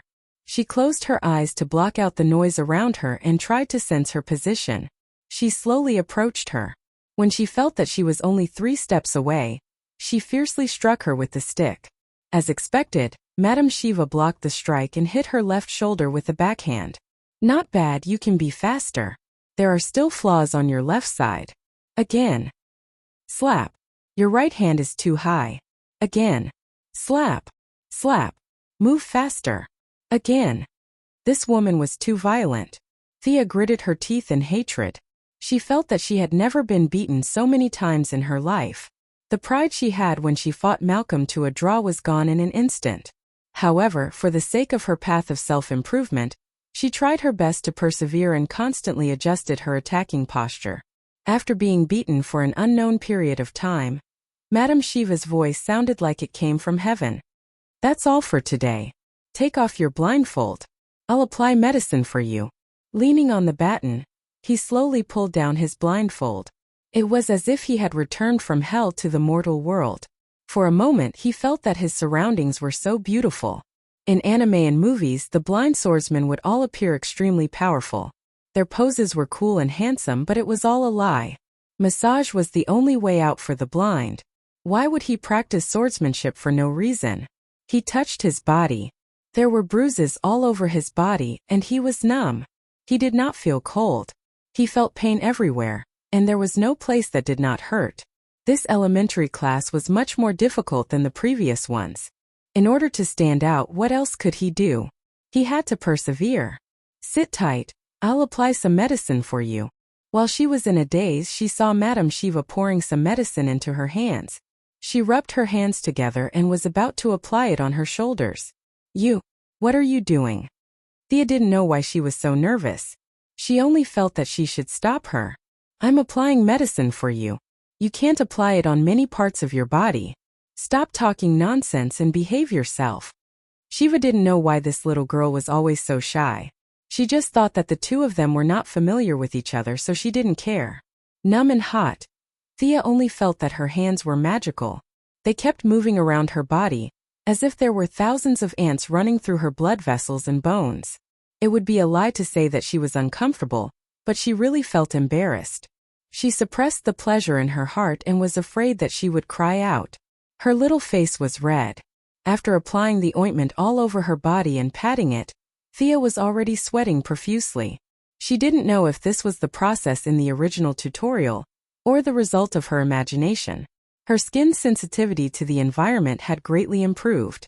It was like a cicada sensing the wind before the wind blew. Your progress is much faster than I expected. Let's not practice perception today. Come and fight with me. Shiva massaged Thea for a while. She was also a little hot. She felt that today's teaching mission was almost completed. She wanted to see how much Thea's combat skills had improved. Thea didn't mind. Although the hope was slim, she might be able to take revenge for the beating just now. Now that her whole body was hot, she didn't rush to put on her coat. She picked up the stick and rushed forward. The two girls quickly stood up fiercely. Thea was suppressing a wicked fire in her heart. She felt that her whole body was full of strength. Using this mysterious feeling, she used the moves that she used in the past. For a moment, Madame Shiva, who was unprepared, kept retreating. This is so good. Thea Quinn, you are qualified to be my opponent. Madame Shiva jumped out of the circle. She took off the long windbreaker on her body, revealing the tight red vest inside. The streamlined muscles on her arms faintly bulged. Her flat stomach also showed a beautiful mermaid's line. It turned out that when Madame Shiva was serious, she was worthy of her identity as the world's best assassin or the world's best martial artist. Thea relied on the momentum at the beginning to attack fiercely. Soon she was defeated by exquisite martial arts and skillful skills. Although she kept looking for opportunities to counterattack. In a short time she changed 3 sets of swordsmanship and 2 sets of stick techniques. However, they were all easily defeated by Madame Shiva. Let's fight barehanded. Thea threw the stick far away. She still didn't practice enough weapon fighting. In order to vent her anger, she could only fight barehanded. She was afraid that Madame Shiva would not cooperate, so she tried to provoke her by throwing out her weapon in advance. She thought that Madame Shiva would not be fooled by her arrogance. As she expected, Madame Shiva threw her weapon away. However, 10 seconds later, Thea regretted it so much that she wanted to bang her head against the wall. The two of them could still fight a few rounds with weapons, but barehanded fighting was not at the same level. Madame Shiva's barehanded fighting was much better. Although Thea tried her best to persevere, she knew that she could not lose, or at least she could not lose too badly. However, under the huge gap in strength, she was still pressed to the ground. Madame Shiva's fists were like lightning, rapidly throwing out countless punches in front of Thea's eyes. Obviously, she was holding back. If all these punches landed on Thea's face, Thea could go to Korea for plastic surgery. But why did this scene look so much like the scene of a martial artist fighting a Japanese soldier? She was lying on the ground with her arms and legs spread out. It looked like the Japanese soldier who was beaten up. Thea blurted out, "Wing Chun. Little Thea, you have good taste. Do you want to learn?" Lady Shiva had already returned to her normal state from her battle state. Although her tone was still cold, she was no longer as unapproachable towards Thea as she was at the start. Instead, there was a hint of ridicule in her tone. Wing Chun also existed in this world. Come to think of it, it did exist. Oliver had once hit a wooden dummy with a loud bang. Why wouldn't she learn? In this world where there was no internal energy or qigong, it was crucial to find a set of boxing that was suitable for her. Chapter 31. Although Thea was eager to learn Wing Chun, there was no time to learn it today. Although Thea was working independently, it was not good to be too late. Master Shiva, can I call you sister? I feel like calling you master will make you look old. After the fight, the two of them had become much closer. She didn't notice it earlier, but now that she was free, she looked at her beautiful lines and perfect body proportions. This kind of beauty that was different from male muscles was very enviable to Thea.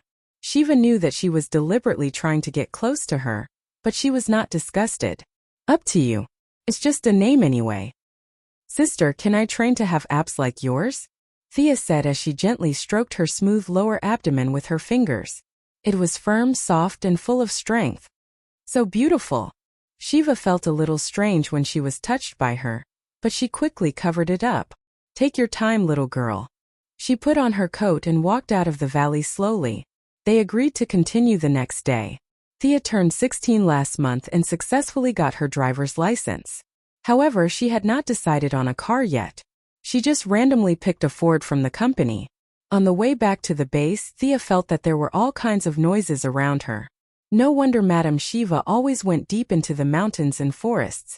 The noise in the city really affected one's perception. The stronger one's perception was, the greater the impact. Was she going to develop a decibel filter earmuff in the future?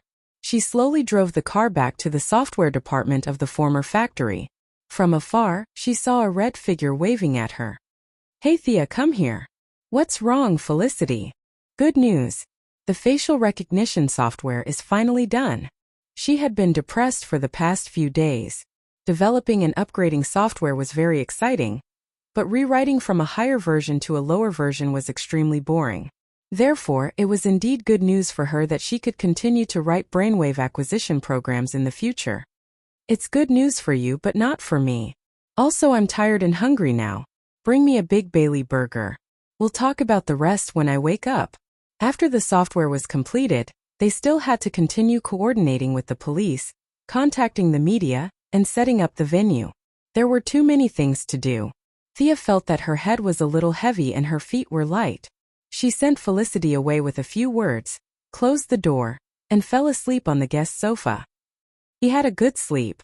Outside the window, the sun was still shining. Other people were so busy that they were sprawled all over the place. It was really a kind of joy and happiness to be able to sleep in a corner. Looking at the time, it was almost noon. He casually ate a few mouthfuls of hamburger with plain water. In order to have perfect abs as soon as possible, he did not dare to drink cola now. He grabbed Felicity and went straight to the police station. Why were they going to the police station for lunch? Thea took advantage of the time when they were about to have a meal, so she could drag them out for a meal and exchange their feelings. These were all advanced experiences brought over from her previous life. When they arrived at the police station, they found Detective Lance waiting for his lunchbox. Sir, you don't have to wait. Everyone in the police station had been dragged out by Thea to corrupt them. She had enough food and alcohol, and it was all covered by the Quinn Corporation anyway. As for whether drinking would affect the situation in the afternoon, she did not care. During the meal, Thea proposed to set up a special fund for police officers. Every officer would be able to draw a monthly allowance from the fund, according to their length of service. Nowadays, the focus of society was on the sacrifice police officers. In fact, they did not know that the living were the most important. Reality proved that although the American police had many problems such as collusion with gangs and racism, due to the proliferation of guns, the work pressure was very high. It was not a coincidence that they went to work happily in the morning and came back at night with a small box. Many police officers who could persevere were filled with a sense of justice, especially in this world where villains and aliens were everywhere. It was the most dangerous job in the world. Many citizens didn't understand why they had to do such a dangerous job. They all thought that the police were incompetent, which was why the city was so chaotic. Some of the citizens decided to stand up and fight against evil, but in the process of strengthening their bodies, some changed their minds and forgot their original intentions. They went from one extreme to another, and the vicious cycle naturally made the city darker and darker. In his 20 years as a detective, Lance had seen a lot of people who were determined to fight against gangs when they were young, but ended up being involved for various reasons. However, he was too insignificant to do anything about it. No matter what Thea's purpose was, he was very touched that she could change the current state of the police. Both sides were very satisfied. Although it wasn't to the point of kowtowing, it seemed that no one would arrest Thea for speeding and illegally stopping her car in Star City. Back at the police station, Felicity and the technicians worked together to install facial recognition software. Under the cross-comparison algorithm, they found the two fugitives who had been on the run for a long time in less than 10 minutes. Although the two had changed their faces, their facial features and body movements were still captured by the computer. The two fugitives were caught without any suspense, which shocked the whole police station. Usually, it would be impossible to catch such fugitives without 10 days to half a month of investigation. The lieutenant, who had always been elusive, appeared out of nowhere and praised the Quinn Group's move, thinking that it was another powerful proof of cooperation between the police and the public. He also said that he would inform the higher-ups of the police to attend the signing ceremony, and that the media would be notified by the Quinn Group.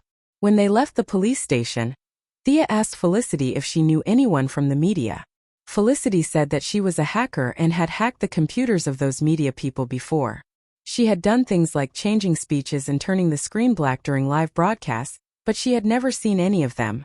Hearing that Thea was going to meet a few media people, although they didn't know her, they still felt guilty and said that it was better for her to go by herself. After saying that, they ran away. After being abandoned by her unscrupulous comrades, Thea could only think of a way by herself. Although it was convenient to ask Moira or Old Ma for help, she always felt that it was not a big deal. Using their connections was like using a butcher's knife to kill a chicken. Looking through the phone book, Thea could not help but sigh. She knew too few people and there were only a few who came and went. Although she was unwilling, she could only ask Tommy for help. She didn't know if Old Ma told her the truth or not, but she had never figured out her position with Tommy. She didn't know if they should maintain their original relationship as friends or as siblings. Moreover, she didn't know if her identity as an illegitimate daughter would affect Tommy, the son of the first wife. In the past, as long as Tommy picked up the phone, he would come immediately, but this time he waited for an hour.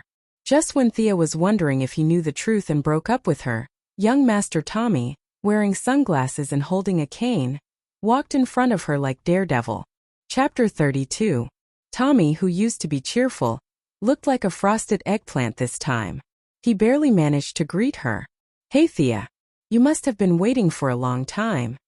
Looking at the man with sunglasses and a cane in front of her, it was hard to believe that this was the same Tommy who used to be in high spirits. "Dude, where did you go? Cosplay as Daredevil? You must have entered the wrong set. Don't tell me that both of your faces are quite similar. Both of you have long faces." Thea remembered that when she met Laurel a few days ago, Tommy was still very energetic. How did he become like this in just 3 days? The original plot had changed significantly. Was he blind? Thea stared at his sunglasses for a long time. She couldn't decide whether she should get up and help him sit down. She could only ask hesitantly, "Your eye?" "Oh, it's nothing. It's just a bump." Tommy took off his sunglasses to show that he wasn't blind, and then quickly put them back on. Looking at Tommy's eye socket, Thea almost spat out the coffee in her mouth. His left eye was obviously punched and his right eyelid was also swollen. Did Laurel hit him? Did domestic violence also exist in this world? "Did you quarrel with Laurel?" Thea asked tentatively. "Quarrel? No." "Oh." Tommy was stunned at first, but quickly realized what Thea meant. He hurriedly explained, "My dad found a master to train me. You know that I have to protect Laurel, right?" Tommy had a basic sense of confidentiality. He certainly couldn't say that his dad had personally trained him and made up a master. But how could Thea believe that? Star City was definitely the novice village of the DC world. There were only a few people who could be called experts. It was already surprising enough that a strange Miss Shiva had popped out of nowhere. How could there be more? Realizing that Old Ma had started to train Tommy, and the plot had begun to deviate from the original track, Thea did not know whether she should be happy or sad. Her mood was a little complicated and she could only talk about business first.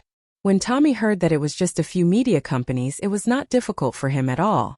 After being a playboy for so many years, he had never done anything serious. However, he had gotten to know quite a lot of people. Regardless of whether he was friends with them or not, at least he was familiar with them. He knew quite a number of people, such as the son of the station head and the niece of the host. After a few calls, the other party expressed that they were willing to negotiate. Thea did not express her gratitude for Tommy's help. There was no need for her to be courteous with him, be it friendship or blood relations. Seeing Tommy's body swaying back and forth, Thea hurriedly sent him home to rest. If he fell down in the cafe, People would think that he was trying to scam her. Do you want me to send you back?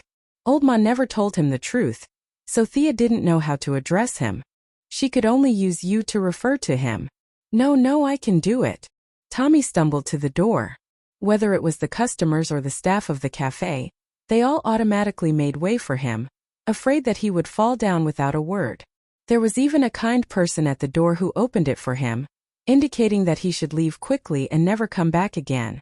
Tommy took 2 steps out and then turned back. The whole cafe was on guard. Thea, you have to be careful. There is a dark force rising in Star City. My father was injured by them. Tommy lowered his voice and said to Thea, "Who injured him this time?" Whether Old Ma was a good person or not, he treated her well. At least he was much better than Madame Shiva, the violent woman. When she heard that he was injured, Thea was naturally concerned. Again, Tommy automatically ignored the subject in front of him and noticed this word. Could it be that his father had been injured before? Oh, where is Uncle Merlin injured? Thea vaguely guessed something, but she still wanted to confirm it. A knife wound under his ribs.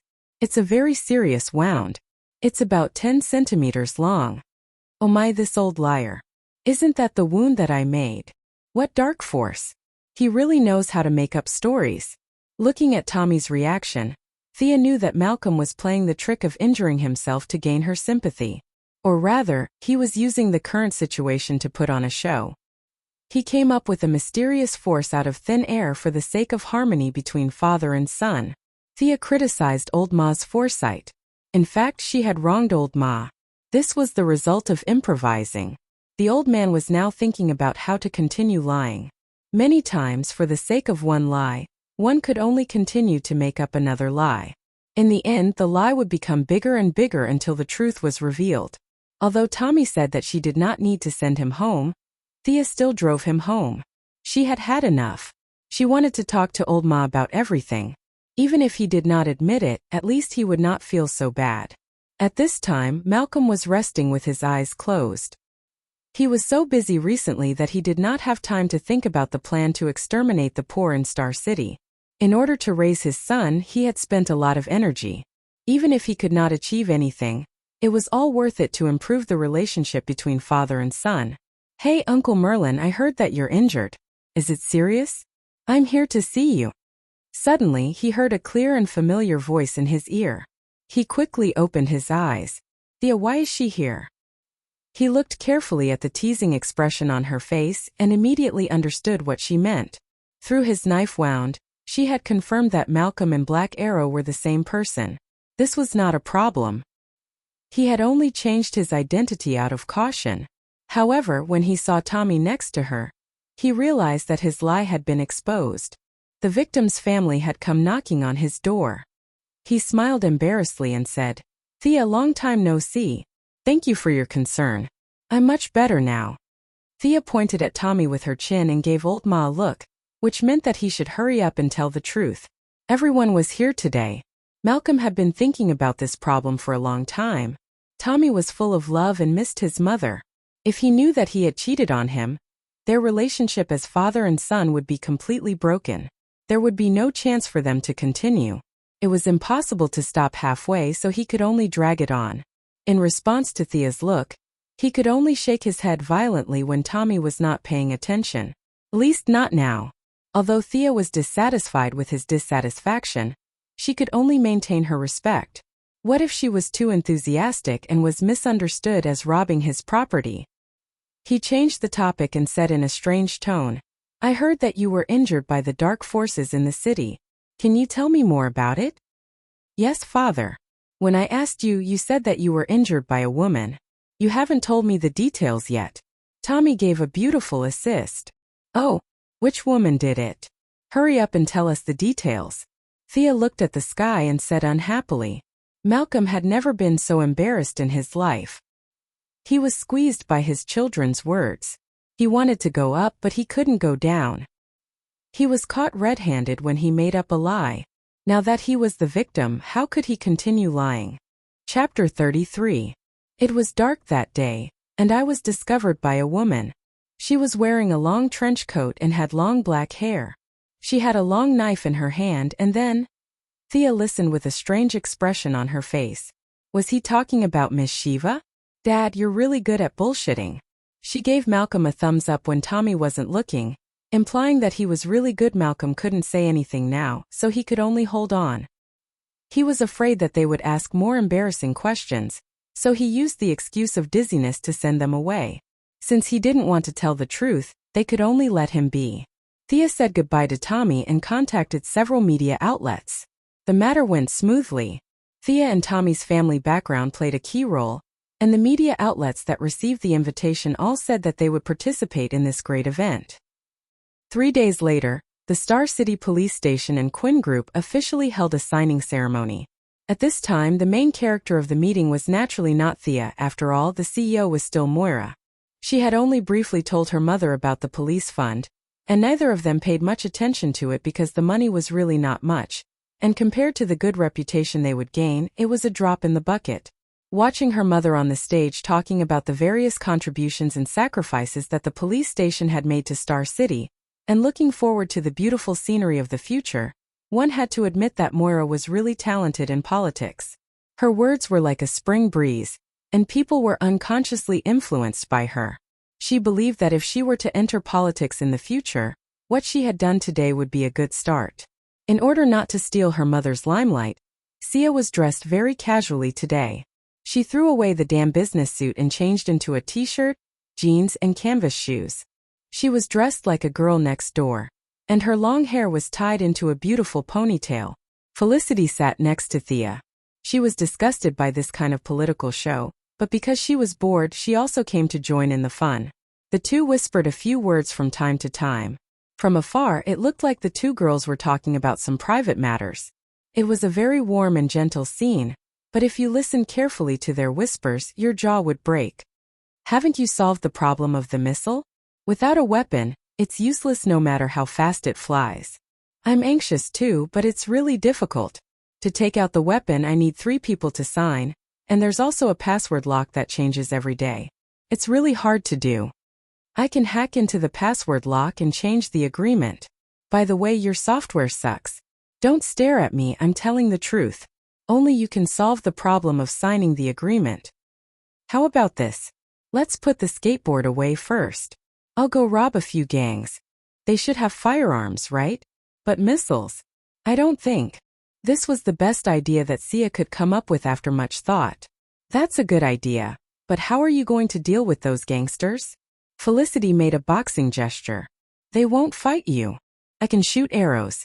Trust me, the effective range of a pistol is only 50 meters. My arrows can shoot to 100 meters and there's no noise. A female Robin Hood flying in the sky? That sounds cool. Felicity's eyes lit up at the mention of adventure. She couldn't wait to go back and set up the skateboard. At this time, the meeting was still in progress. Moira also wanted to expand her influence. This time, she had gathered almost all the influential people in the city. To ensure the safety of these dignitaries, the lieutenant governor transferred the entire city's police force back to the station. Although Detective Lance was a little against it, he let it go in the end. Just as Moira's final speech indicated that they could proceed with the following banquet activities, the main light of the venue went out with a pop sound. Then, the surrounding lights also made a pop sound as if they had agreed on it. For a moment, darkness shrouded the noisy hall. What's going on? John, come and protect me. Darling, come to me quickly. Police, someone stole my bag. It was chaos all around. This scene was too familiar. It had happened countless times in the movies and TV series. This was definitely done by someone. However, Thea didn't expect that someone would be so bold as to commit a crime under the watch of 1,500 police officers. She and Felicity had been sitting in the corner, so no one would do anything to her. She told her to be careful, closed her eyes and sensed Moira's location. Then she quickly ran over. Come with me. Thea pulled her mother to the back without hesitation. However, Moira was in the middle of the crowd. It was dark and chaotic. It wasn't easy to get out. After struggling for a long time, she couldn't move more than 2 meters. Just as Thea was about to use violence to open a path, she sensed a figure approaching her quickly. The target seemed to be Moira's handbag. What a bold thief. How dare he steal my mother's stuff in front of me? He doesn't respect me at all. She pushed Moira behind her with her left hand. Stay back. Be careful. Moira didn't dare to call her daughter's name because she was afraid of being retaliated by the bandits. She had to admit that she was a person who had been through a lot. Her tone was very calm. Due to the chaos, Thea couldn't tell how many enemies there were. Thus, she decided to end the battle quickly and rushed toward the figure. When she got closer, she realized that although the surroundings were dark, there were two faint red lights flashing on the person's face. If she didn't look carefully, she wouldn't have noticed it. Thea was stunned and immediately understood. This person was wearing infrared equipment. No wonder he could find the target so quickly. He wasn't an ordinary thief but a high-tech thief. She hated this person for ruining her plans for several days. She threw a punch at the person's chest. Although the person was wearing infrared equipment, she couldn't tell who was who. She just felt that the person in front of her didn't have the same figure as the woman she saw at the time. She didn't care and just grabbed Thea's fist and pushed it to the left. However, she didn't expect Thea's move to be a feint. She took advantage of the force and kicked sideways. She didn't expect that there would be a guy with good skills among a group of officials and dignitaries. However, she didn't take Thea seriously after so many years. She wanted to use her fast footsteps to let Thea pass and snatch the target woman's belongings first. But how was this possible? After a few days of training with Lady Shiva, it was hard to say how much she had improved in actual combat, but Thea was already very familiar with the use of her own senses. She automatically blocked out the chaotic crowd around her and focused on this black figure. The crowd around her made it impossible for her to use her legs. She could only use her close combat skills and various boxing skills. She didn't want to kill the enemy, but she wanted to distract the enemy. When the lights turned on, there would be 1,500 angry police officers waiting for her. The person also understood this and saw Thea's intention. He knew that his plan today would not be successful, but he still wanted to try his best. He didn't hold back anymore and was ready to go all out to get rid of this hindrance. Chapter 34. As the intruder aimed at Thea, the pressure on Thea suddenly increased. However, with her senses fully activated, she could clearly see every movement of the intruder. There was no problem of blindness, and she could also use all her skills to the best of her ability. At this moment, Detective Lance's voice came from afar. Connect the backup power. Team 1 and 2 go get the heavy weapons. The rest of you follow me. When the intruder heard the police officer's footsteps, he was extremely irritated. No matter how good he was at fighting, he couldn't withstand the gunfire of more than 1,000 people. Even the Terminator couldn't withstand it. He had thought that this was just a simple mission for him to relax and have some fun, but he didn't expect to be held back here. He couldn't even take half a step out and he couldn't even run away. The enemy opposite him was thin and he couldn't tell who it was. Logically speaking, he should have seen or heard of someone with such skills. Sia was also very unhappy. Although the current situation was that the police officers had lost a lot of face, the event that she had painstakingly organized was also completely ruined. How could she not be angry? Although the person opposite her was not weak, he was only about the same as her. As long as the lights came on, it would be useless no matter how good he was at fighting.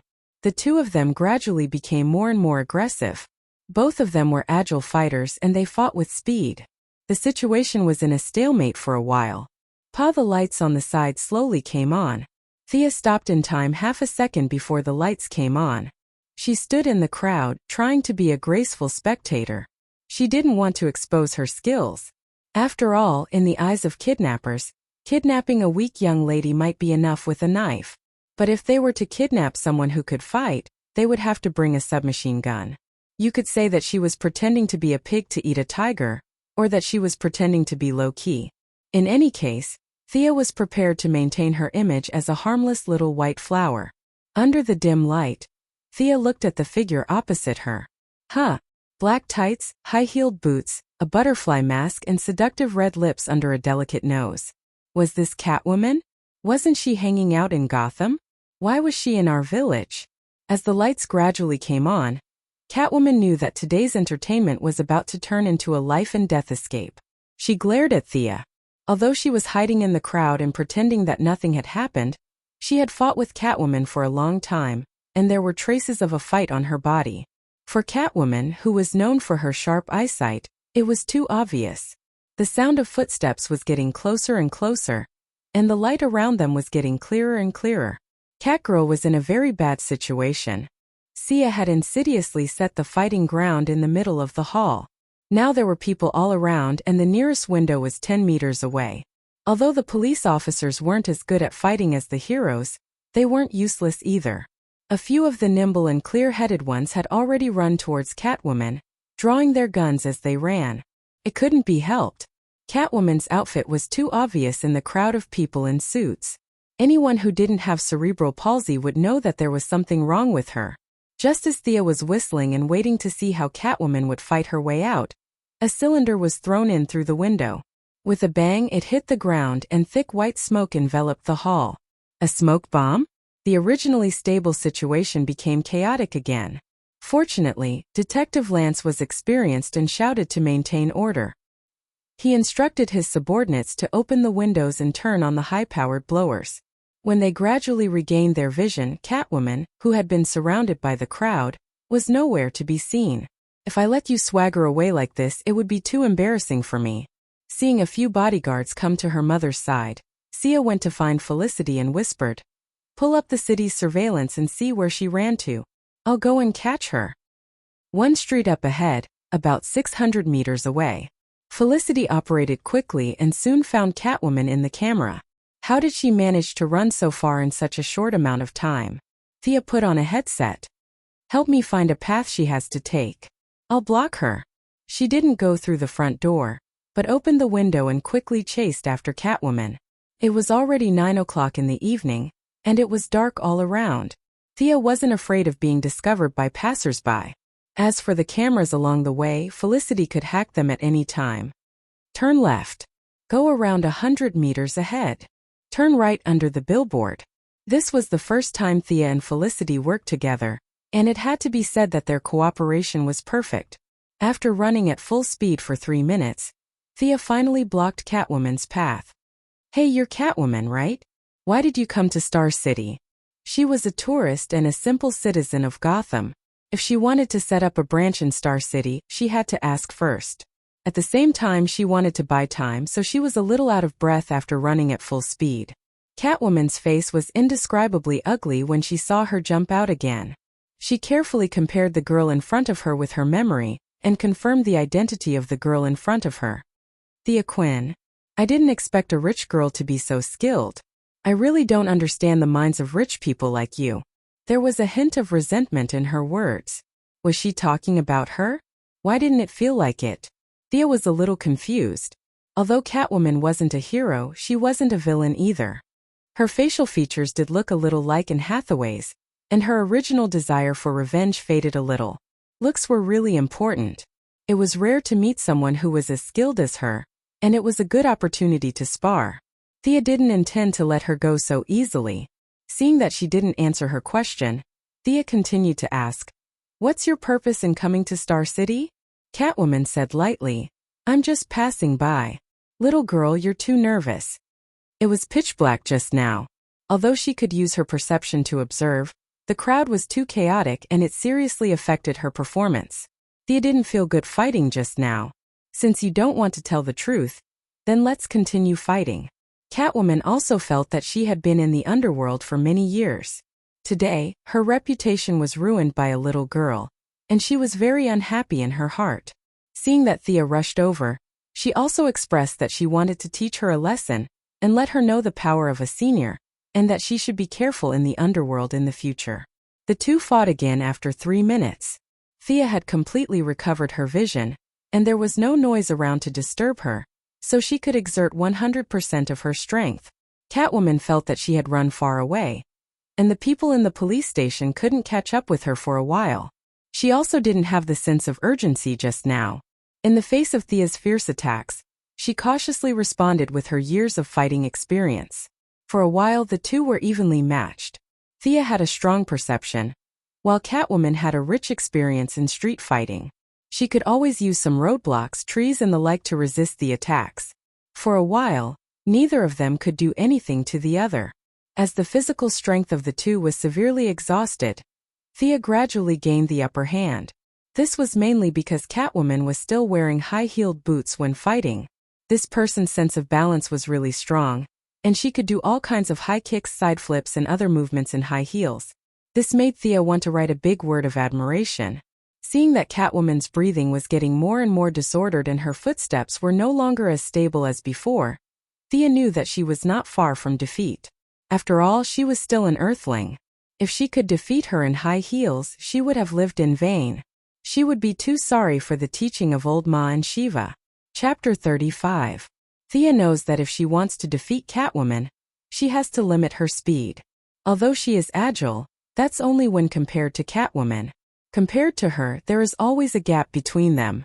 It's this gap that allows Thea to have the upper hand, but she can't expand her advantage.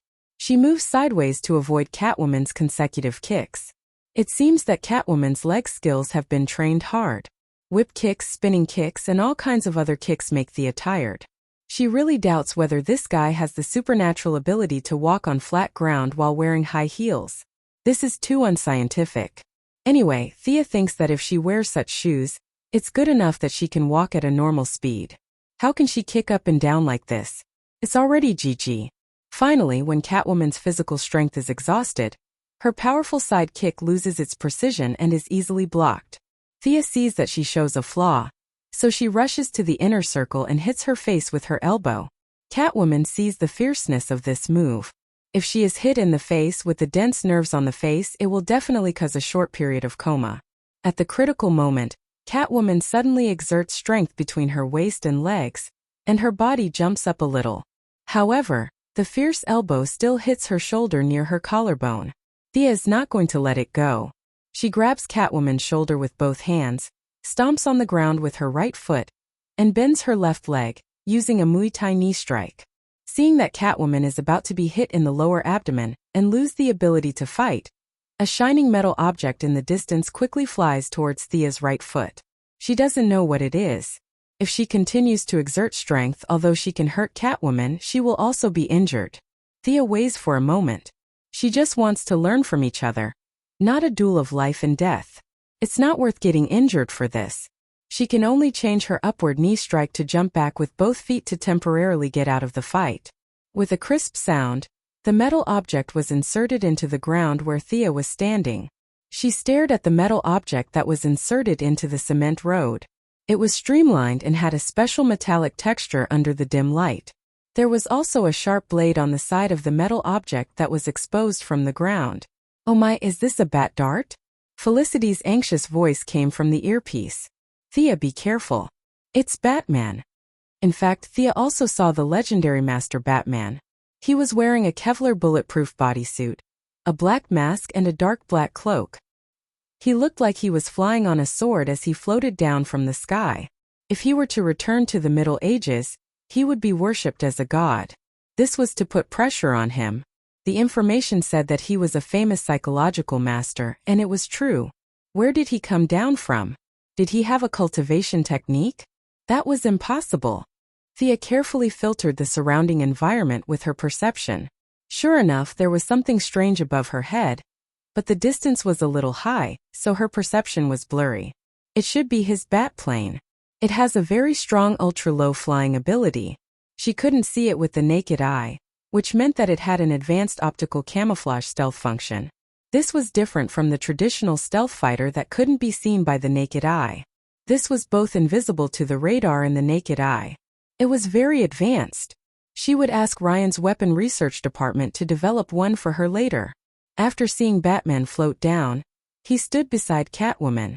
However, for some reason, Catwoman moved 2 steps to the side, as if to avoid him.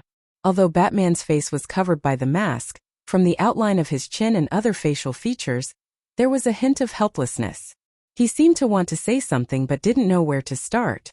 Catwoman seemed to have suddenly lost her sight. She ignored the living person beside her and continued to stare at Thea. Even a blind person could see that there was something wrong with the two of them. Thea's gossipy fire was ignited. Felicity, who was watching the live broadcast, also expressed her opinion in a low voice. She almost flew over to give it a thumbs up. Seeing that the scene was a little dull for a moment, Thea took the initiative to speak righteously. "You're Batman, right? Aren't you Gotham's hero? Why are you protecting this thief? Batman was really annoyed. This time it was because he and Catwoman had been a little ambiguous in their previous interactions. The two of them had come out to play with their real identities. When passing by Star City, the two of them had quarreled about their views on the world and life while chatting. It just so happened that Moira had gathered all the politicians in the city for a press conference. Catwoman was unhappy and wanted everyone to be unhappy. She changed her clothes and came in to pull the switch, ready to take action. The game that he thought would be a piece of cake was completely ruined by Thea. The two of them fought from the venue to the road. Seeing that Catwoman was about to lose, Batman could only play the hero and save the damsel in distress. Faced with Thea's question, Batman didn't know how to answer. He had checked Thea's information on the Batplane. She was the eldest daughter of Quinn Corporation. Her father and brother had died in an accident. She had no bad records. She was currently working in her own company and was applying for a place at Princeton University. She wasn't a bad person in any way. Instead, she had experienced the same thing as him. She hadn't fallen, she hadn't given up, and she could still maintain such an optimistic spirit. This made Batman, who had fallen into darkness several times, envious. Someone else had done what he couldn't do. Naturally, he admired them. So Batman could only pretend that he didn't hear her question and be a quiet, handsome man. Seeing Batman playing dead, Catwoman was agitated again and again tonight. She couldn't maintain her usual elegance and calmness. She shouted, "Come and catch me if you can." Thea would be stupid to go over. The two of them were clearly in a team. With her small arms and legs, she could forget about it. Moreover, she didn't intend to fall out with Batman. After all, he was a big shot in the Justice League. She would still be in the hero circle in the future. It would be unwise to offend him. As long as she didn't have superpowers, she would automatically be in Batman's camp. Yes, there were also factions among superheroes. Similar to the conflict between Marvel's Team America and Iron Man, the DC was mainly reflected in Dachau and Batman. Batman was hostile to all abnormal humans. In his eyes, no matter good or bad, all alien mutants should be eliminated. The only difference was that aliens were all hostile, while mutants were selective. With his wealth and wide circle of friends, it might be difficult for him to get some superpowers. However, it wasn't difficult for him to get body-strengthening drugs. However, he would rather maintain his identity as a pure Earthling than accept those enhancements. This showed his philosophy. To deal with this kind of person, it was useless even if your martial arts were better than his. Unless you completely beat him to death, he would always be like a cockroach, jumping out of nowhere to scare you. Thea decided to use the same trick that Prometheus used against Green Arrow in the future to deal with him. First, she would use a big move, which was a famous protagonist's exclusive skill, mouth escape. First, she would seize the moral high ground. There was no need to compare whose fist was bigger. As long as she could make him speechless, she would naturally win. Chapter 36. Thea said loudly, "Tonight is the signing banquet held by the Quinn Corporation and the Star City Police Station. In order to fight crime, we specially developed facial recognition software and gave it to the police station for free. Such a good thing was ruined by this thief." She glared at Batman. "Do you know how many gangsters there are in Star City? Do you know how hard it is to fight against these people? If we can get rid of 1/5 of them, the city government will be able to provide 20,000 more jobs." Everything was ruined by her. The Star City Police Station has become a laughingstock. The efforts of 1,500 police officers and thousands of people in the Quinn Corporation have all gone to waste. In fact, the so-called efforts of thousands of people in the Quinn Corporation were made by Felicity and 3 of her subordinates. Of the 1,500 police officers, less than 100 knew the details. However, Thea put herself in the role of a city protector who did not ask for anything in return. Batman, who did not know the truth, was in an awkward position. They just happened to pass by Star City and did not know the whole story. In fact, it was useless to know in advance. Thea's words were 70% true and 30% false. With Felicity's methods, it was impossible to discover the truth without a team investigating day and night. Damn it! What should I do now? Should I hand over the ambiguous Catwoman? I can't bear to do that. This is not Gotham. I'm not familiar with this place. I don't know who to ask for help. Moreover, Catwoman almost wiped out the Star City police station and the city government. She made them lose face in their own home. They would definitely not let her go easily. If someone came to Gotham to cause trouble, I'll beat the shit out of them. After thinking about it, if I can't hand her over, I'll just change my identity to compensate Star City. If they didn't hand her over, they could only kill their way out. However, Master Bruce had never done such a shameful thing in his entire life. He felt extremely guilty and didn't want to waste any more words. He gave the feline girl a look, indicating that they shouldn't embarrass themselves and should leave as soon as possible. Catwoman saw Batman standing there like a block of wood. He did not speak or move. He only gave her a subtle look. She knew that she was in trouble today. Although she was greedy, she always knew her limits. Every time she would find a target in advance and make a plan before taking action. Today they were purely in a bad mood and had done this with the mentality of playing a game. Now that the owner had come to find them, they were also in the wrong. Looking at Sia's t-shirt, jeans and canvas shoes, she looked like the embodiment of justice. Compared to the two of them, who were as black as crows, they looked like bad guys no matter how they looked at it. Seeing the two of them exchange glances, Sia knew that they were going to run. Although she did not want to catch them, it would be too fake to just let them leave. She had to at least put on a show. Don't run. She rushed over. Of course she was going for Catwoman. The two had fought twice and knew each other well.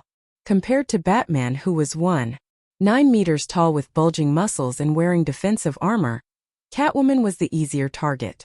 Batman also knew that it was impossible for him to leave Star City. However, when he saw Thea rushing towards Catwoman, he did not know if he should help or watch from the side. Looking at the two women fighting in full swing, with his martial arts skills, he could tell that the two were evenly matched. If they continued fighting like this, they could fight until the next day. Young lady, I'm sorry. By the time the sun came up, it would be too late. Batman could only join the battle and fight against Thea. With his participation, Thea immediately felt heavy pressure. Batman claimed to know 127 types of fighting techniques. She did not know who calculated this, but his martial arts skills were really exquisite. Muay Thai, Judo, Sambo, all kinds of martial arts were at his fingertips. In addition, his strength, speed, endurance, and other attributes completely suppressed Thea. He was also known as Batman, so his perception was not weak. Thea's perception in the past was also offset by his strong perception. Catwoman seemed to be very dissatisfied with her old lover's help. Her movements unconsciously slowed down. Batman also did not want to hurt this little girl with a sense of justice. The two of them held back a little for different purposes, so Thea could barely resist. Just when Thea felt that she could not hold on anymore, and was wondering if she should pretend to faint or let them hit her twice and then fall to the ground, a high-pitched voice sounded from the side of the road. Haha, I've been watching for a long time, and I can't help it. Today I must have a good fight. The only person who liked to fight so much and was still a woman in Star City was none other than Miss Shiva. She was still wearing her usual black windbreaker and red singlet, and her long hair danced with the evening breeze. Miss Shiva. Batman was a little depressed at this time. He knew Shiva. The two of them had fought many times and he had never won. As the mother of the future third-generation Batgirl, the two of them were not familiar with each other, but they definitely knew each other. Otherwise, why would she not entrust her daughter to someone else but to Batman? Seeing Miss Shiva walk straight to Thea, the two beauties, one cold and the other beautiful, stood side by side and looked at the two of them. Batman and Catwoman looked at each other, and they both knew that things were going to be bad. Both of them knew Shiva's personality, and today's matter would not be resolved in a short time. Thea also knew that her helper was here, so she had to continue fighting. The more she fought today, the more proficient she became. Sure enough, actual combat was the best teacher. She ordered Felicity to disable the surrounding surveillance cameras. They had been fighting for a long time, and it would be too disappointing if a group of police officers jumped out. She looked at Shiva and pointed at Catwoman, meaning that she was mine. Miss Shiva was also not interested in Catwoman. She smiled and rushed to Batman. Batman, our fifth fight has begun. She knew Bruce's identity, but she did not say it out loud because of Thea's presence. Not to mention Batman, who had a mental breakdown. This was the fourth time today that Thea and Catwoman had fought. The two had fought 3 times before, and it could only be said that Catwoman had lost slightly. In fact, the gap between them was not big. If it was a life and death battle, it would be hard to say. Thea naturally did not have such thoughts. She only had the mentality of learning from each other. Catwoman was now not as angry as she was at first, and her mentality was slowly adjusted. The two of them were not in a hurry to practice. In fact, they both knew that the winner was not on their side, but on the other two's duel. Batman's previous judgment was very accurate. The two of them had repeatedly used the same moves several times. In the end, the one with the better stamina would win. In the end, the two of them were too lazy to continue fighting because there was really no winner. After fighting on and off for so long, they were very tired. They simply stopped and focused on the duel between Batman and Shiva.